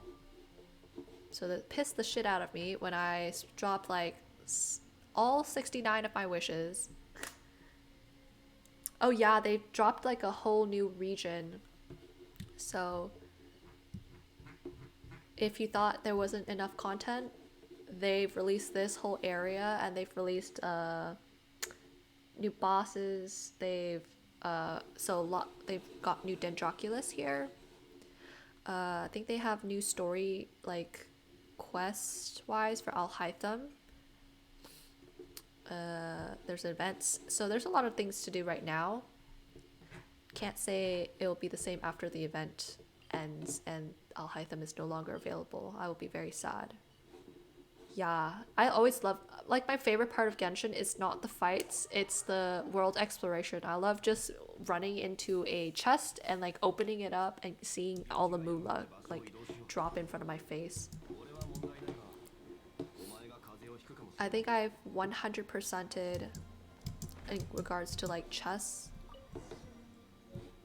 How many have I won? I honestly, I just love to try to brute force a lot of exploration. So like my friend and I, we try to brute force like, you know, that ship in Liyue, like over here. We try to brute force. We try climbing up the mountain and jumping on there. Unfortunately, that did not work, but we were very, very, very, very close. It was very funny. Anyway, I 100% hit regarding exploration of Mondstadt. Not Dragonspine. Fuck Dragonspine. I hate the cold. I did a good chunk of Inazuma. And then I did a shit ton for Sumeru because the bitch, when I went looking for Aronaras, obviously that means I'm gonna end up exploring a lot of the place. The map is huge now. Like, I'm so excited that there's so much to like actually look at and like explore. When I started playing, I think we only had up to Inazuma, Sarai Island, and everything. And then just as like I finished up Inazuma, they released Sumeru, and I was like, thank the lords, thank the Genshin gods. I have more stuff to do on my free time.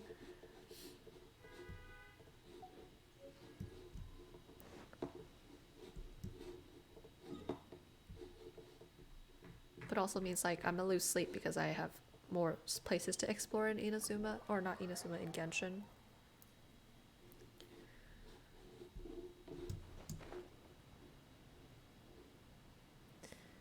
I want Alhaitham so bad, but I'm free to play. I'm not gonna drop money on this game.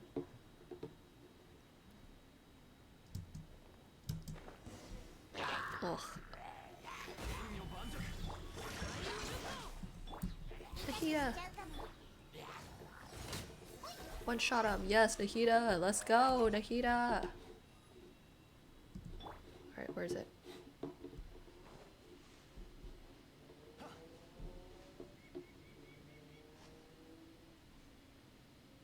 Oh, damn. Yeah, if games are hard to play when you're free to play, I feel like I get so discouraged to play it. Because, like, then it's not enjoyable at all for, like, players who aren't necessarily made of money or they don't want to spend money on a game. What? What? Oh my god, leave me alone. Oh my god, are you just... Okay, where are they? Where is the package? Have you got the package? I'm going the opposite direction. Okay.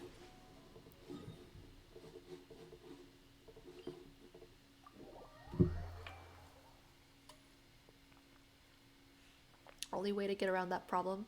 Ah, jeez, throw money at it? Is that really what it's come to? Throw money at a problem to solve it? I don't make that big YouTuber money, man. And even then, I don't think YouTubers make that much money right now. Time? Oh yes, time is money though. So you're basically throwing money at it.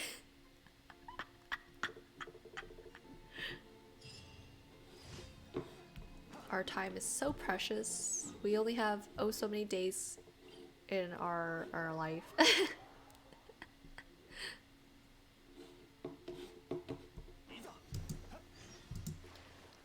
Ay ay ay, Jose, go why? どうして? 为什么? Why are you in trouble again? Why can you not just, you know, stay at home, be a homebody? No trouble there.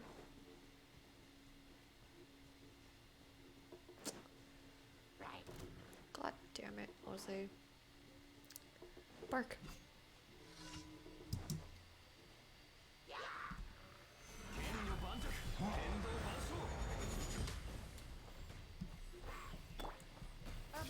Ugh, I can't play computer, man.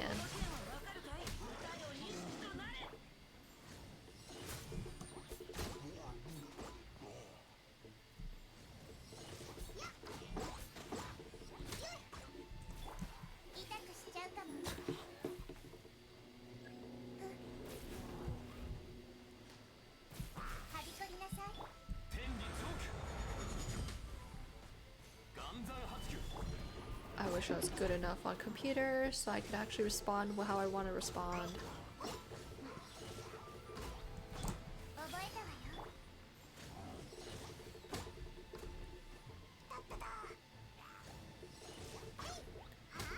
There we go.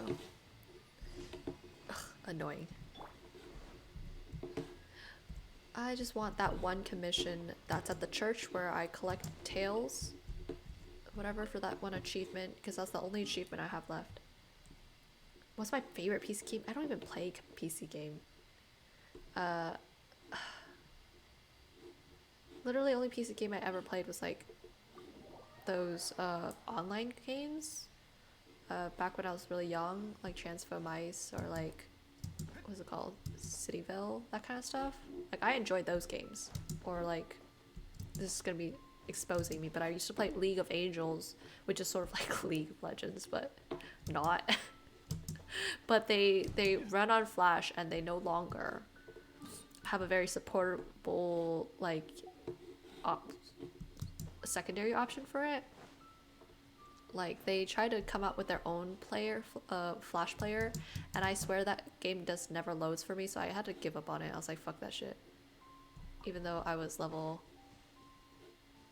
like 135 or something, and I was like pretty high level.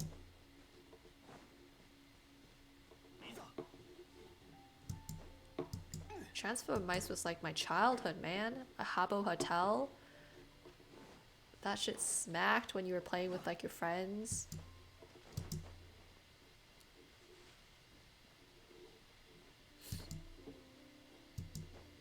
Am I just like exposing myself as such a boomer that I don't even play video games?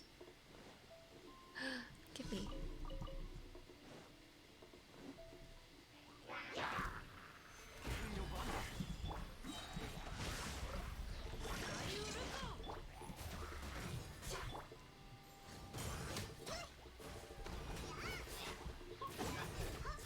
RuneScape.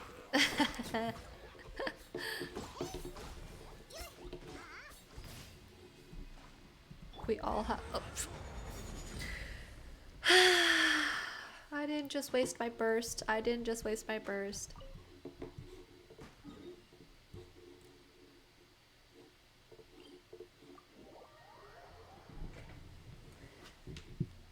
Honestly, I feel like as a kid, you can't. There's no way you're gonna know what you're doing. You're always gonna fuck up. So you just have to hope that you fucked up for the least amount of time, and then you can get real good at the game and flex it off to people that don't even care anymore.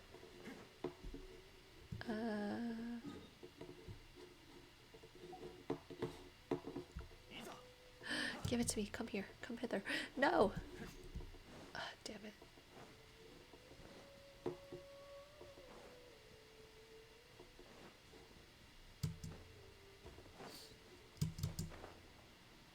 Oh my god, am I gonna run out of stamina? No, thank god. Okay.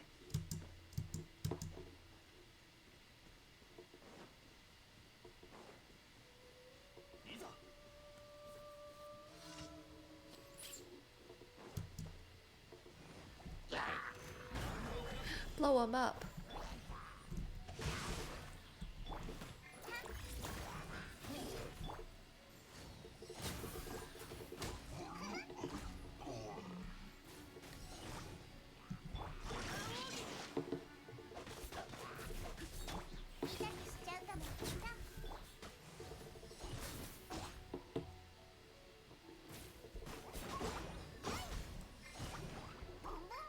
Oh my god.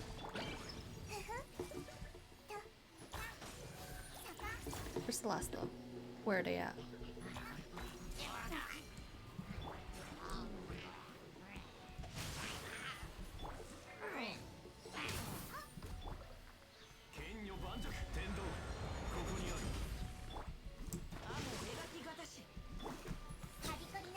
There we go. Played WoW as a kid. Oof. Oof. Real rough, buddy.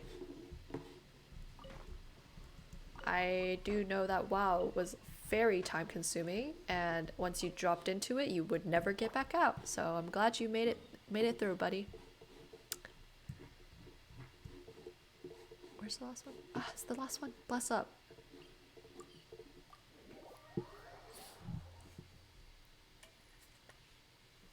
Understandable, yeah.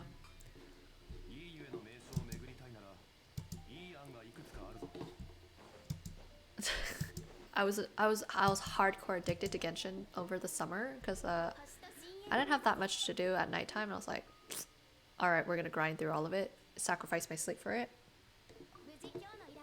Which is, if you can believe, I started playing Genshin last year, June 2022, and I am now Air 56. Woo woo.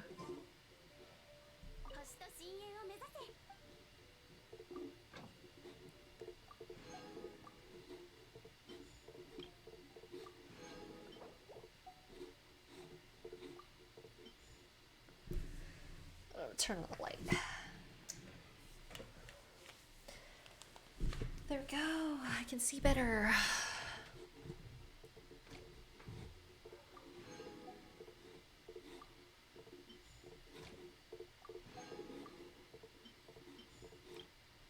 Damn it, Shinobu, why you take forever?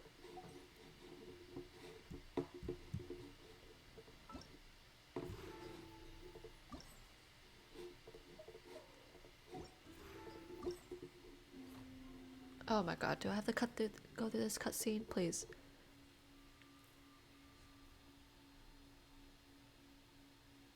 Yeah, if you it sort of becomes like an escape. Like if you have a great social life on WoW, there's really no reason you would want to like go outside and find some people when it's really hard.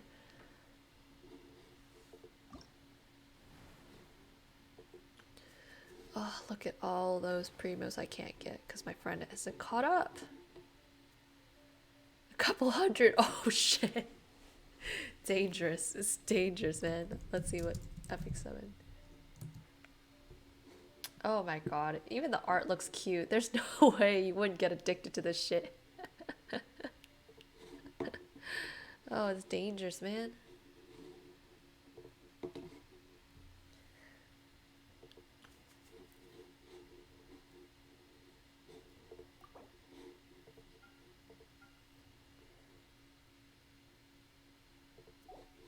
Not looking to do those by myself. Gonna wait for my friend.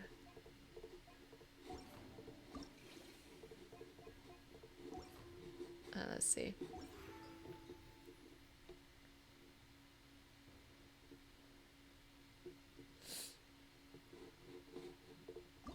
Honestly, if it has good art, I feel like I will definitely fall into the trap of playing it and never stopping. What the heck? What? Oh, backstage helpers. What? Huh? Huh? Why do I have more talking to do? Talking is like my least favorite part of Genshin. Dialogue. Can I just skip through? Curse the dialogues. Alright, it's gonna be long, like 2 minutes.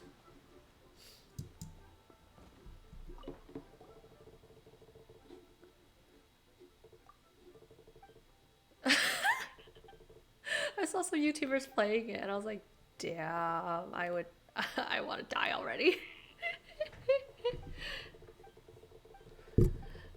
It's my bad. What? Someone died? Whoops, my bad.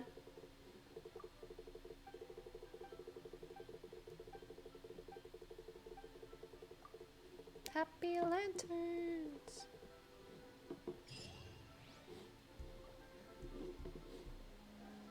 Oh, that was so pointless.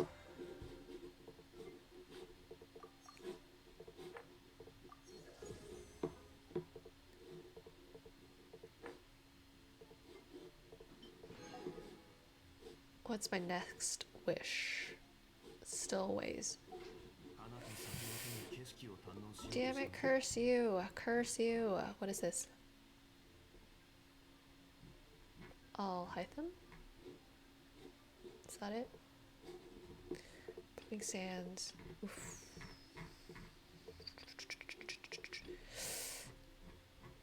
So many menus. Yeah, you're right. You're right. I should close some of them, but I like looking at them. Gives me the possibilities of things I can do to earn some more moolah. Let's see.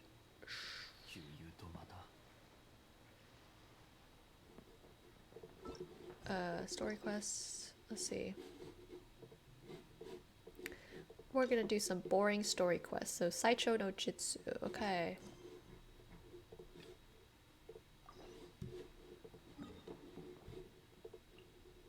I'm real desperate here today. I need a guarantee. I need at least 50 more wishes, 40 more wishes in order to guarantee I have a chance at getting Alhaitham.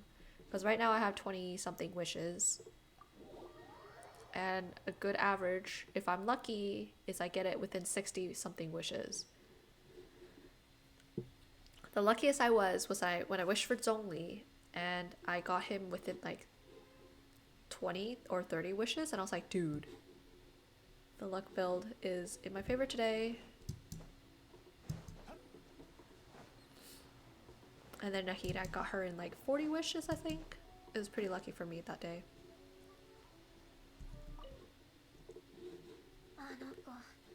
またどこか行ってしまったのですか。あら、こんなところでお会いできるとは思いませんでした。はい、上里お嬢様から。My go-to, I love Klee. I love Klee so much. She's so cute, and I love like Pyro, her mage catalyst. No, okay, I only liked Noelle in the beginning for like a hot sec because she gave me shield. But then once I discovered I had Zhongli, I'll never ever go back.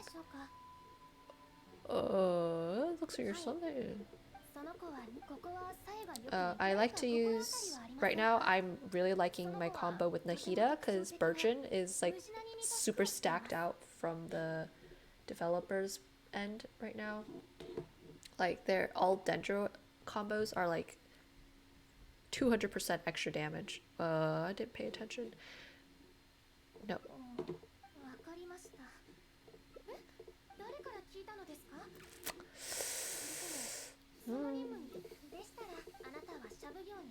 Don't know if these make a difference in the ending.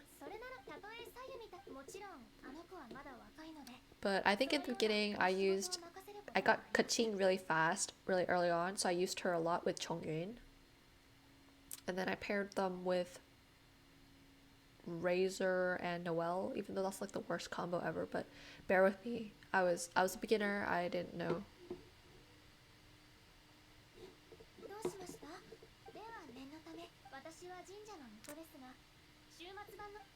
I absolutely hated when I had to use Amber because I hate archers and I also hate Amber. So don't give me Amber DPS bullshit. We were all noobs, yeah. I was so dumb. You know, the first thing I did was I wasted all my precious primos on upgrading Battle Pass because I was an absolute noob. When I should have been using those primos to buy wishes, but my dumbass was like, I want to increase my Battle Pass when that really doesn't even matter at all. And my life, biggest regrets. And then when I went to wish for Ito, I definitely did not win him at all. I flopped so hard.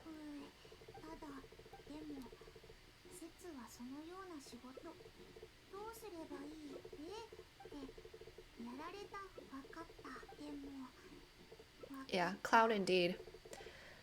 I just want to go back in time and slap myself.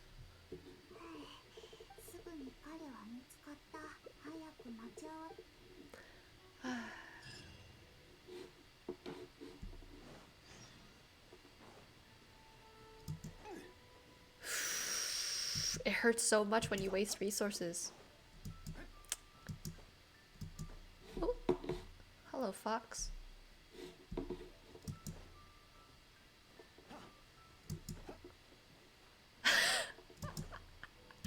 It's too late. I'm too committed to this account. Can you see that I have Nahida and Zhongli and Ito? Like, the characters that I do want. I wanted Ito real bad. Where is he? This man. I wished for him the moment I entered the game and I lost him. And then every single time he came up, I wished for him again. And I finally got him. So there's no way I'm abandoning this account at any cost. And Nahida, she's not coming back for a while, so I can't. I have to stay in this account. Ito? I think he can be great. I think he can do a lot of crit damage, but you have to know how to like time his stacks. Like I'm not good enough at timing the stats yet, so stacks yet.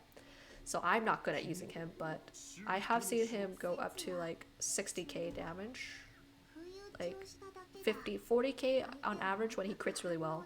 つまりしまったいつもはし説をわかった止まれまだ行くなどういうことそのようなだから人待て襲撃 And then so far for Klee that I'm using, she typically crits at like 30k, 30k ish.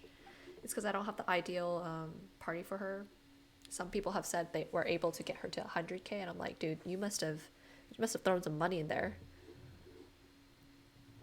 昨日協力しなければな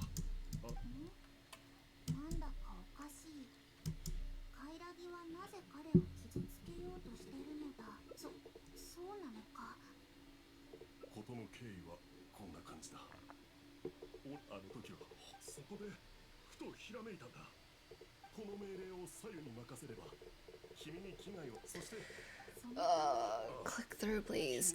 I'm dying out here. 聞いた感じつまり子供もし警察ならばね説はああその報告で大丈夫だ説と主そうだろうならうちの子の命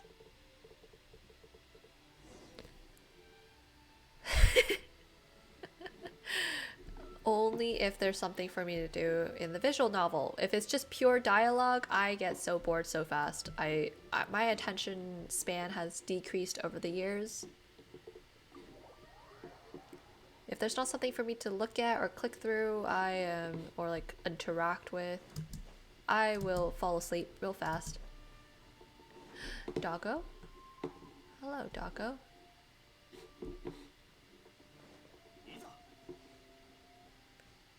No attention span.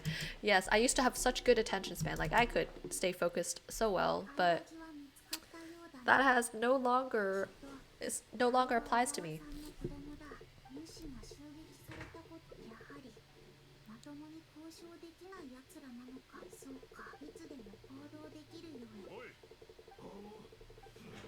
所詮よただ残念じゃあ約束だなんだと俺様は言った I think it's just because we grow up in an age where there's so many distractions. Everyone basically has a little bit of ADHD. It's not possible to not have it. お前の会いに行くそれともでも俺の子そうだそんなことでそんなこともういいしかしこのまま逃がはあとお前は思ったさ Outlander da. Am I fighting? I am fighting. Oh shit, I don't. No, I don't like Sayu. I don't like playing as Sayu. Come on. Shh.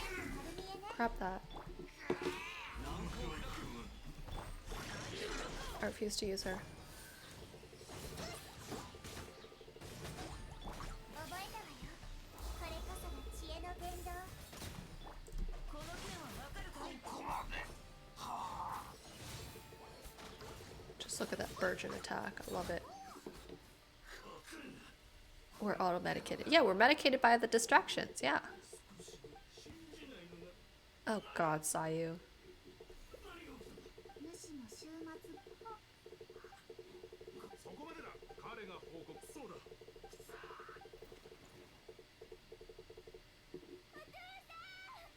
The Virgin? Yeah, it's so pretty. It's like when there's a pew, and then immediately one-shotting the Heliotrols. Ugh. Best feeling in the world. よしよしさあお姉ちゃんとお姉優れた判断左右先に子供みんなご苦労だった I feel like the most interesting story quest I played so far in Genshin was the Ito and the Toma one. Because there's Doggo and Toma, and the Ito was just, he's such a troll, it's funny. つけて帰れよ Every other one's just like, meh. And I think the most unbearable was Barbara or Kokomi. Because Kokomi's was so boring. She was just saying like, I'm a strategist, blah, blah, blah, blah, blah, blah. あるのだこのカイラギたちはじめでもその瞬それに最後いやこの仕事ぐっすりと言ってるうちにいや That's one ending. I did not pay attention to what I chose. Oh lord, it's gonna be rough. Okay.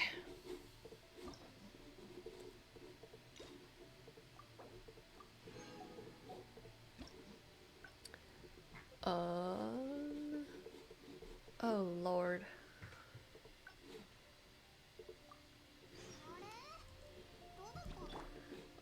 あれどこどこだ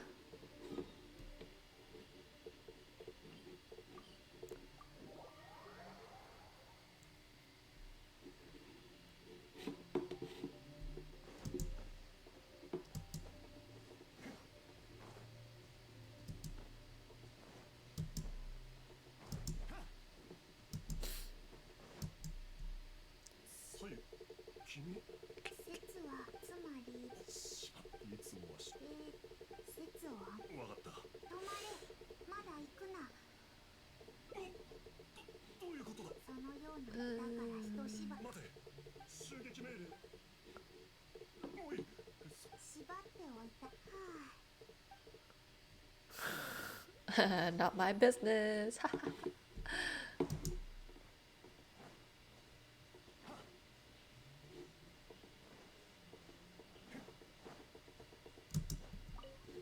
いざ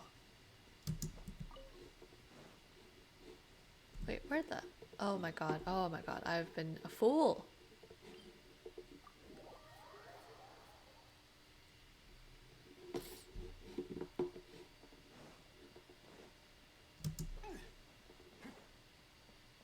Ayaka. あら旅人さんそれとさやちゃん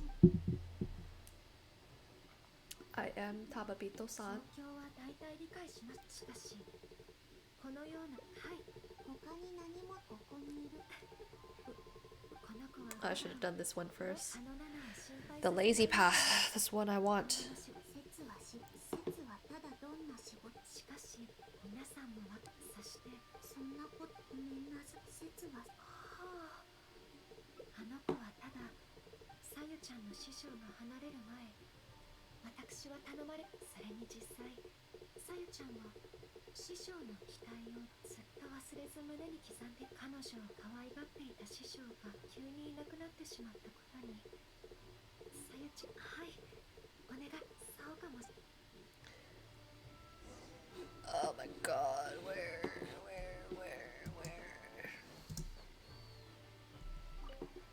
左右。はただ説結局泣き言しかしせめてもう少し心臓を乗らせれば押しつぶされないのかそれはダメだとにかくだからこ Did I choose the wrong one? Okay.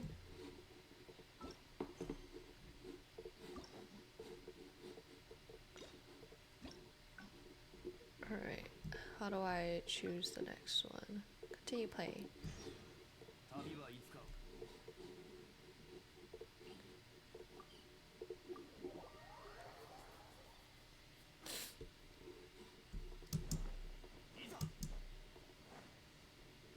Oh, fox. Fox. Oops, sorry. I didn't mean it. I didn't mean it.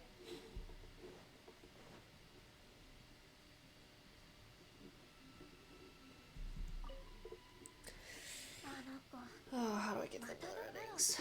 こんなところでお会いできはい私に何かご用でしょうかはいその子はここはさえが何か心当たりはありませんかわかりましたえ誰から聞いたのですかでしたらあなたはシャブ業に協力したさゆたとえさゆみたいなもちろんあの子はまだ若いのでどうしましたでは念のため私は神社のではしかし本当にさゆに会っているさゆ見つけましたよ出てきなさい逃げても無駄です早くこっち Hey, it just means I'm speed reading. I'm speed reading. I'm practicing my words per minute. さゆはそのようごめんなさいシャブ業でこの命令 This is how you take your GRE or whatever. さゆは私に使う優秀な忍者真珠の森まで引きずるごめんな Even though the voice actors are doing a great job, bless them, bless their hearts. But my attention span is not up to par for reading through the whole spiel.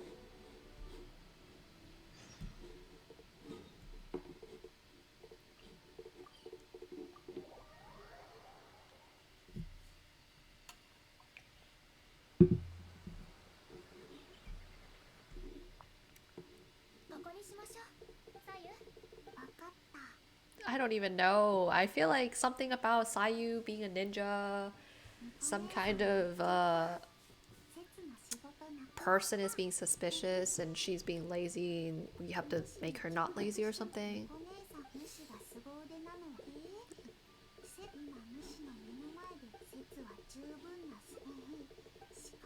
Yeah, she's a lazy fool.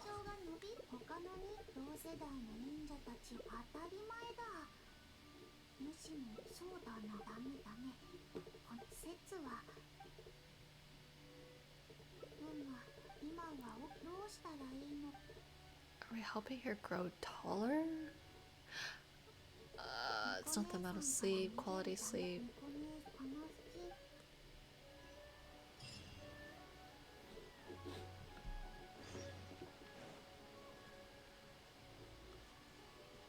Wait, what? She sleeps where? What? What's this girl doing?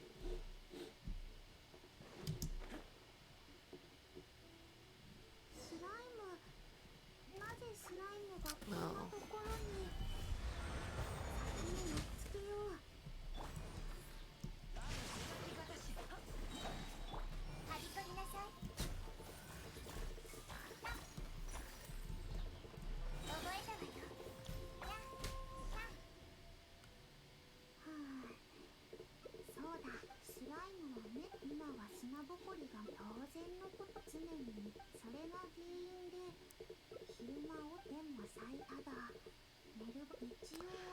Oh, this part of the quest. We're helping her find nap spots. Okay. Great, great, great, great, great.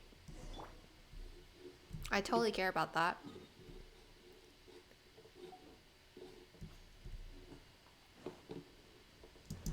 At this point, I might as well just do Saren Teapot. Like, even though I hate doing Saren Teapot, I might as well do it.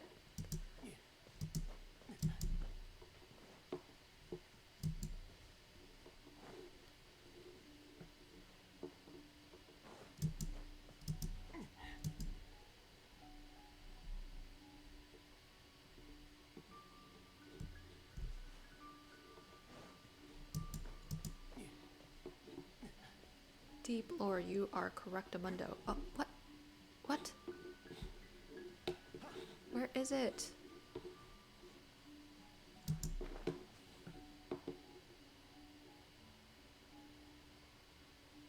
Oh.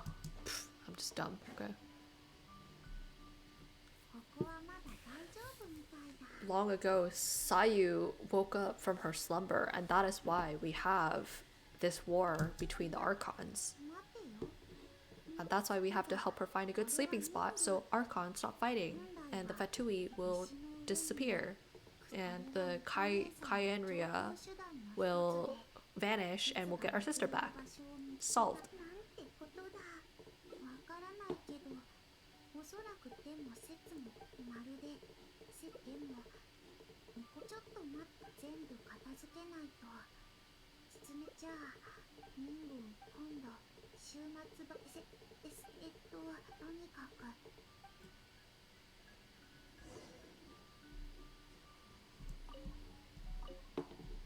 Where?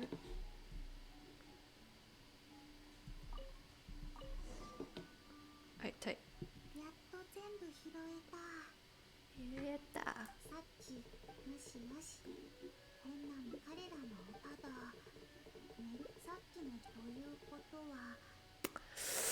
Oh, here's the choices. Okay.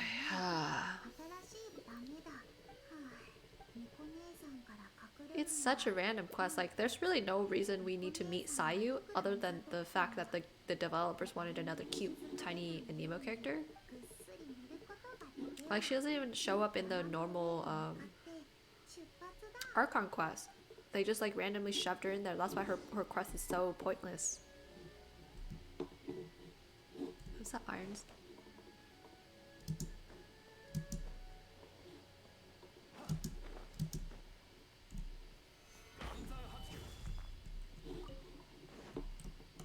Can you believe it? I used up all my iron chunks.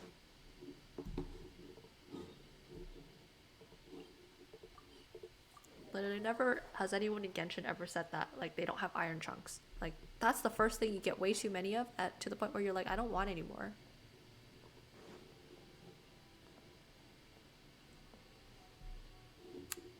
What?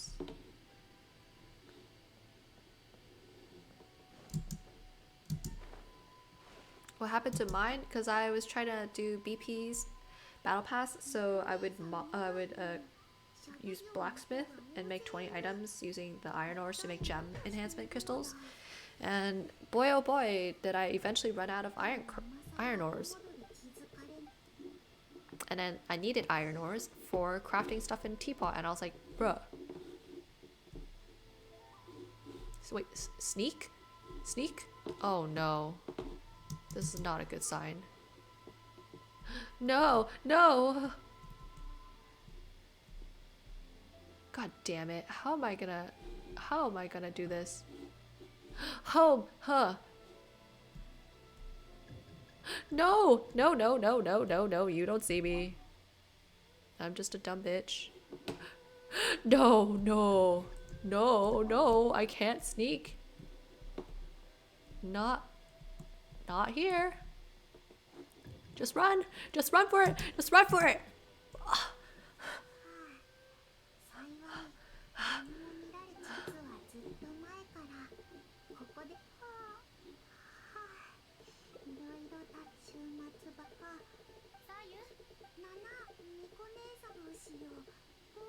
すまない。あら？ My heart actually stopped when they just said you had to sneak into this. しかし、それと襲撃少々本当に左右そう特に証拠はありませんが、左右はこの狐なんと言いますか。この季語説は絶対に捕ま。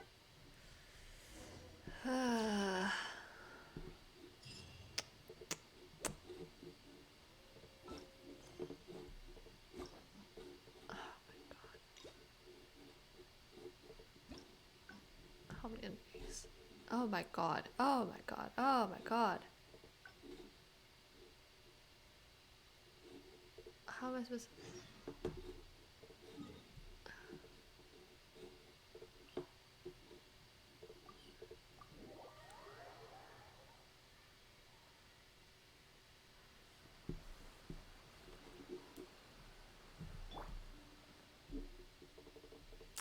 Alright, speed clicking through this. Just gonna get to the choices. She's a lazy piece of shit, and I approve. I don't want to do work either.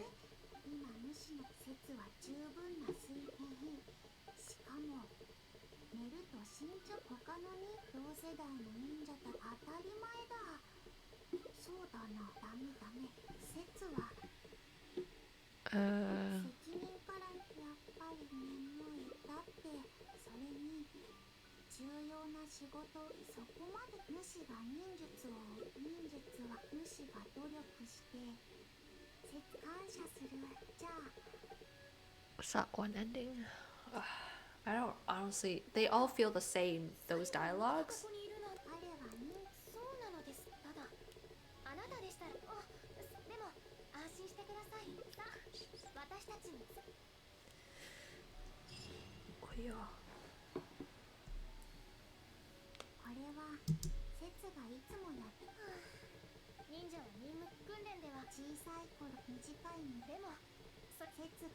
Exactly, different versions. It's literally the other one's like, help me find a place to sleep. This one's like, I don't want to do work, but I guess I'll train. It's like, huh? How am I supposed to know I'm supposed to choose these answers to get to this answer? Literally sounds the same.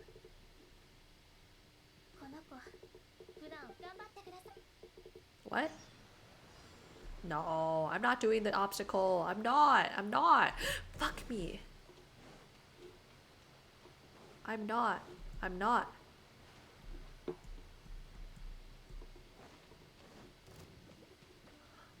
Run away, run away. Ow, ah, ah. よくできたね。No, I got hit 3 times. You can't say that's talent. でもすごく疲れたでしょ。お疲れ様。訓練の後は It is so random. Good God. 師匠はそんな師匠がそう言われた眠たくなどんな季節で先ほどはあなたは忍術気負わなくてまだですか Is this it? Please say it's it. No.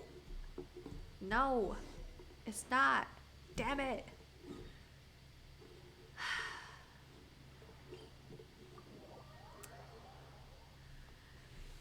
Just when I thought that I could get another ending and hurry up to my primos.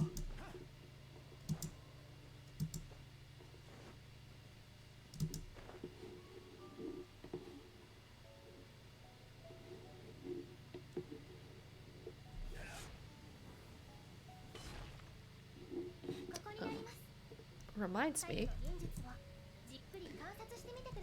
I didn't change the category. Whoops. Haha. Category of this stream is not art. I'm debating everyone. Creative dashboard.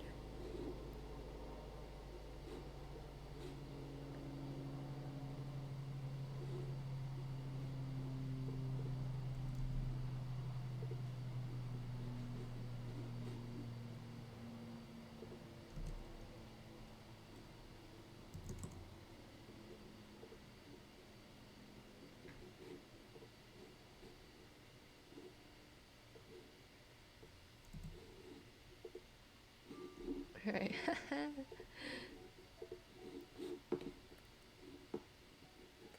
What an entrance.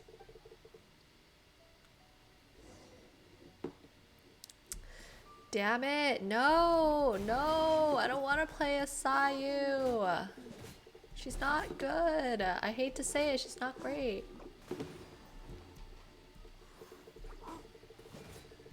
She's not a good match before these people. Am I just dumb and I'm not doing this properly?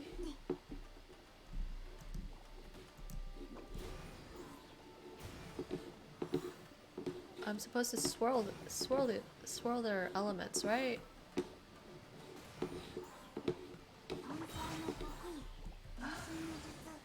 She is cute. That's the only thing that's good about her.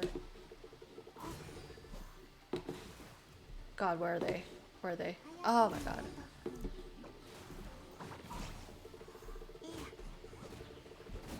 I just don't play Sayu very well.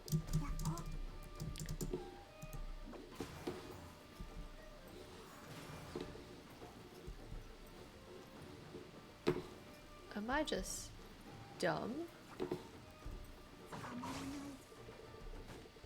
Can I not superconduct?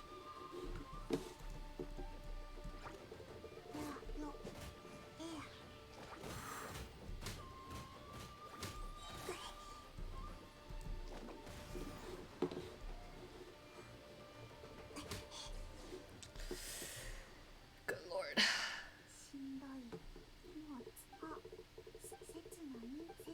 No, no, no, no. Do not follow that ninjutsu. That was horrible.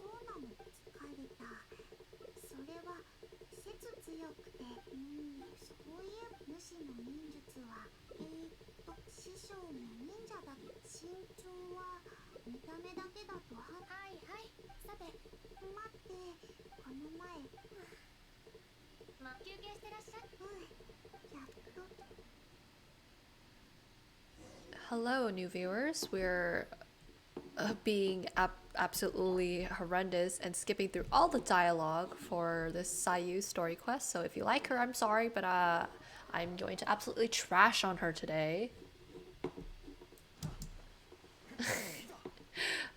Or somebody explain to me why she's great, okay? You need to convince me. No. I promised you. I speed read, I get all the content. I'm just saving myself some time. I'm just going like when you see me click through it, my actual time is like slowed 師匠 down. はあの時もう今季やっぱり睡 Ah, 眠 shit. 時 Which 間 one の is 量が it? 足りてないのかも。そんなこと師匠はそんな時は主の方が博識だから大丈 Crap. 夫。言ってみて。 This is gonna change the ending, isn't it? Yeah, exactly. The bullets are passing by me in slow-mo while you guys see it in real time.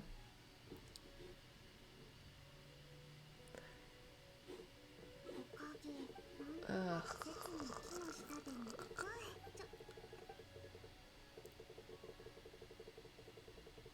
この果物は Huh. 全部主にあげる。いやいやたまにこうでも将来確かに身長を伸ば何もわかっ主はせめてさっき言って I am your sensei, Sayu. I am telling you the facts, and you don't need 忍 to. 術の練習に戻るぞ。今日は珍 You don't need to grow taller. You're good as you are. God damn. Right, how do I change the endings? Oops.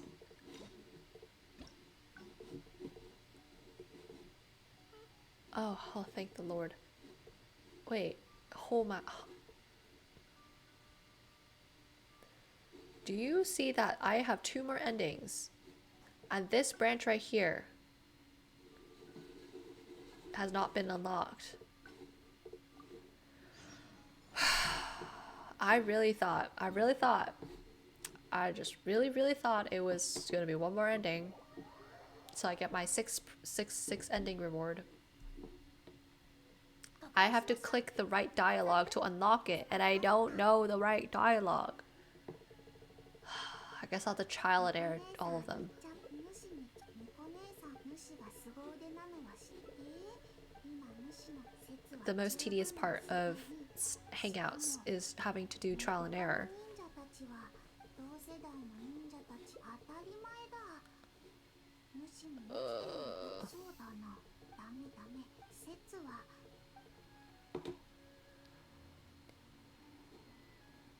責任からやっぱりね。だってそれに重要そこまで主が忍術を覚え忍術主が Am I going down the same path? じゃあ Am I going down the same path? God damn it. I need to check. おや彼はそうなのです。ただあなたでしたでも安心してください。私たちに Damn it, am I doing the same thing?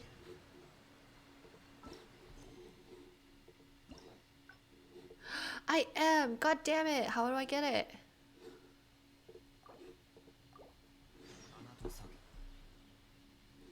ここにしましょう。左右先に順分かった。猫姉さん言っちゃった。主に猫姉さん主が凄腕なのは今主の目の説は十分なしかも他の同世代の忍者た当たり前だ。そうだな。ダメダメ。説は Do I have to make her sleep again? Is that the thing? 今は起きてどうしたらいいのか。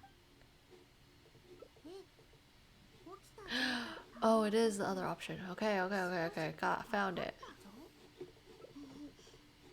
彼女が Okay, let's make sure we're on the right path, y'all. Yes, we are. Bless up. 2 more endings. Woo woo. Hopefully these are a little bit more engaging than the other ones, because the other ones I could not give a crap.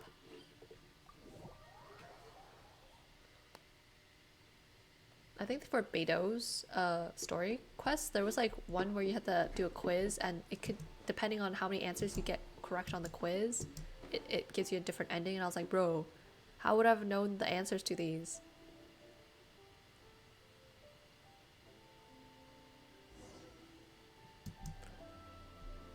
ここはいい君並料亭。そう時間が押 Nah, never too much. ゆっくり背を伸ばす。それにもしお腹いやダメやった。これらの料理を全部そうだな。 The game schooled me, yeah. なんとか The game really was forcing me to like pay attention to the lore of the world, and I was like, nah, I refuse. I'm gonna look us up. 団子をもう一人 I'd rather brute force it than ever have to learn the lore. 団子はだってそんな慎重 Ah, crap. That might be the two endings, okay. もう少しでもさっき食べたものがお腹が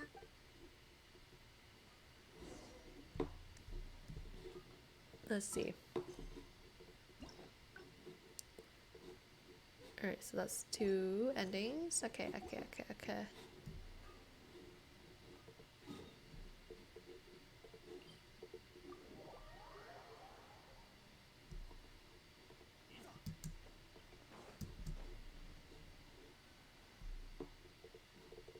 少しさこれは別にダメ自分を追い込まないと成し遂げられないことだってあるの。きつければそうすれば実は忍者は体はきっととにかくUh-oh.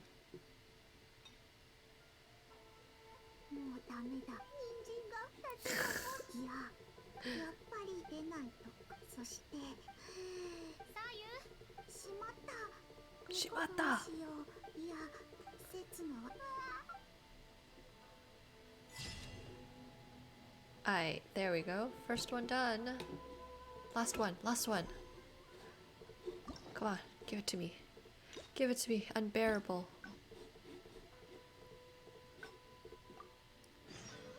あなた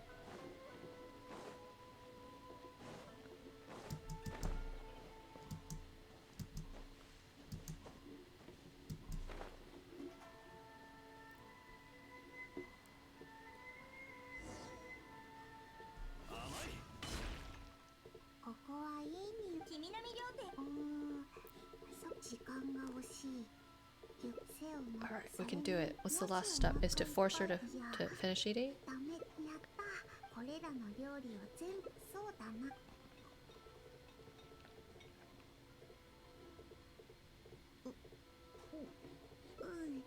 なただでも団子が Dongo.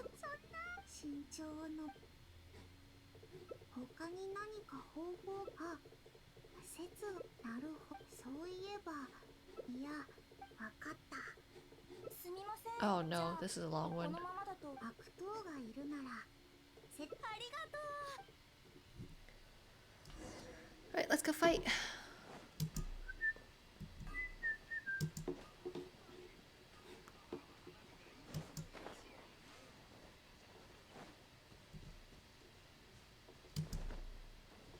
Yeah, there's honestly so much text. Sometimes the text is more interesting to read through, so I'm like willing to click through it, but good god, this text is like so boring. She's just like, "Oh, I feel sick." And then you respond, "Oh, you shouldn't eat so much." Like how bland is that kind of dialogue? No, I will never use her. I would use every other character before I use her. 天道ここにあり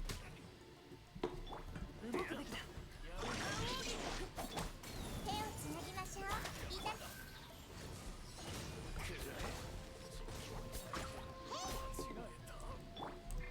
はびこりなさい。揺らぐことなし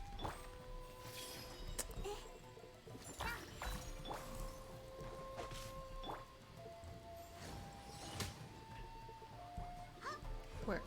この件はわかるかい。 岩山発球 私のお家にいらっし Ah, ゃい。 this part is so pretty.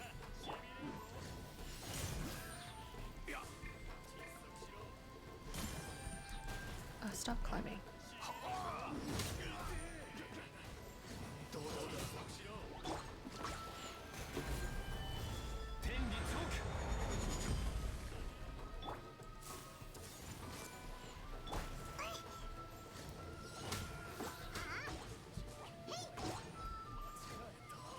go. 最後だ。 Huh. どうしてこんなことに。いや、このひどい。それで後ろにもうおしまいだ。当然のことだ。普段でも頭をはあ、ごめん。少し。そうだ、節が焦りすぎたせ。本当にこのまま続けても背が伸びた感覚。節も。 Why are we being so nice to her? Why can't we just be bullies? I want to be a bully. Oh. I'm gonna have to climb that. Okay, let's go here then. Okay. We can float down. We can cheese this.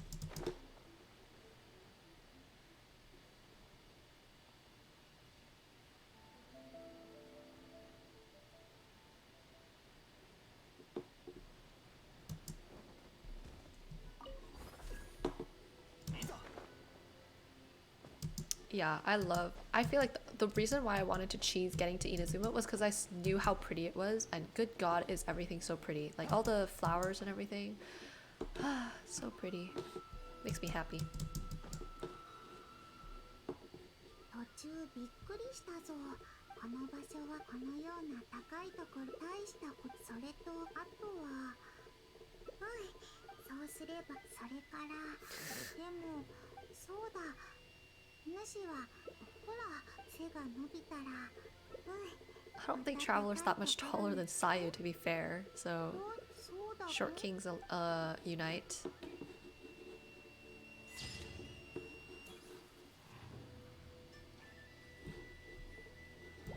Tight, perfect.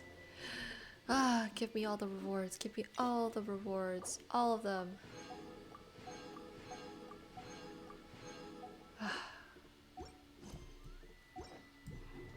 Let's go. I was dreading doing that quest, and thank God I did it here. I decided not to do it myself. Let me buy 2 wishes right now. Or I can only buy 1, can I?